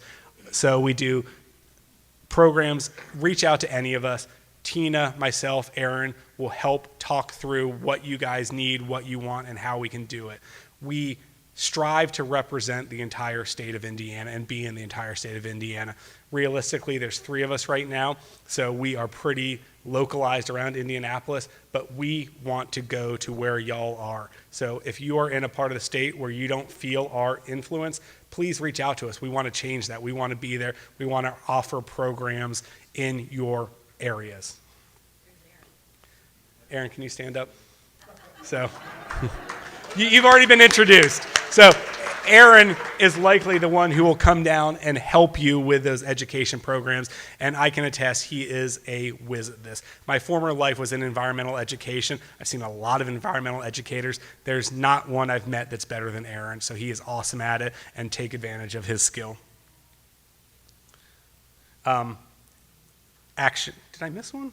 Yeah. Advocacy. Okay. So we're doing a lot of this right now. We are in legislative season in Indiana. I suppose legislative season never really stops, but it's pretty compact here. We're in what's called a short session. You have heard people talk about some of the bills that we're tracking and following. I can go into this in depth, but the best thing to do is go to our website or become a member and you'll get the emails about it. But we are tracking a lot of bills. Some we are supportive of, some we are in opposition to, and some at this point we are neutral on and watching. Again, if you guys have questions about specific things, we can talk about that afterwards, but there's a whole suite of things we're following, and again, everything core to our mission of advancing wildlife in this state. On the federal level, you can also see my headshot's not quite as beautiful as Jordan's was, but that was a Farm Bill fly-in. Indiana flew out there to talk to our federal delegation about the Farm Bill. If you're not familiar with the Farm Bill, it is the single biggest driver of conservation money in the country. It is through the guise of farmland, but there's a lot of really amazing conservation programs that have historically happened in it, and we need to really, really fight right now to make sure they stay in it, because there are some dirty rumors coming out that people really want to take not a scalpel, a hatchet to the conservation titles in this Farm Bill, and we need everyone to stand up and fight for that, because it would be devastating to lose that money. So federal policy is another area we play, and sometimes we get to do fun stuff. Here's a picture of one of our board members, Stacy Kashulis, and I, who had the opportunity to go to Farm Aid and table at Farm Aid. It's a great event every year. This year was in Indiana. We went up there. We talked to well over 1,000 people through the course of several hours. We got 500 postcards signed to Senator Braun that we hand delivered to his staff. These things matter, and we talk to people that we don't talk to. People who were there for the music were maybe interested in farming a little bit, but we had a funny taxidermied beaver up there that everybody wanted to come see, and that was our gateway. We talked to people of all ilks, and everyone left with a little more understanding of what we're trying to do and what they can do. A lot of them were producers on the land, and they were supportive of what we were doing and often said, I've never thought about that. Again, we need to get out there. We need to have touch points with these people, and we do it through this way as well. We just participated in a conservation day through the Indiana Conservation Alliance. A lot of the members of INCA are in this room right now. Next month, we're going to be collaborating with a bunch of the sportsmen's groups who we have some of in this room for another day at the State House. So again, IWF is kind of your more traditional end of the non-consumptive conservation spear, as well as the traditional end of the consumptive conservation spear. We really try to have that big tent where everyone can come in. Sometimes we disagree on things, but we all want the same end result. And again, this coalition building in the state is so vital to what we're doing. Action. This is another thing we're really going to ramp up in 2024. We already have our first project in mind. We'll get it out to our members in the near future. We have a meeting next week to discuss it, but working on all sorts of land improvement, invasive removal, native planting, getting people out there. Again, you heard, I think it was Bob. Bob was the one who said this. Getting young people out there to do things, it's the best way we're going to impact change long term. They are maybe naive enough to still believe that this is doable. We're all old and jaded. They think they can do it. They go home and they're persistent. I've got 2 kids. They convince me to do things I never would think of. So we get them engaged. We are going to win this. So there is still hope. And it's not only kids. We want everyone there, but we definitely want to engage and bring young people into this and empower them, give them the understanding of how you can do this. Native plants are having a moment. If you go to our exhibitor's table, you'll see some of that happening there. We need to keep incubating, keep moving that, because it is one of the most important things we can do is replace these noxious invasives with things that are supposed to be here if we want wildlife to thrive. So we also have events. So we have right now 2 kind of big events a year. This, our annual conference, where I've been blown away by the speakers up till now. Sorry, it's fallen off a cliff. They are so knowledgeable. The other one we've done, we've only had 2 so far, but it is a conservation top shot. So it's a shooting event at the Indiana Gun Club up in Fishers where people come. It's a day of sitting around, laughing, talking, shooting clays, and it was really, really successful. We're going to grow it again in our coming year. But again, please come out, and you can see John Goss will speak on this shortly, but we serve kopi there. You guys, if you stick around, are going to get to taste kopi, formerly known as Asian carp. But it is something that I bet of the 50 or so people there, only 3 or 4 had ever tasted it. They all left knowing, hey, this isn't bad. I can eat this. This is actually really good. And John will explain why that's so important. But these are the sort of things, introducing people to ideas, getting different people from different backgrounds together to talk about this. That's how we're going to win this. Sustainable trails. We have a sustainable trails program that partners with property owners. IWF itself is not a property owner, so if any of you are, we're always looking for property owners to collaborate with. We have, and Aaron is the brainchild of this and works extensively on it. We help property owners understand how they can either build their trail system or convert their existing trail system into something that is sustainable for wildlife, but also for people. Nobody wants to spend $50,000 on their trail system every year because it's poorly graded or it's got bad wood in it or whatnot. So there's a lot of methods that we can introduce that help with that, as well as making sure that it's got the key ingredients to have wildlife thrive. That's what we want. We want people and wildlife to thrive in harmony. It's a tough balancing act, but we can make big steps there. These are a list of some of our recent trails. The most recent one was opening one up at Goose Pond. We are in the process of working with Conner Prairie as they develop their trail system up there. If you haven't been up there, you need to get up. They are the largest private owner of White River frontage in this area. It's a beautiful property, and they're opening it up through a trail system as we speak. So this fall, get out there. We hope to have some programs there and see it. Certified wildlife habitat. So everyone knows this by various names. A really interesting kind of tangent was, I was in a room and we were talking about, I've always referred to this as backyard habitat. I was told, stop calling it backyard. We want this in the front yard. This isn't something you're supposed to hide. And it makes a lot of sense. So simple to do. You certify that you have the necessary ingredients. Register with NWF, but don't forget to register with IWF too. And this is a movement. There are more private pieces of land with native plants on them than our entire national park system combined. Small areas add up. Indianapolis is the 3rd highest adopter of native wildlife habitat in the country. That's in Indiana, guys.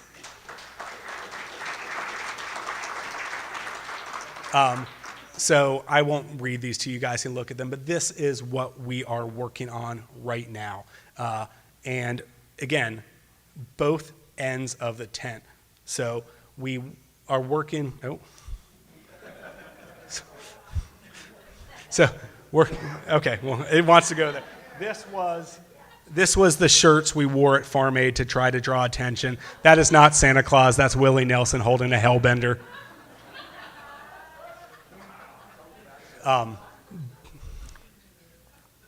So any questions for me? I was going to talk a little more about the work we're hoping to do in the coming year with agriculture and water quality, but I touched on that earlier. Again, we are working a lot with water quality and really trying to expand that onto private lands, because that is the single biggest driver of water quality in the state, is what happens on private lands here.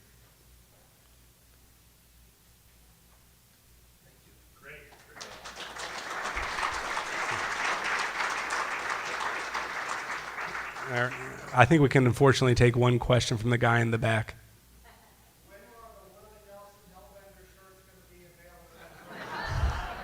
Talk to my lawyers.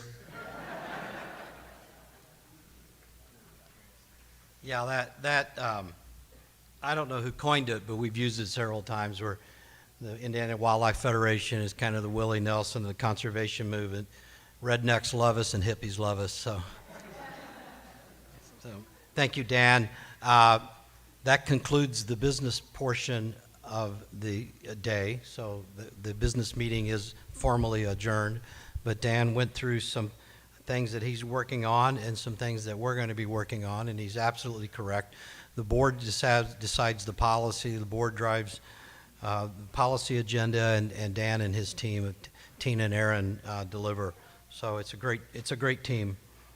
We're going to go back to a presentation from Elizabeth Mabey. Elizabeth is the Conservation Coordinator for the Indiana Department of Natural Resources. She's got a bachelor's degree in environmental science, PhD in plant ecology from Indiana University. She's had a variety of experiences around the Midwest, and right now she's going to update us on the Indiana Wildlife Plan. Elizabeth? Oh, there she is. Thank you. You don't have to keep the Willie poster up. I don't have anything nearly as exciting as Willie with Hellbender. Thank you all. This is my first time at the Indiana Federation or Wildlife Federation conference, and I'm so thrilled to be here. So I don't know if my title of my talk gave anyone pause, like what might she mean by managing water on loan? And my inspiration really came from this quote cited here by Mahatma Gandhi. He says, "The earth, the air, the land, and the water are not an inheritance from our forefathers, but on loan from our children." Those happen to be my two kiddos. So one of the reasons this quote really struck me is that it very much ties to the Indiana DNR Division of Fish and Wildlife's mission. And basically, it says that we enrich the quality of life for present and future generations through our conservation actions. So hopefully you see that today. I can't really begin to tell the story of the State Wildlife Action Plan without covering some of the fundamentals of how conservation is funded in Indiana DNR, and specifically the Division of Fish and Wildlife. So I'm sure you're aware that DNR is composed of several divisions. You may not be as aware that not every division is funded in the same way. So Indiana Division of Fish and Wildlife, where I work, is funded two primary ways. Through the state, our primary funding source is the sale of hunting, fishing, and trapping licenses. Those dollars are then used as a required contribution to receive federal funds through the Wildlife and Sportfish Restoration Program, which is administered by the U.S. Fish and Wildlife Service. And the federal side of those funds comes from excise taxes from manufacturers and importers of hunting, fishing, and shooting sports equipment, as well as some boats and boat fuel. What you may be less aware of is the Wildlife and Sportfish Restoration Program does have some limits on the fish and wildlife species and their habitats that those dollars can be spent on. So when you look at that list, you may recognize that there is probably a significant gap in other species and habitat work that needs to be accomplished but can't through the Wildlife and Wildlife and Sportfish Restoration Program. So that funding gap has, for the last 20 years, been filled by a congressional program called the State and Tribal Wildlife Grant Program. So this State and Tribal Wildlife Grant Program is an annual appropriation by the U.S. Congress. We have received the same amount, $965,000, from this program to Indiana for the last 10 years. It has some stipulations, like any federal program. It can only be used for species that are determined to be species of greatest conservation need. Now, every state can create their own definition of a species of greatest conservation need, but roughly in Indiana, you can think of that as rare and declining species in the state. And excitingly, as of 2023, we now have plants on our species of greatest conservation need list. So, in order for Indiana to receive funds from the State and Tribal Wildlife Grant Program, Congress mandated that we have a state wildlife action plan, which you'll hear me say that, or you'll hear me say a SWAP. The SWAPs are considered a 10-year time horizon for conservation planning. There have been two other SWAPs generated out of Indiana, and the third one is currently being revised and will be due to the federal government in October 2025. One thing I want you to take away is that at the heart of the swaps for all this time has been an insistence on collaboration. The criteria that we're held accountable to for the design of our swaps consider the degree to which a state creates a sense of collaboration to develop and implement the plan. So while Indiana DNR gets to be the leader in convening and leading the development of this plan is for all of us. If you have looked at or were a part of the 2015 revision, you may recall that we had a 6-region division of the state for planning. So this next revision for 2025 is using that same 6-region planning model. But what's unique about our approach this time around is that we are working for each region to create a specific regional wildlife action plan. It will, of course, talk to and roll up to a state wildlife action plan, but we're really focused on regions as the unit of change.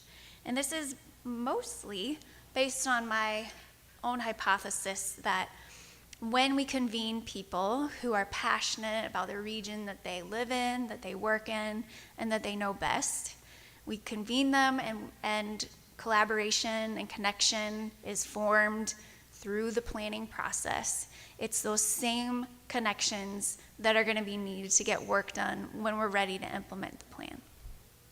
So how have we been going about that?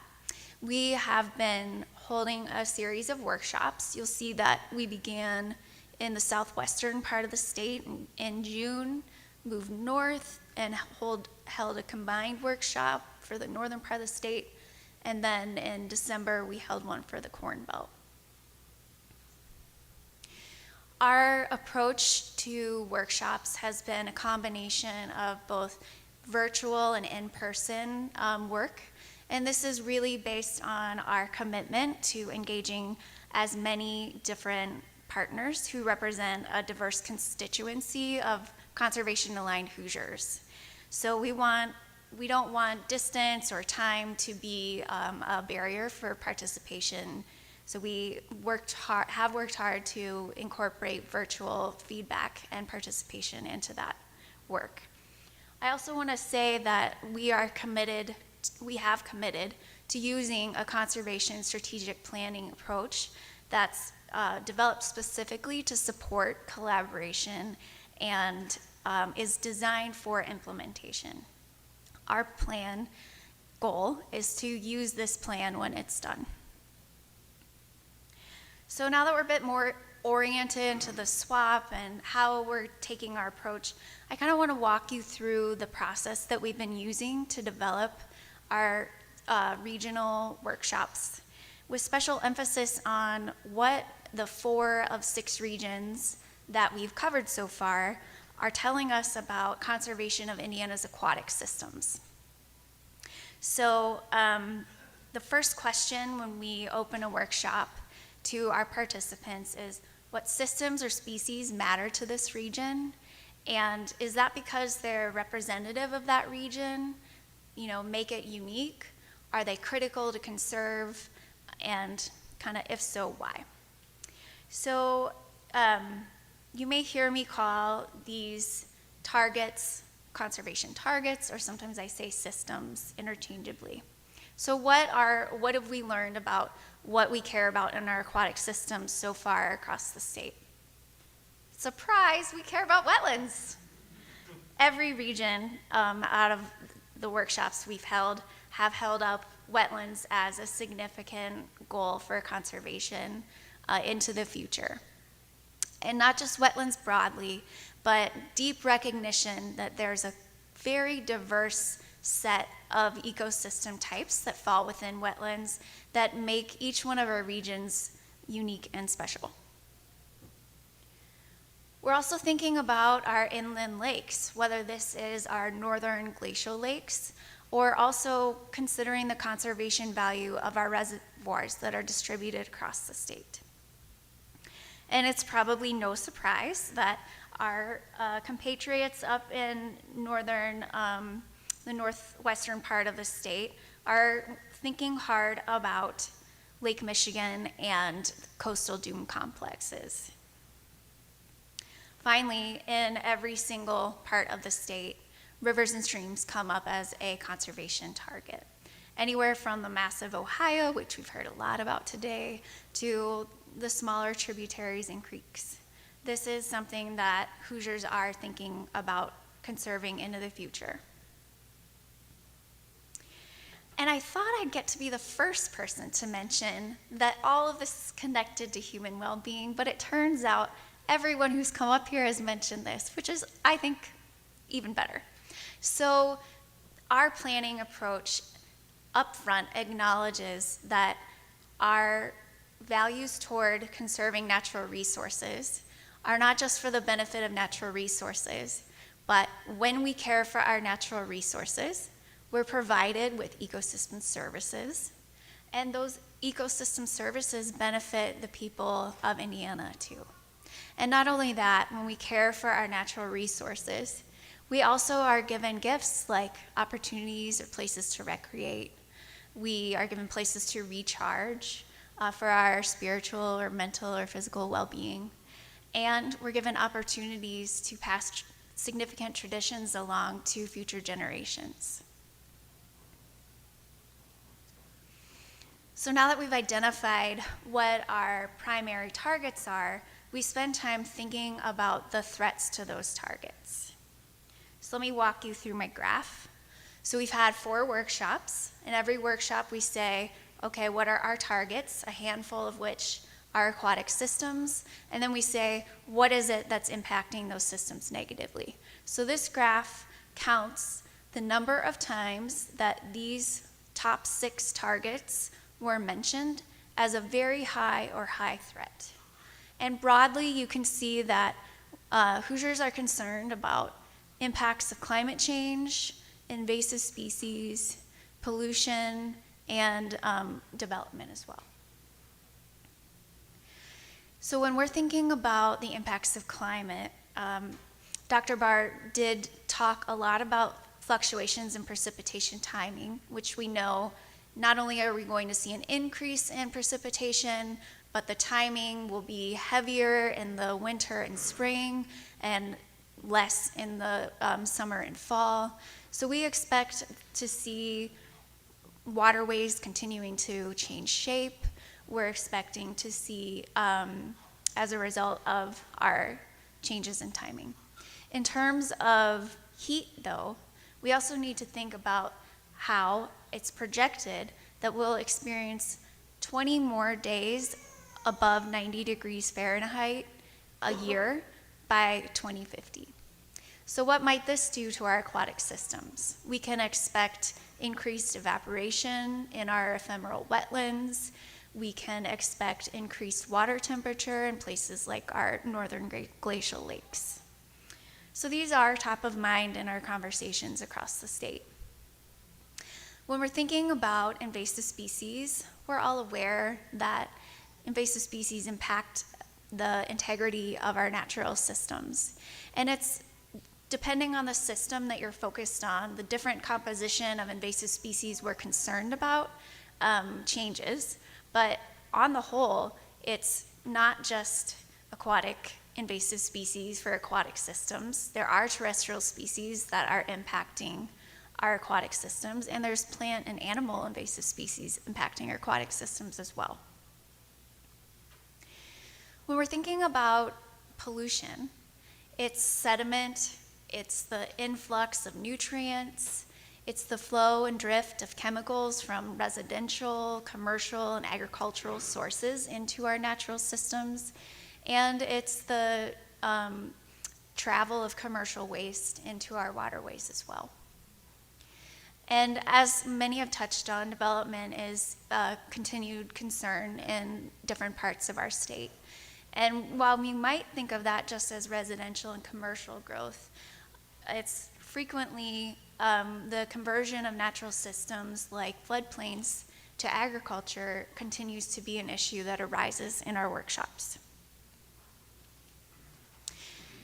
So after we've identified our targets and their direct threats, the next question is, what's the why behind our threats? So we ask people to take time to consider the social, economic, institutional, and political factors that are influencing the threats in their region. Okay, so if we look across all targets, across all threats, and we look at the why behind those, we can roughly break them down into kind of 4 categories. For the institutional factors, these are things about organization or culture that stifle change or improvement. When we think about social factors, these are people's behaviors that result in negative environmental consequences. And I think we're more familiar with thinking about political and economic factors. So what we're seeing is institutional factors really are a primary driver of the threats in our state, followed by social factors. What I think is really interesting about that is that this is not typically what we talk about when we're talking about natural resources planning, or at least in my experience as an ecologist. So when we're thinking about institutional factors, we're thinking about, well, why are septic systems designed the way they are?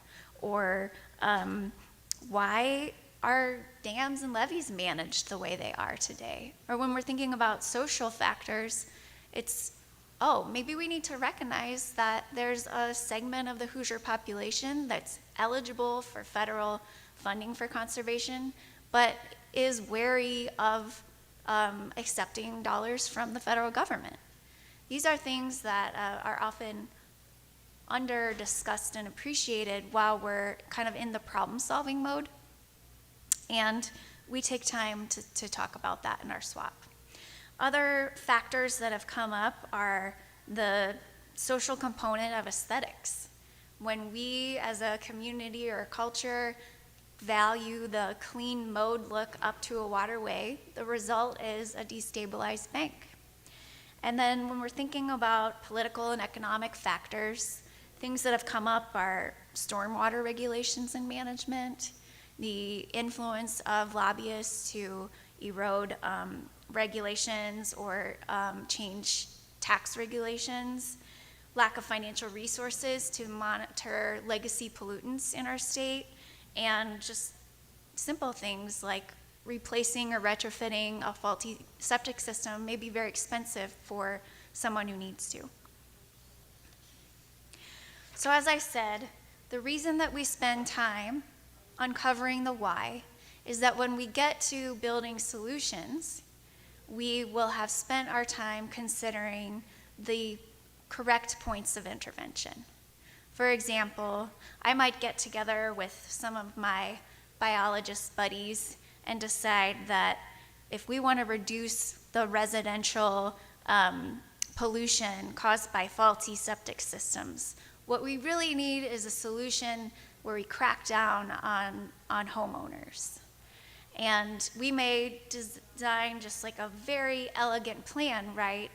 But without the right people in the room, without understanding the why behind that, we may forget something as basic as people don't have the money or the support they need in order to change their septic system. So we spend a lot of time thinking about the why so that when we develop our strategies, we are more centered on our most influential possibilities. When we created strategies across these 4 different regions in the state, it won't surprise you that protection, restoration, and stewardship of natural resources come up as a recurring theme over and over. But when we look beyond that, and we look at what other actions can we employ to carry off a particular strategy, I think the story gets really interesting. Look, education and awareness showed up 15 times in strategies as a key action to achieve success, followed by funding and incentives, regulations, networks. Networks is an example of farmers talking to farmers to help shape the future of agriculture in Indiana. What this graph says to me is that natural resources problems cannot be solved by natural resources managers alone. We need people with a diverse set of skills, with a diverse set of viewpoints, who represent a diverse community of Hoosiers to really make a difference, because no one entity or person contains the technical skill set to carry a strategy off on their own. So let me show you an example of a strategy that a community of workshop participants worked on.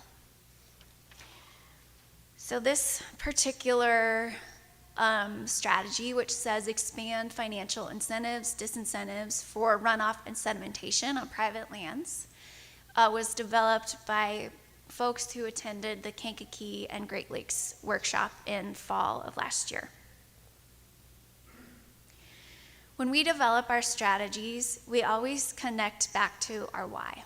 So what systems will this particular strategy benefit? This group thought that this particular strategy touched on wetlands, the Great Lakes, inland lakes, and rivers and streams. If this strategy works, what are the ecosystem services provided by better functioning systems? They said water storage, water filtration, healthier food, and retaining our healthy soil where it belongs. And when these services are provided to people, people benefit by increased flood protection, opportunities or access to recreation, places to get out and experience nature, which is great for our well-being. And also, as we've heard mentioned a few other times, economic opportunities arise from high-quality places to recreate.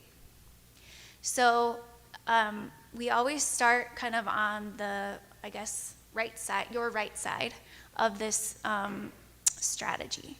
So what do we need to do to get from here to these wonderful benefits? Well, this particular strategy focuses on these pink boxes, which are reducing sedimentation and runoff, improving flood storage, improving water quality, and one more that I can't quite read. Broadly, how might we go about this? This particular workshop group felt that there were 4 primary big steps to get from the idea to implementation. The first thing that they felt needed to happen is that we needed to collect and incorporate our data to update the fee or incentive structure that we currently have in the state.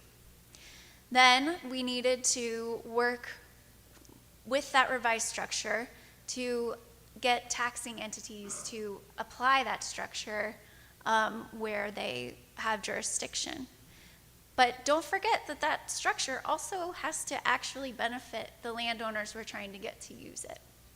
So here, this top row is kind of economic or institutional changes that would help us get from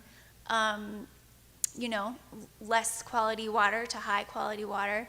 But here's where an education, awareness, and behavioral component comes in. None of this will actually happen unless landowners both become aware and adopt or feel empowered to adopt these best practices. So, I should make the point that I've been a state employee for quite a while now, and I've been asked to implement different segments of strategic plans several times. And in my experience, a lot of strategic plans kind of just stop here. And then they're handed to someone like me, and it's like, just go ahead and make landowners aware and empowered to do these best management practices. Like, just you figure it out. Which lots of people have and are doing well. But I really believe that not getting granular in our strategic plan could be a barrier to implementation. So our planning approach goes further, and I won't get into each of these little steps, but this is actually not even as granular as our plan will get. Any strategy that's published in the State Wildlife Action Plan will have this level of detail where these are intermediate results that are connected in a logic chain. Each of those will have an objective and an indicator so that we can tell if this logic is actually yielding the results that we expect. Not only that, but we spend time talking about what entities are appropriate to become involved in this strategy, and also what are some of the sort of step-down actions they might take, so that any team that wishes to work together towards this strategy really has a fairly detailed roadmap to begin their work. My other objective for having this level of detail is that when funding opportunities like America the Beautiful or a large foundation wants to spend money in this state, teams that have used one of these strategies will have a pretty great start to an application that can then be used to fund the work that we know we need to do. So you may have noticed that by the end of this month, we're going to have all of our workshops done. You may be like, well, this is not due until October 2025. What are you going to do with the rest of your time? We are going to turn our attention to a couple of other things this year into 2025. First, you may remember that one of the primary roles of the State Wildlife Action Plan is to publish this list of species of greatest conservation need. We will be undertaking a process this year where we review the criteria we use to adopt a species or elect a species to the species of greatest conservation need list. We want to make sure that it reflects the way that our plan is shaping up to be a more systems-focused state wildlife action plan, and also reflects the values of Hoosiers today. We also, while we have our high-level strategies built, we certainly have responsibility to go through and set objectives and indicators for the strategies in the SWAP. This will require a high level of collaboration, again, through smaller virtual working teams who have expertise in particular systems or particular conservation action types like education and awareness, to make sure that we're setting the right objectives with the right indicators so that we can tell if this plan is working or not. Finally, my commitment to the state is that we develop and deliver a highly usable state wildlife action plan. This means that we're working towards developing a web-based state wildlife action plan that has tools to help different users find the information they need quickly and that is of the highest utility to that particular user type. You may be wondering, how can Indiana Wildlife Federation help? First, I want to acknowledge that Dan has already been pretty involved in the State Wildlife Action Plan workshops, and I'm grateful to his time. I expect that there's going to be other ways for IWS staff or board members or other members more broadly to stay involved as we continue into this year. Finally, the most important part of any plan is the day after it's approved and we all get to work. I want you to see that this is a plan for a hopeful future of the state, that it requires every single conservation-aligned organization and many, many more new collaborators for even one of these strategies to get off the ground. We really need each other to conserve Indiana, and I hope that we can count on IWF support in carrying out a strategy, or perhaps finding a strategy to take the lead on.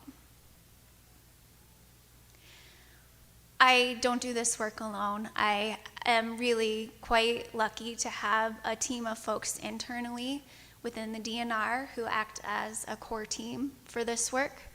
We also have fantastic partners in the Foundations of Success, who were the developers of the conservation planning approach we use. It's called the Open Standards for Conservation. Finally, none of this work is possible without the literally hundreds of partners that have chosen to participate and spend their time imagining a better future for our state. Thank you.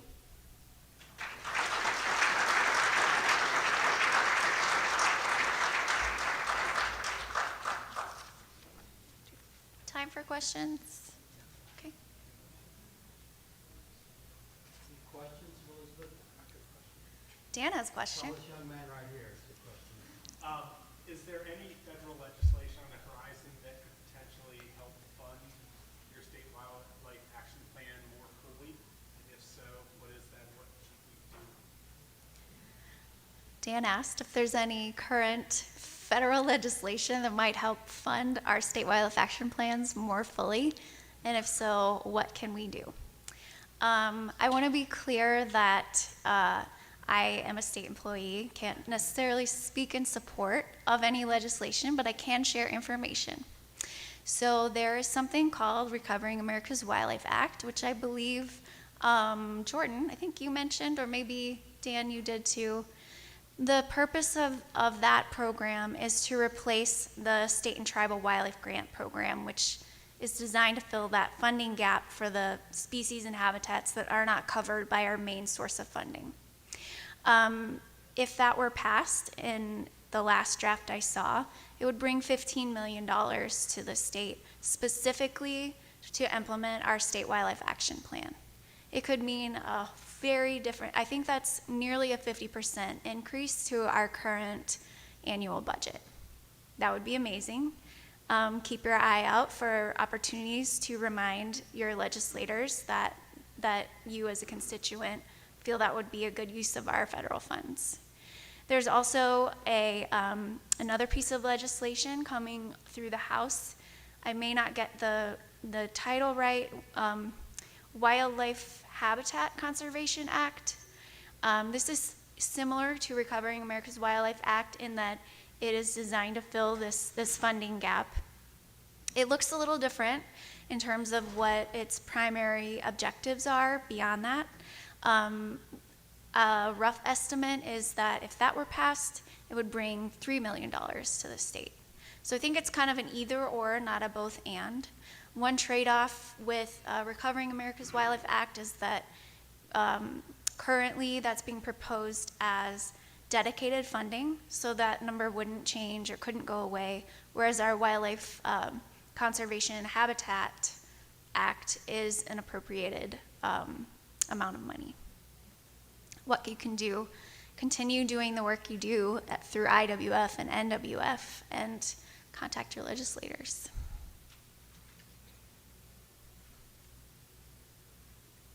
Got Yeah. a question back here? You probably said how long you've been doing this, but I didn't hear it. How long have you been involved with DNR in this capacity? You're doing a great job.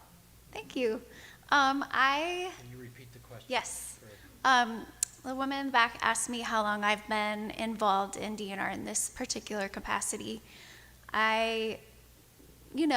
It's a little bit fuzzy. I think I started October 22. That sounds about right. Mm-hmm. So these are updated every 10 years, and obviously we've heard a lot today about some of the challenges facing Indiana and wildlife and habitat. That being said, do you see any big differences or areas of emphasis between the plan that will come out and the one that was released 10 years ago?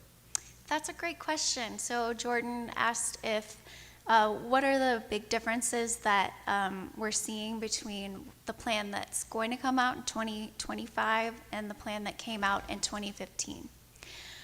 Some of the changes are a result of changing Hoosier values and changes in leadership perspective. For example, we are taking a systems approach. So that doesn't mean a de-emphasis of the value of each individual species, but it does mean that we're going to spend our dollars on improving systems so that the species that are users of that system can thrive. And that's a little different than calling out individual species as targets for conservation. However, I will say there are instances such as bats or mussels that will receive specific attention in different parts of the state. So that's one, systems over species. Another big change is that we're acknowledging climate change as a real threat to our future. To be honest though, beyond acknowledging, we need to spend more time thinking as a conservation community about adaptation. And that's true nationally and globally. But I was very heartened to see the degree to which Hoosiers all across the state so far have acknowledged that there really are experienced changes in the way our climate is moving. Another thing that's more of a national trend is a move towards landscape conservation as the appropriate scale for collaboration. So while we are thinking about regional wildlife action plans rolling up into a state wildlife action plan, I'm also very involved regionally, because many of our species within the state of Indiana have overlapping ranges. Many of our habitats are common across several states. So we're also designing in the Midwest, working towards designing our each individual statewide action plans in a way that they can kind of communicate with each other, so we can again look for opportunities for bigger scale conservation that makes a difference across state lines.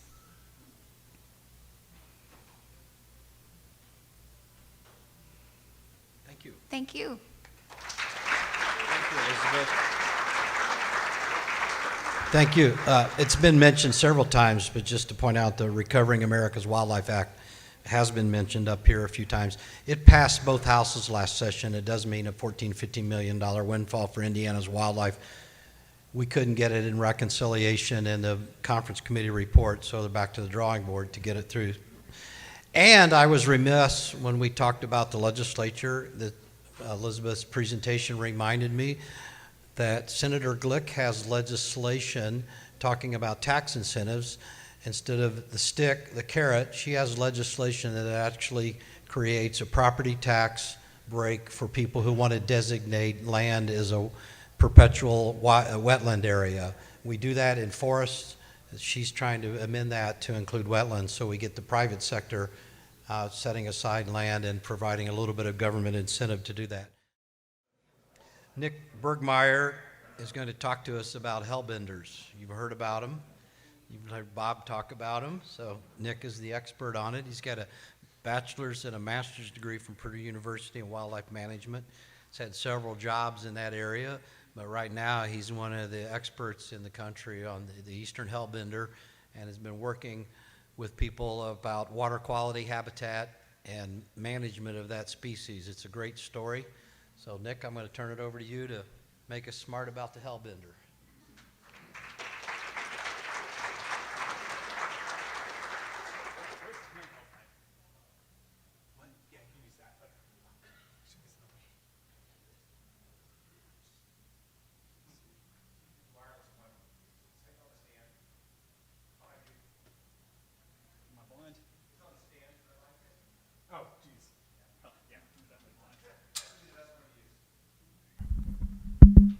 All right, well, hello everyone. I'm not Missy, I am Nick.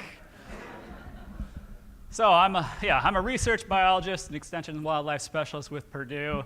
I've been working with the hellbender cumulatively for about 12 years now. I did my master's way back in 2007, and then I came back to this job in 2015 to focus on this reintroduction project for hellbenders. So what is a hellbender? Hellbender is North America's largest salamander. They weigh up to 5 pounds. They can get up to 2.5 feet long. That one I am holding there is the biggest one I've ever seen, and that was about 2 feet long and about 3 pounds. Oh, well, my font's a little off here, but so IDing hellbenders, it's pretty easy. They've got these big flat heads that helps them slide under rocks. They have these big folds of skin along the sides of their body, which gives them one of their names. It's called, the other name's old lasagna sides, and those folds of skin, they help them absorb oxygen. Hellbenders are fully aquatic. They never come out of the water. And they don't have gills, except for when they're tiny little babies. So once they hit about 2 years old, they absorb their gills. So they just absorb oxygen directly through their skin, which is important for some of the stuff we'll talk about later in terms of water quality. But those extra folds of skin really help them. It's extra surface area for respiration. You can't tell the males and the females apart, except for a very short breeding period from about August through September. And on the two left photos there are little larval hellbenders. They've got those gills behind their heads. But once they hit about 2 years old, in that top right photo, that's pretty much exactly what they look like. In the bottom right is a mud puppy. And that is the other species that people confuse for hellbenders. Some people call hellbenders mud puppies. So it gets a little confusing, but the actual mud puppy always has gills behind its head. It doesn't have those big fleshy folds of skin down the side, and it is generally just much smaller. I forgot to mention that usually people ask me, and I've mentioned a few of them, where did hellbenders get their name? The story that I've always been told, and the story that we usually tell other people, is that when settlers were first wandering across the country, they would catch these things, and they thought they looked like something from hell that was bent on returning. So it's not a very endearing name origin. I mentioned old lasagna sides. A lot of people in certain parts of the country call them that. I prefer snot otter because they're fully aquatic. They are super slimy, so if you ever caught one of these things, one of their defense mechanisms is they just ooze slime all over the place. And then other names, mud dog, mud puppy, various things. So hellbenders are essentially a forest specialist. They are only found in rivers and streams in really nice forested areas, the highest quality streams. So they're comparable to mussels, or especially, people think about good trout habitat. That's generally good hellbender habitat. They like these rivers that have a nice gravel cobble bottom. That's where their larvae mostly live. And the adults really need these big flat boulders, and that is where they spend most of their lives. They pick out these boulders that are the size of car hoods, and they really don't move from those boulders once they've settled there.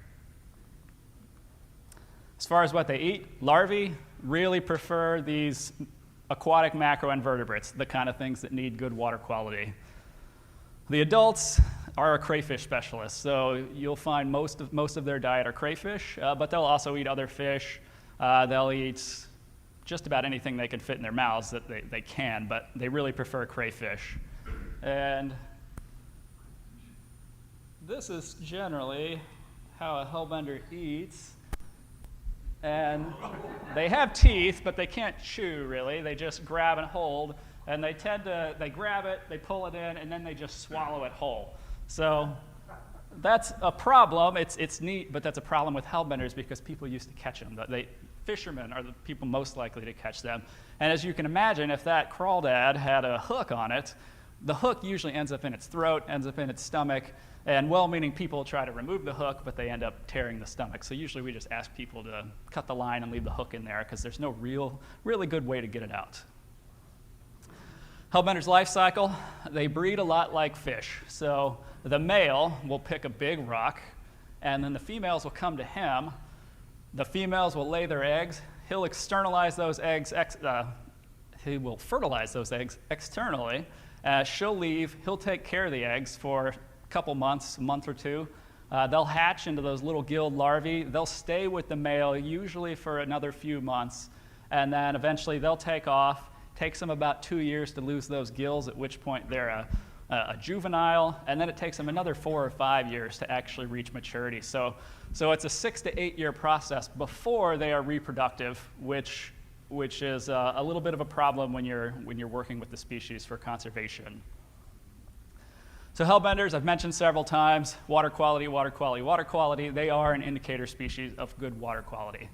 The adults, that's not necessarily the case. You can find adults in degraded streams. They live up to 30 years in the wild that we're aware of, so they can hang on for a while in poor quality streams. It's really the good hellbender populations with the larvae and the juveniles, that's the indicator of a good quality stream. So if you just find an adult, that doesn't necessarily mean you've got a good stream. If you find a larvae or a juvenile, that probably indicates you've got pretty good water quality. So some of their main conservation concerns, we've heard it a lot today. Agricultural runoff, especially in the form of sediment for these guys. Sloughing banks. Dams are a big problem. They have very little way to get around a dam. They don't come out of the water. They can't climb a vertical surface, so they just can't really get around a dam. Now, one of the things, this is some graphs or figure from some research from a colleague in Virginia and North Carolina. It's relatively new.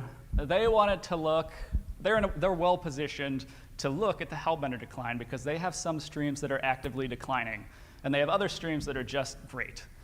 And so they wanted to look at some of these different scales to see what's causing, maybe they can try to figure out what's causing the hellbender decline. So they looked at three things. They looked at the sort of local riparian area immediately around what they're calling hellbender sites, which usually when we say that, that's a 100 or 500 meter stretch of stream that's good for hellbenders.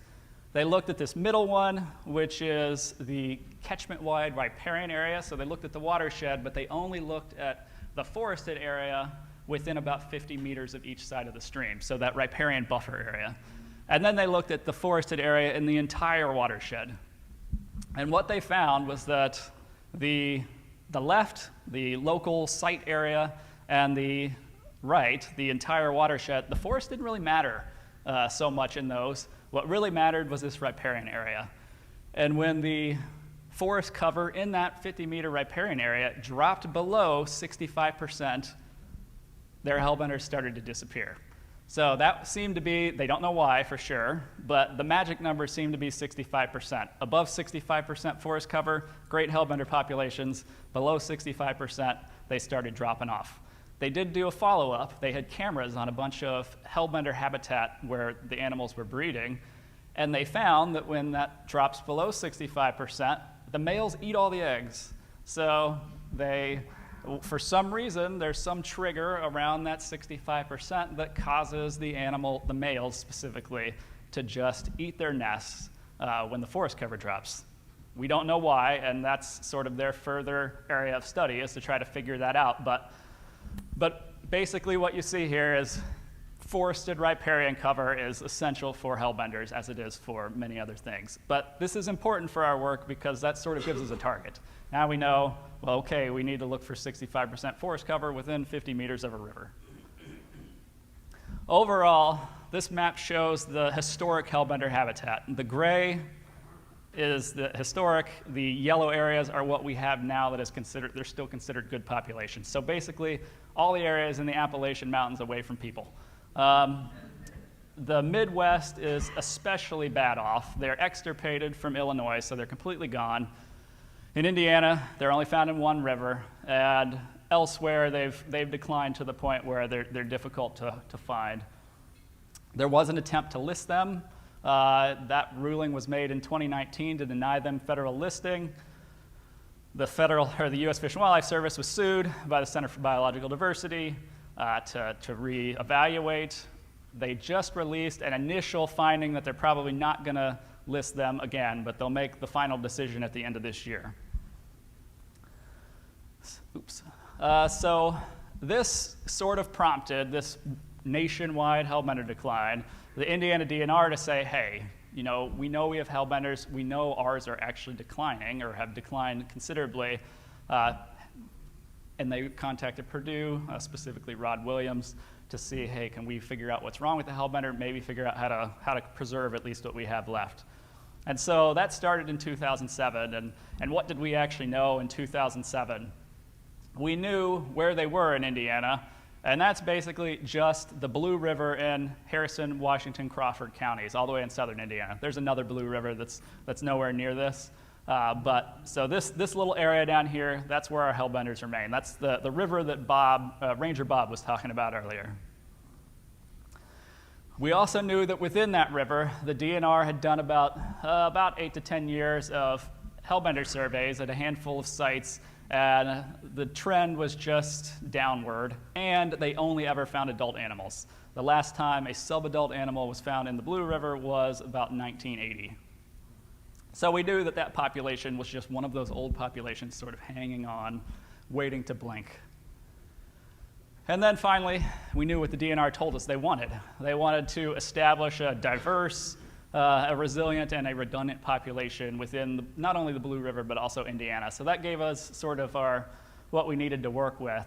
And real quickly, basically the adaptively diverse just means that we are supposed to restore this population to a level that is diverse enough that it can handle any sort of perturbations in the system, and be able to adapt to our changing environment. And so we wanted to look, where do we go to get these animals? Because Indiana, it's hard to do. We have very few animals left to get, either collect animals or to get eggs. So we've settled on getting animals from these two areas, Ohio and Kentucky. They are genetically somewhat or fairly closely related to Indiana. As far as resiliency is concerned, this is basically a population level thing where we wanted to create a population in the Blue River where we have enough sites where we have enough animals within our sites that if some animals die, which happens, that they don't just immediately become critical again and disappear. And we do that by ensuring that we release enough animals in these sites that they match densities in other healthy hellbender populations. So we don't just go out and release a handful of animals and say we're good. We've calculated what we need for each individual site to say this is a good release. And then finally, this redundancy, and this is sort of two different levels. We have our river level redundancy, which is we have enough sites within the river that if something happens to one site, there's still 10 or 15 more sites that they can fill in the gaps. From a larger perspective, somebody mentioned the East Palestine train wreck last year, the spill into the river. If that happens to the Blue River, Indiana no longer has hellbenders. So we are looking at other sites throughout the state to increase that redundancy and make sure that if something does happen to the Blue River, we have another population that we can draw from. And so that sort of led to this big project, and we've wanted to focus on sort of different phases. We've got 4 phases. I'm only going to really focus on a few of these, but quickly, the first one, sort of an information gathering phase, then a population modeling phase, and then the restoration phase, which is where we're at now, and then finally a habitat improvement and expansion phase. But real quickly, I like to give people an image of what it is we're actually doing out there, because I can talk about doing hellbender surveys and nobody knows what that really means. So when we do hellbender surveys, that usually means that I have hired a bunch of really big guys to go out and pick up rocks, and I crawl under those rocks and feel around for the hellbenders. Or when we're doing egg searches or larval surveys, we just put on wetsuits and we snorkel along the bottom of the river and we shine lights under rocks and look for animals or eggs. And then finally, we do a lot of radio telemetry when I'm talking about survival monitoring. We use radio telemetry throughout the year to monitor their survival, monitor their movements, and see where these animals have gone or where they're going. This is what we're looking for when we're looking for eggs. A male pokes his head out so he can keep things from crawling under his rock to eat his eggs, assuming he's not going to eat them himself. And when we do find that, I stick a probe under the rock with a little hook on it to try to pull out the eggs, which looks a lot like, well, it's black right now, but it'll look a lot like this. So hellbender eggs are all connected in in what looks like a strand of pearls, and there's usually 250 to 500 eggs under a nest or under a rock. And so I just get that little hook and I get a hold of the eggs and I can pull them out in a big mass. You can see the little developing larvae in there, which is always a good sign when you know that the nest is fertilized and relatively healthy. And one last thing, we also do something called a soft release. And there's basically hard releases and soft releases. A hard release is if you take the animal you want to release and you walk down to the river and you pour it in the river and you wish it luck. So you just throw it out and hope it survives.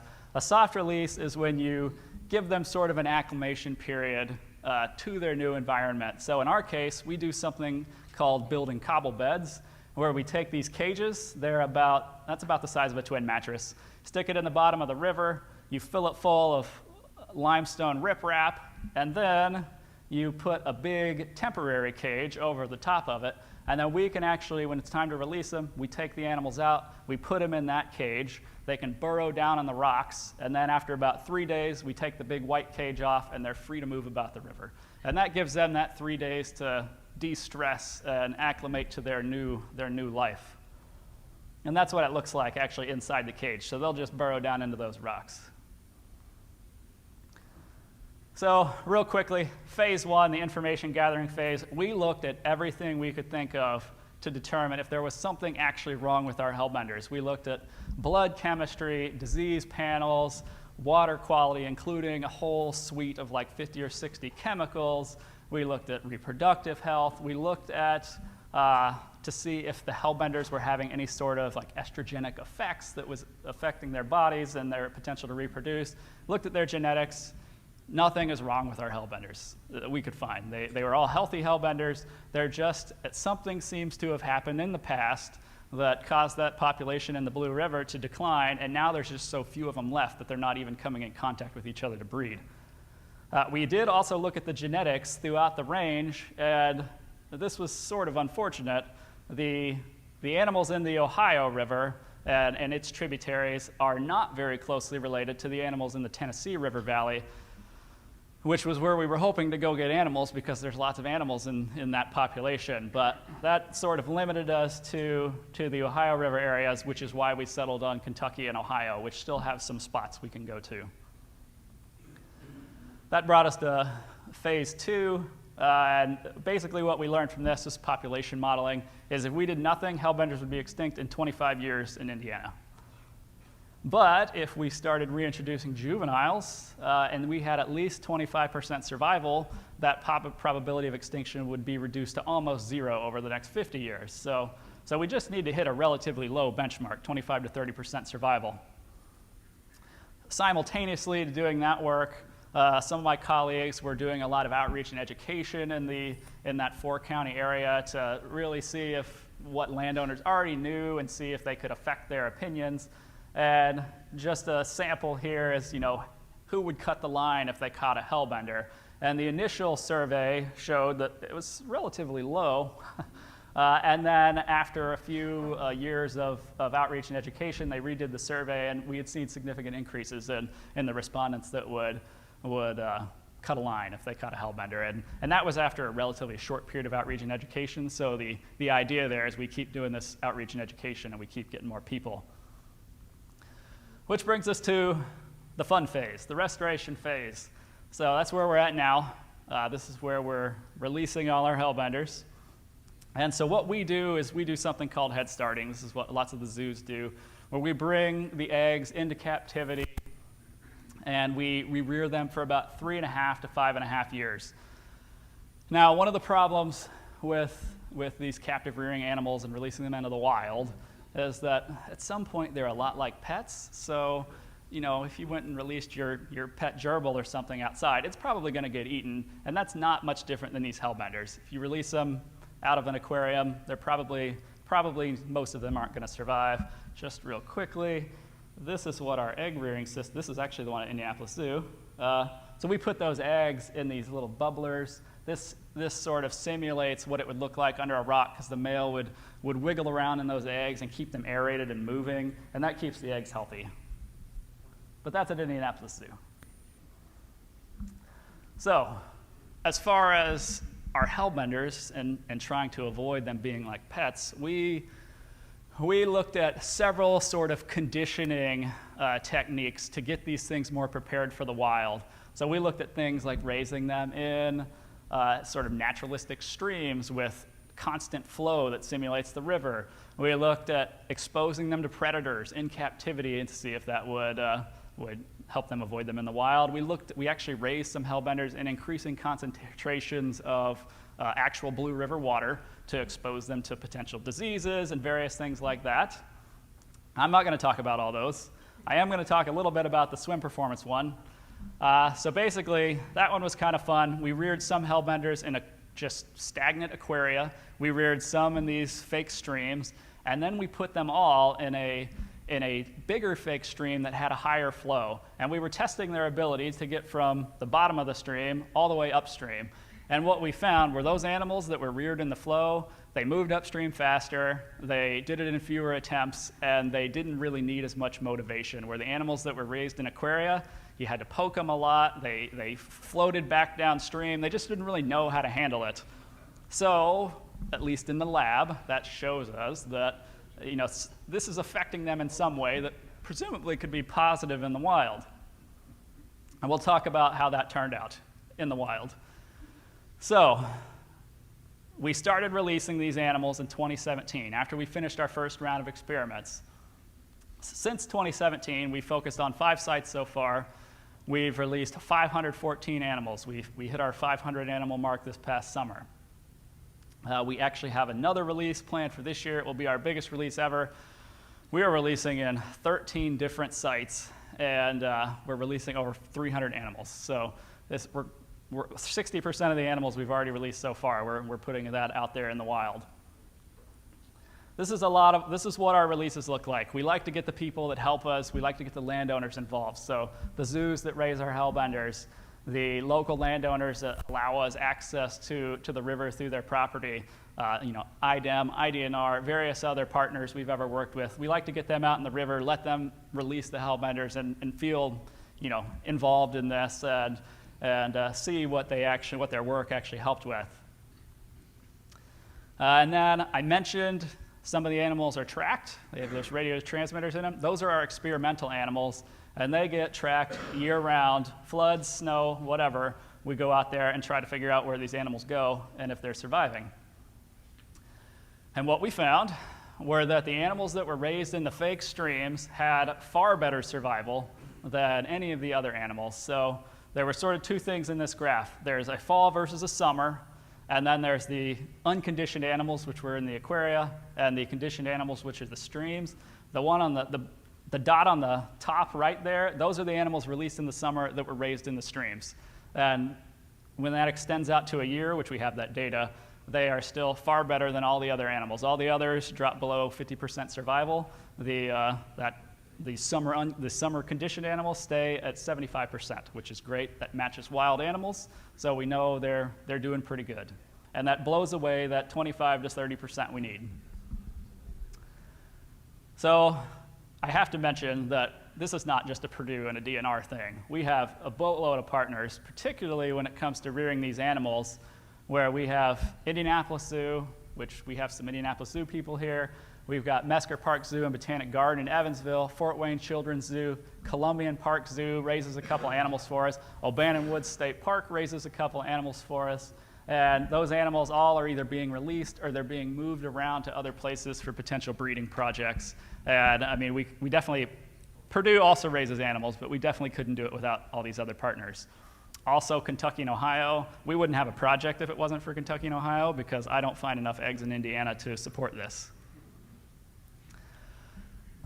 So one of the questions most people ask is, how are you going to decide if this is successful?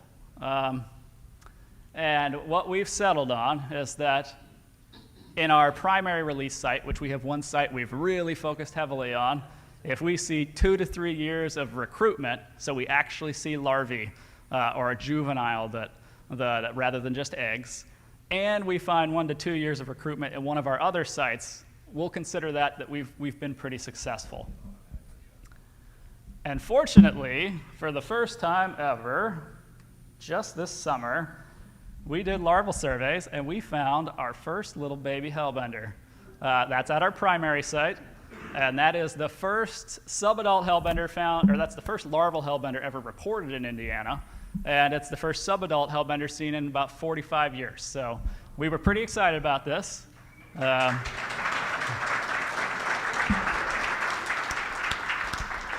And we're going to, thank you, and we're going to continue these surveys, and hopefully they only look like that. They're only that small for the first year, so it'll be easy to tell if we get some new ones. Yeah, he didn't want to go back under that rock. And that finally brings us to this fourth phase. And we've talked. Several people mentioned the sort of landscape scale conservation, the big picture stuff versus the species focused stuff. And we focus, we have to save the hellbender if that's what our goal is, and we focus specifically on restoring their population, but we also recognize that that doesn't do us any good if the habitat's not good. So one of our main things we wanted to do was focus on habitat improvement, and then also doing that, looking for other habitat that was also good. So the first, I do habitat evaluations on streams throughout southern Indiana. At this point, we've done 20 rivers and streams looking for hellbender habitat, looking for those big rocks, those forested areas, the lack of sediment. And unfortunately, I only found a couple out of those 20 that looked good for hellbenders. So Indian Creek in Harrison County, Lawfrey Creek, which is over pretty far in southeast Indiana. Those are really the only two that looked like they had what we needed for hellbender habitat. There's two others, both in Harrison County. They're Mosquito Creek and West Branch Mosquito Creek, that are possibilities, but they are much smaller creeks than we're used to working in, and we're still sort of evaluating those. I will say that we are doing a hellbender release in Indian Creek this year, so we are expanding outside of the Blue River. Those animals will be tracked, and so we're going to monitor their survival to see, how do these things act in this new system that we're not familiar with. And then finally, the habitat improvement. We applied for the Natural Resources Conservation Services Regional Conservation Partnership Program. This is a partnership program that basically the NRCS will give money to a lead partner to disseminate to, or to allocate to producers to implement conservation practices. And so last year we got $2.7 million to basically just give money to local farmers for cost share to implement more of these conservation practices. This is our focus area. It's the Blue River watershed in that Fort County area down south. We have a whole laundry list of practices, but they all focus on things mainly on soil retention, soil health, and anything that would potentially improve water quality. And this is not all the practices. This is just a handful. So this last year, 2023, we had 26 applicants. We funded 4, which is not what we really wanted to do. We passed out $600,000. And this was good. We got lots of conservation practices in the watershed. But we've never done this before. And so we really wanted to get more money to more potential applicants to help keep people happy and keep them coming back. And also we wanted to tighten the focus a little bit more on the river, because what ended up happening was the way we had it ranked, and the way NRCS does things, a lot of the stuff was farther away from the river than would necessarily be especially useful. Still good, but not quite for what we want. So we tweaked things a little bit, and so it focuses a little more heavily on the river. And so far this year, we've got 19 applicants, and I was told that several of those are right on the river. So the exact kind of thing we're looking for, and hopefully they'll get good practices right next to our hellbender sites. How much time do I have? I wasn't paying attention to the clock. Okay. So a lot of people ask how to help. I'm going to kind of breeze through this. This is all just repetitive from what most people have heard, but riparian buffers, rain gardens, anything to reduce runoff, slow that water getting into the system, reduce pesticide and fertilizer use, and native species, all the standard stuff we all talk about. Anything that reduces that water and contaminants moving into the river, that's the kind of stuff that especially landowners, homeowners can do for hellbenders. For any more information you might be interested with, we have a helptohellbender.com website. It is actually just getting ready to undergo renovation. We're redoing it, so I don't know what you'll see at the moment. And then the Purdue Rainscaping Program, they have all sorts of information about landscaping and rain gardens, rain barrels, all that kind of stuff. And, you know, again, I just want to thank all the partners. O'Bannon-Wood State Park, Ranger Bob was a great partner, and, you know, he continues to be a great partner because he lives on the Blue River. Harrison Crawford State Forest, they help us out a lot. All the various government agencies, Nature Conservancy, Sam Shine Foundation, IDEB, all the zoos, great partners, and we definitely wouldn't be where we are today without them. And with that, I think I've got time for questions.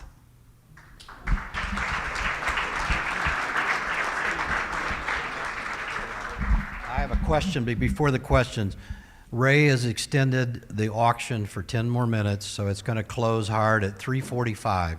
It'll be a lockdown. My two questions, and I'll turn them back over to you. Is one, what was their natural range? And second, who are their predators?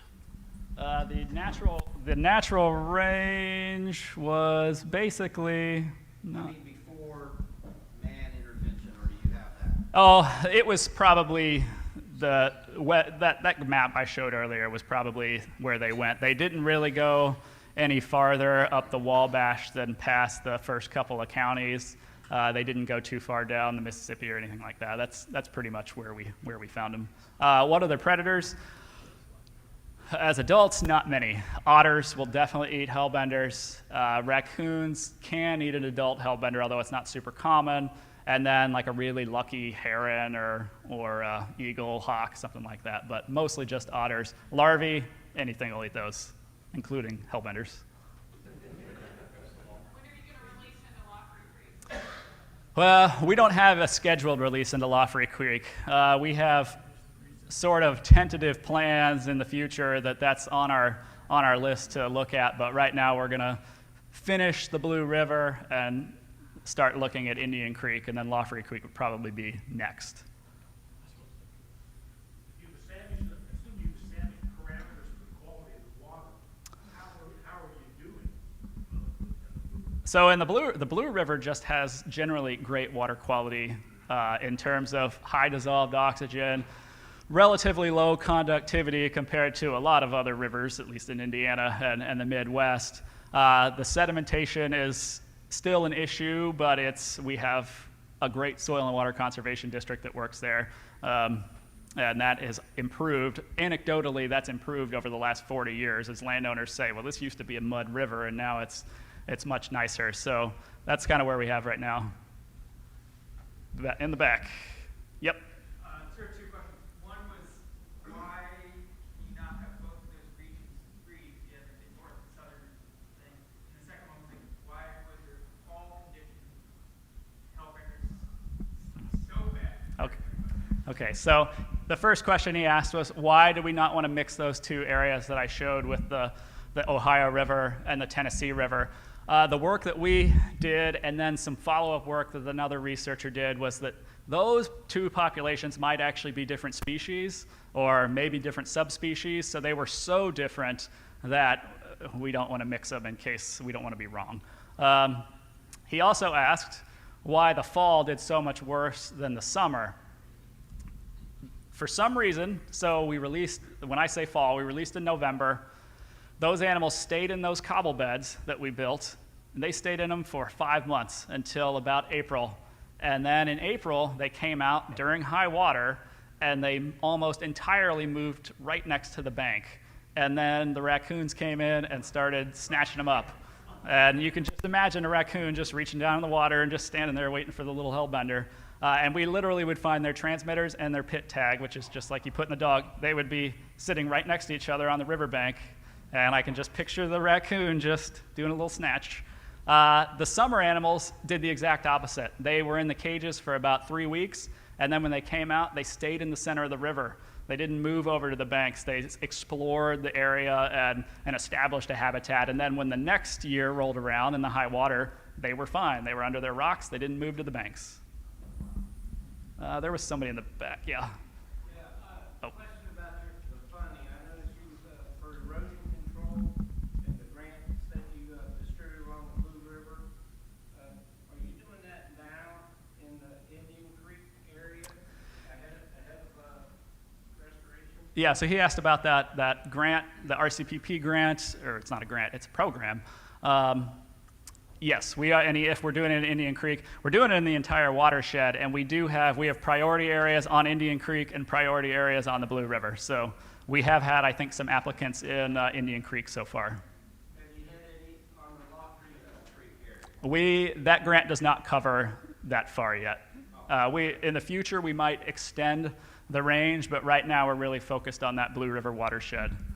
So you had a question, yep.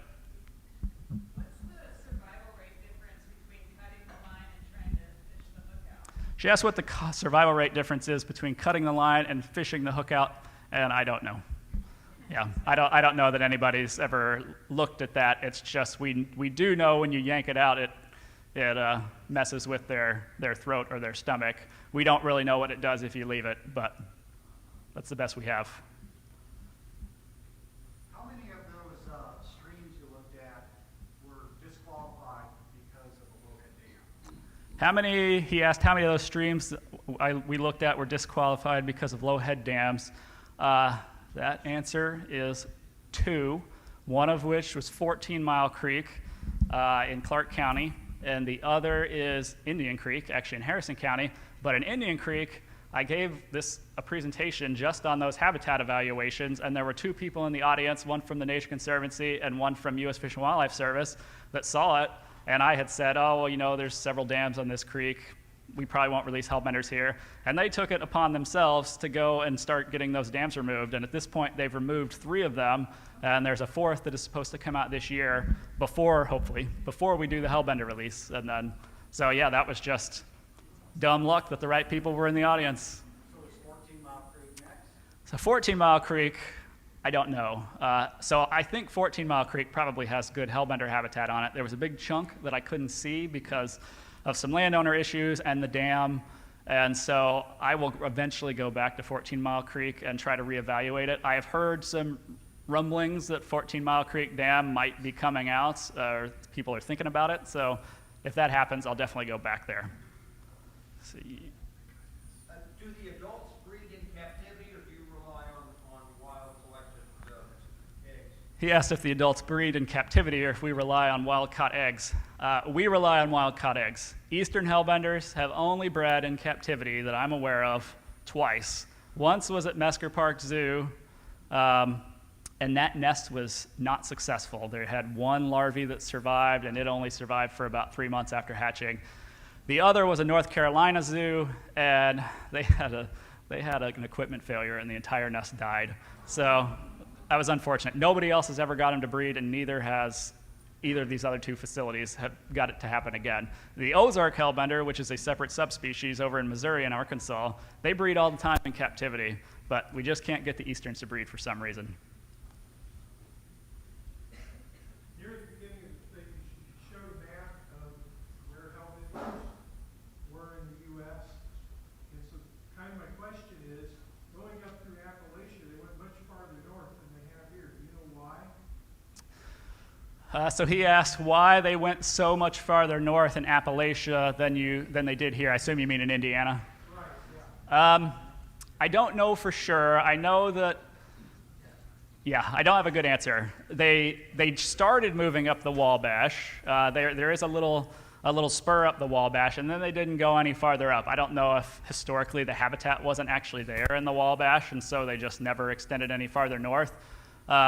But they did go pretty far north in Ohio, up those Ohio River tributaries, and then all the way up into New York. But in Indiana, it's just they never seem to get all the way up the Wabash, and I don't know why. Do you have an estimate of the current population in Indiana, and what does that compare to what it was in the past? So he asked, do we have an estimate of the current population in Indiana and how that compares to the past? We did a population estimate in 2010 after a couple years of surveys at what were essentially our 35 best hellbender sites in the river, and that only showed that we had about 120 or so hellbenders in the absolute best sites, which came out to and this is the more important number for us, that came out to a population density of only 0.06 hellbenders per 100 meters squared. That's what we use for hellbenders. Most places are at least one hellbender per 100 meters squared that have good populations or more. And so our population density was over an order of magnitude worse than everywhere else. I mean, they just weren't encountering each other to breed.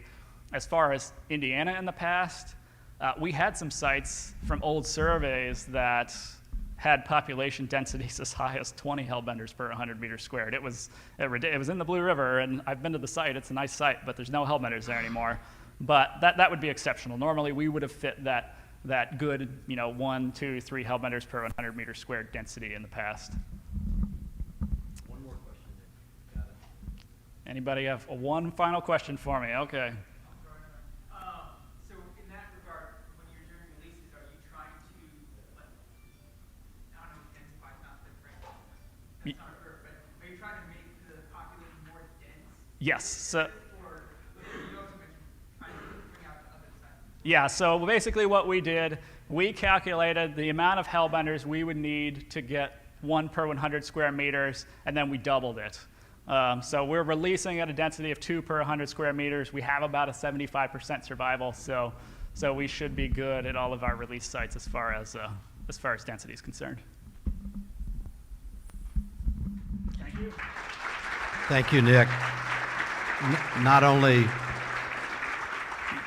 for your presentation, but more importantly for your work. That was pretty fun, pretty fascinating.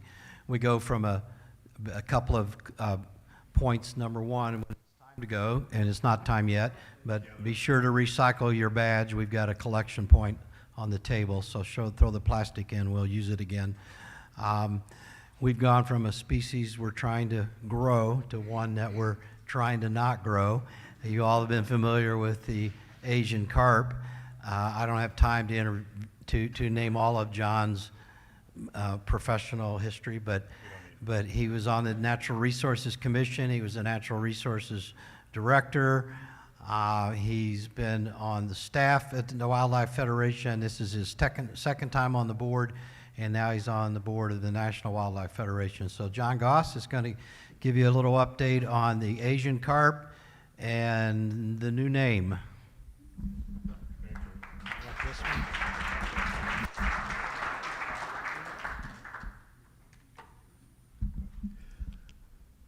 First, it's great to see you all in person here today. This feels like what we used to do about 5 years ago. So thanks for hanging with us all day. Hope you can stick around to sample the Kopi appetizers just in about 15 minutes. So, or less, I'll be fast. So I am not actually associated anymore with the Asian Carp Control Program, but I'm going to borrow some of their slides and share them with you.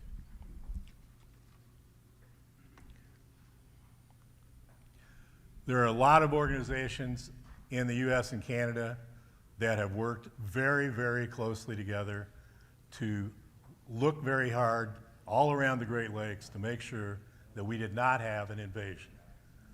10 years ago, we were still very worried. How many of you can remember the first time you saw silver carp jumping out of when a boat went by? That video of an invasive really scared everybody around the Great Lakes. Fish population was threatened. We thought we had a huge crisis coming, and the federal government had to deal with it quickly. The reason we had to deal with it quickly is the attorney generals from 6 Great Lakes states sued the state of Illinois and the Corps of Engineers to close the shipping canals in Chicago so that no fish could pass through to Lake Michigan. To shut down shipping would have shut down the Indiana steel industry because they get most of their recycled materials by barge.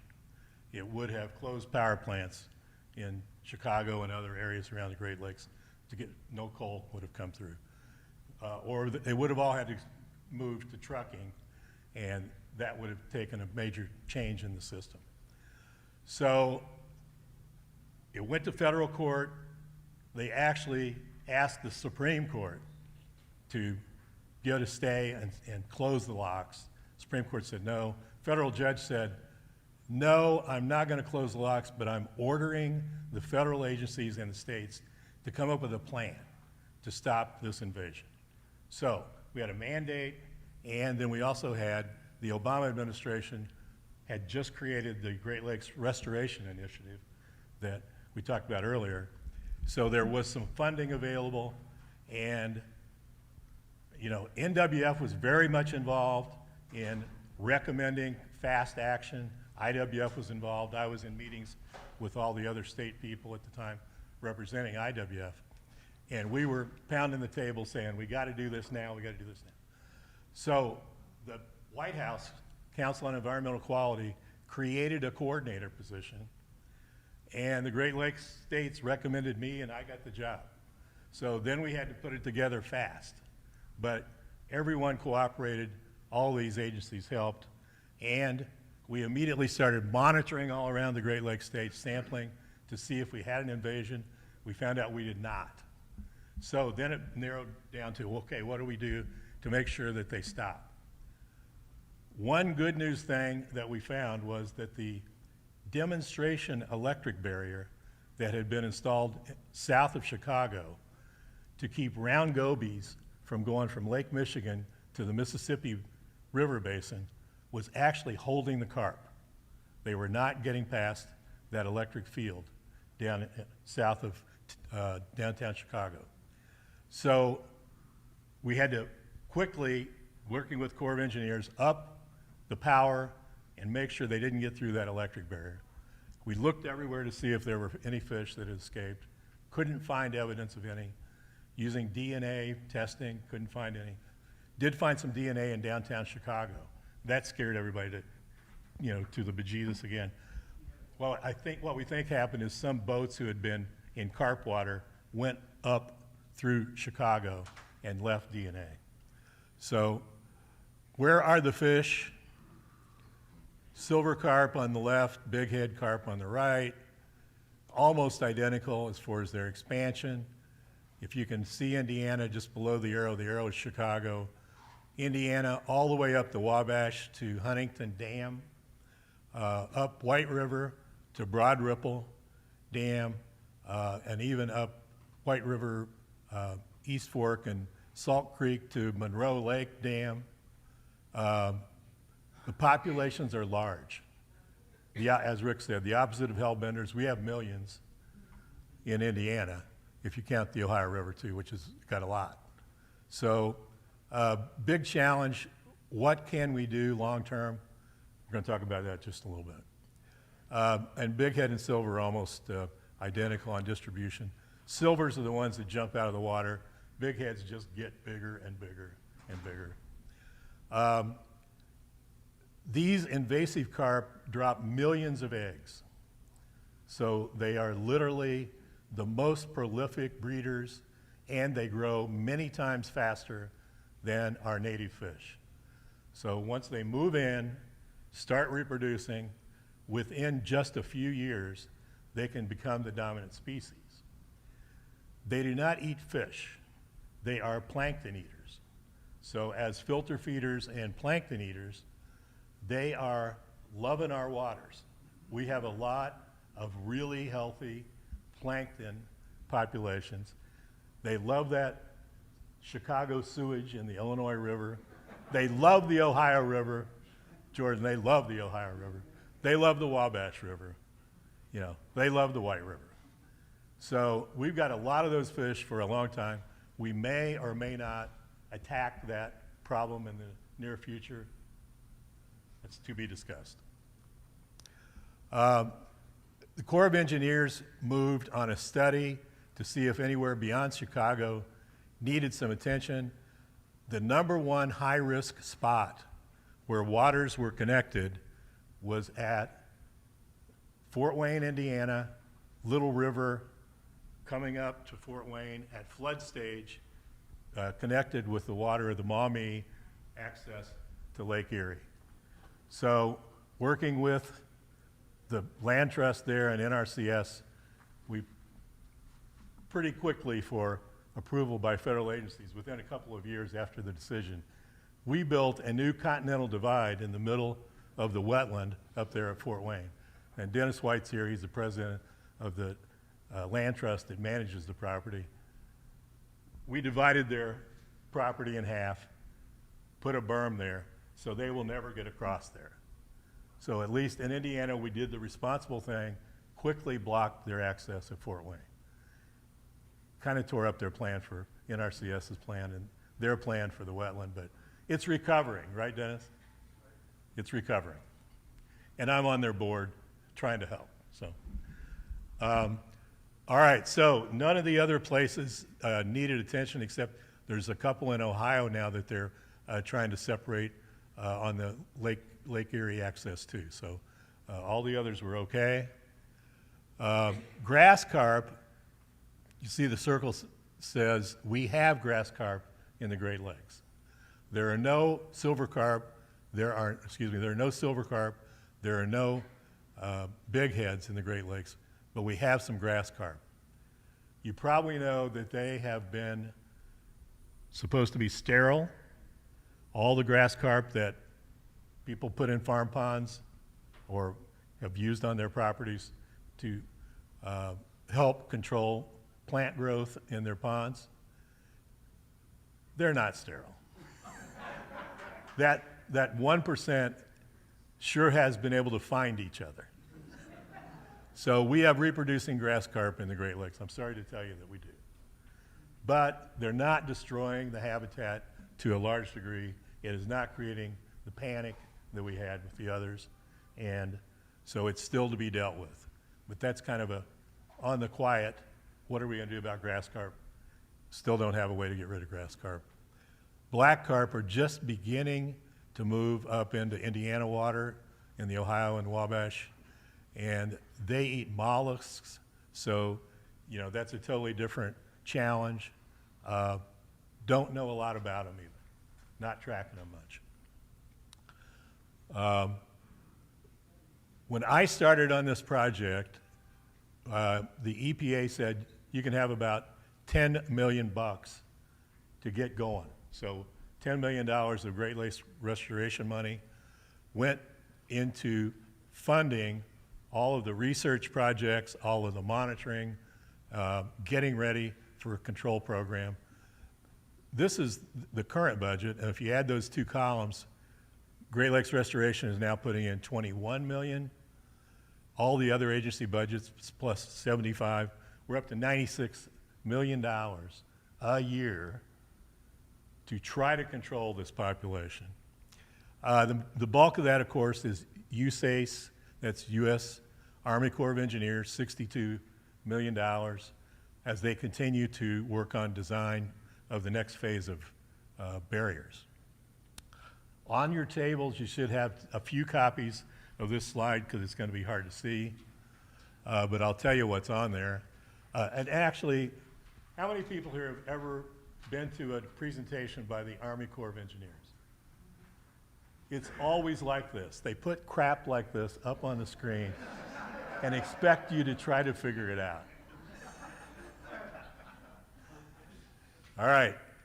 In that box up on the right is the Brandon Road lock.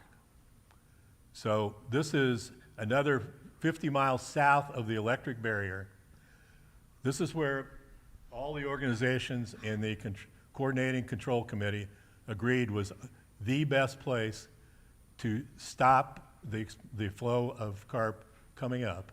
So this would, and we'd fish them all out above this point, and then they would hopefully never get past this again. This is a 4 or 5 phase barrier now. So what was originally an electric barrier that's working, the good news is it's still working. It's still keeping carp out of downtown Chicago and out of the ship canal. This would create another version of a less powerful electric barrier. The problem with the current electric barrier is it would be fatal if any person ever dropped in the water there. So recreational boating can't go through, and even for, you know, barge hands, if somebody fell off, it'd be bye-bye. There's no hope.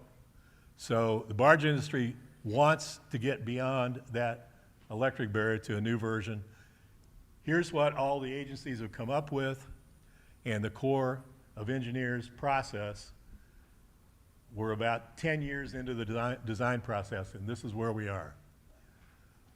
They would have a bubbler on the left, bubble and acoustic deterrence. So as a barge came in, it would try to get rid of all the fish, scare them all away. And those do work. They're like 97% effective. Then they'd go through an electric field. Then they would go into another acoustic array that is like 10 times worse than a boat motor, which drives them crazy, so that they would all swim back out of the lock. And then they would go into a flushing lock, which would completely exchange the water in that lock while the barge is sitting there. Complete exchange so that no fish or other invasive species could move up toward the Great Lakes.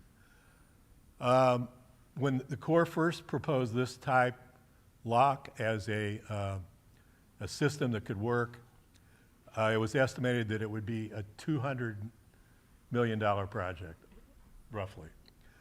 Down here in the fine print, new total project certified cost, $1,146,000,000 with a 52% contingency. Okay, so anything short of another, you know, federal stimulus package or mega infrastructure bill, I don't think we have a whole lot of hope of getting $1.4 billion in. I'm sorry, I don't think we have a very good hope. So what we've got to do is continue to do all the other things, and maybe something can be done here with a scaled down lock that doesn't cost $1 billion. So that's not IWF's position, that's just my opinion. Okay, the other thing though on here that I will point out, Michigan and Illinois are pairing up to raise the money for the local match. You can't build a Corps project without a state match. Those two states have stepped up and they're appropriating $100 million to keep the project moving forward so that we will get some kind of barrier at Brandon Road. It probably won't be the, you know, ultra version. All right. Got just a couple more. Oh, don't want to start there yet. Just a couple more things to say about what's happening. Commercial fishing, I've always thought was a problem in Indiana. I remember when we banned it because of the way the fishermen were operating in Lake Michigan. They were taking way too many perch over the quotas. They weren't getting bycatch back out of the nets. They were not good, trustworthy operators. And Indiana DNR shut down gill net. So that's where a fish swims in the net and gets caught in the net. In the Illinois River, they're catching millions of pounds of fish every year with gill nets.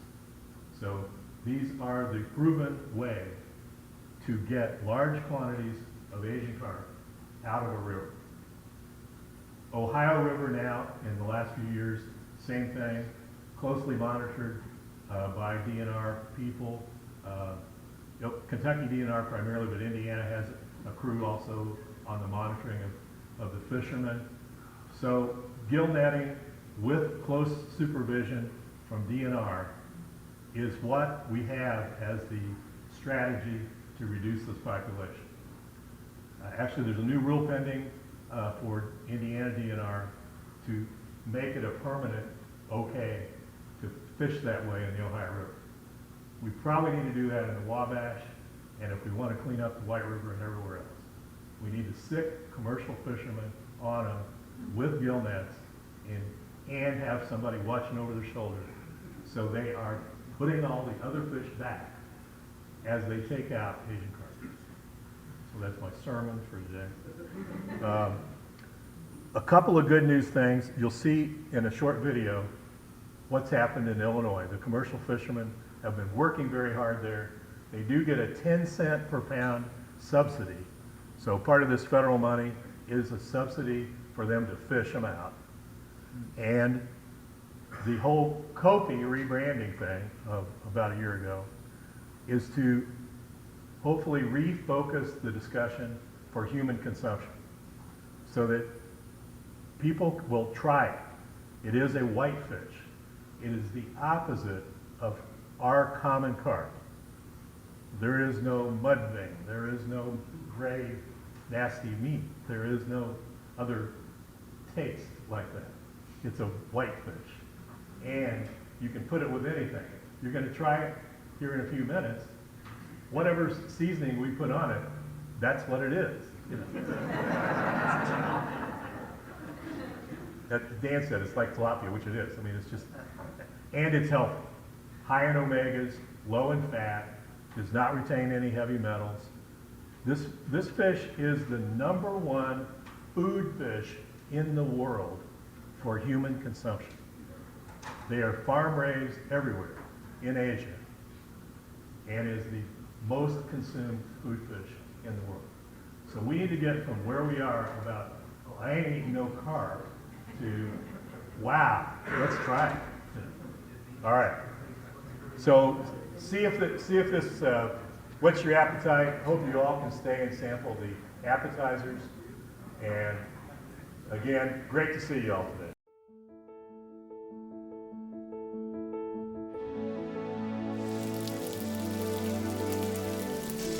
You know, Asian carp is really a beautiful fish.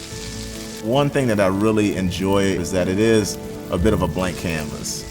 For a chef or for anyone cooking at home, you know, that's really a joy because it's gonna take well to your marinades and your rubs and other spices and seasonings that you introduce to it. A lot of people haven't eaten it or cooked it, but it's a beautiful fish.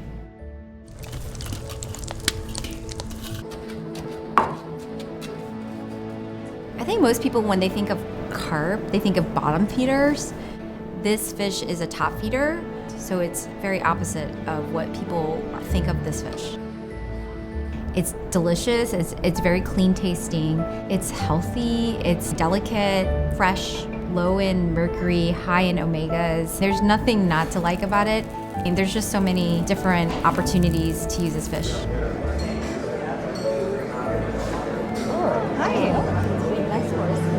Grilled fish in banana leaf with non-cooked cloth. Looks delicious. What kind of fish is it? It's known as Kopi.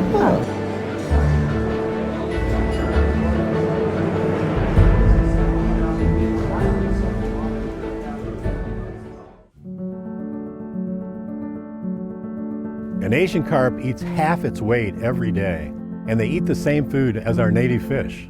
The female Asian carp produces about 1 million eggs a year, reproducing faster than any of our natives. Asian carp are not in the Great Lakes, and we're doing everything we can to keep them out. But Asian carp are here in our Midwestern rivers, and in some places they are 70% of the fish in the water. This creates a huge river ecosystem problem.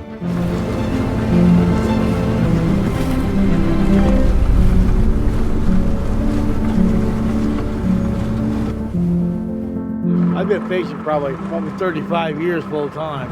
It's hard work. Now, these Asian carp, you know, we catch a couple $1 million a year.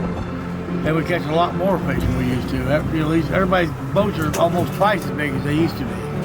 Try to get 10, 12,000 pounds a day is what we aim at. And I tell you, without us, this river would be just solid. It would literally be solid. I'd say it'd be hard on everything because there wouldn't be enough food for everything. I know we're helping, you know, and the state put a 10-cent incentive on them, so they're trying to help too. Now these Asian carp, everybody says, well, come fish my lake, and you know, it's just completely changed.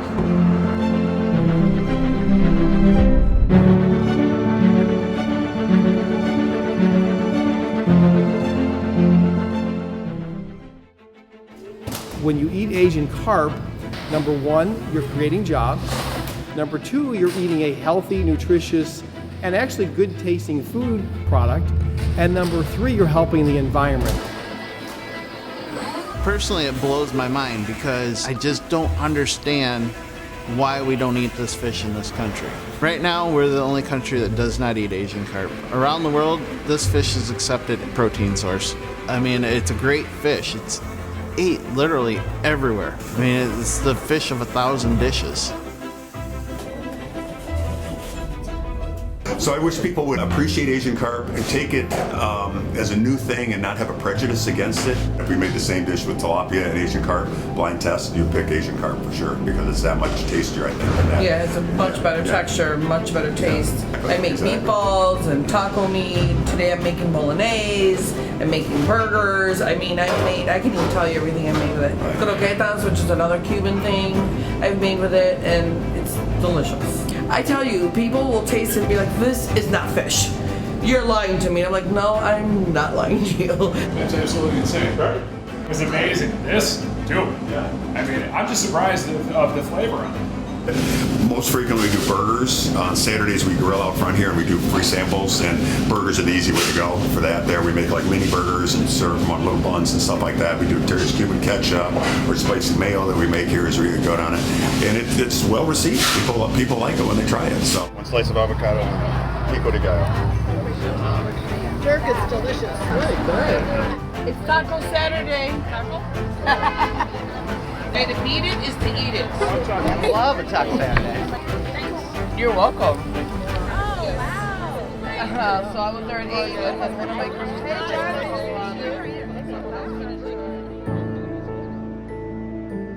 We're talking about a healthy fish meeting worldwide protein needs, a market-driven industry. It's job creation for our river communities by restoring the traditional commercial fishing industry in the Midwest.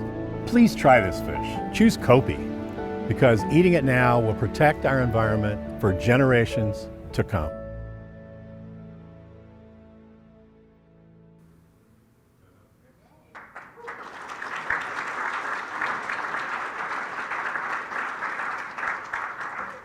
We called him the Carp Czar.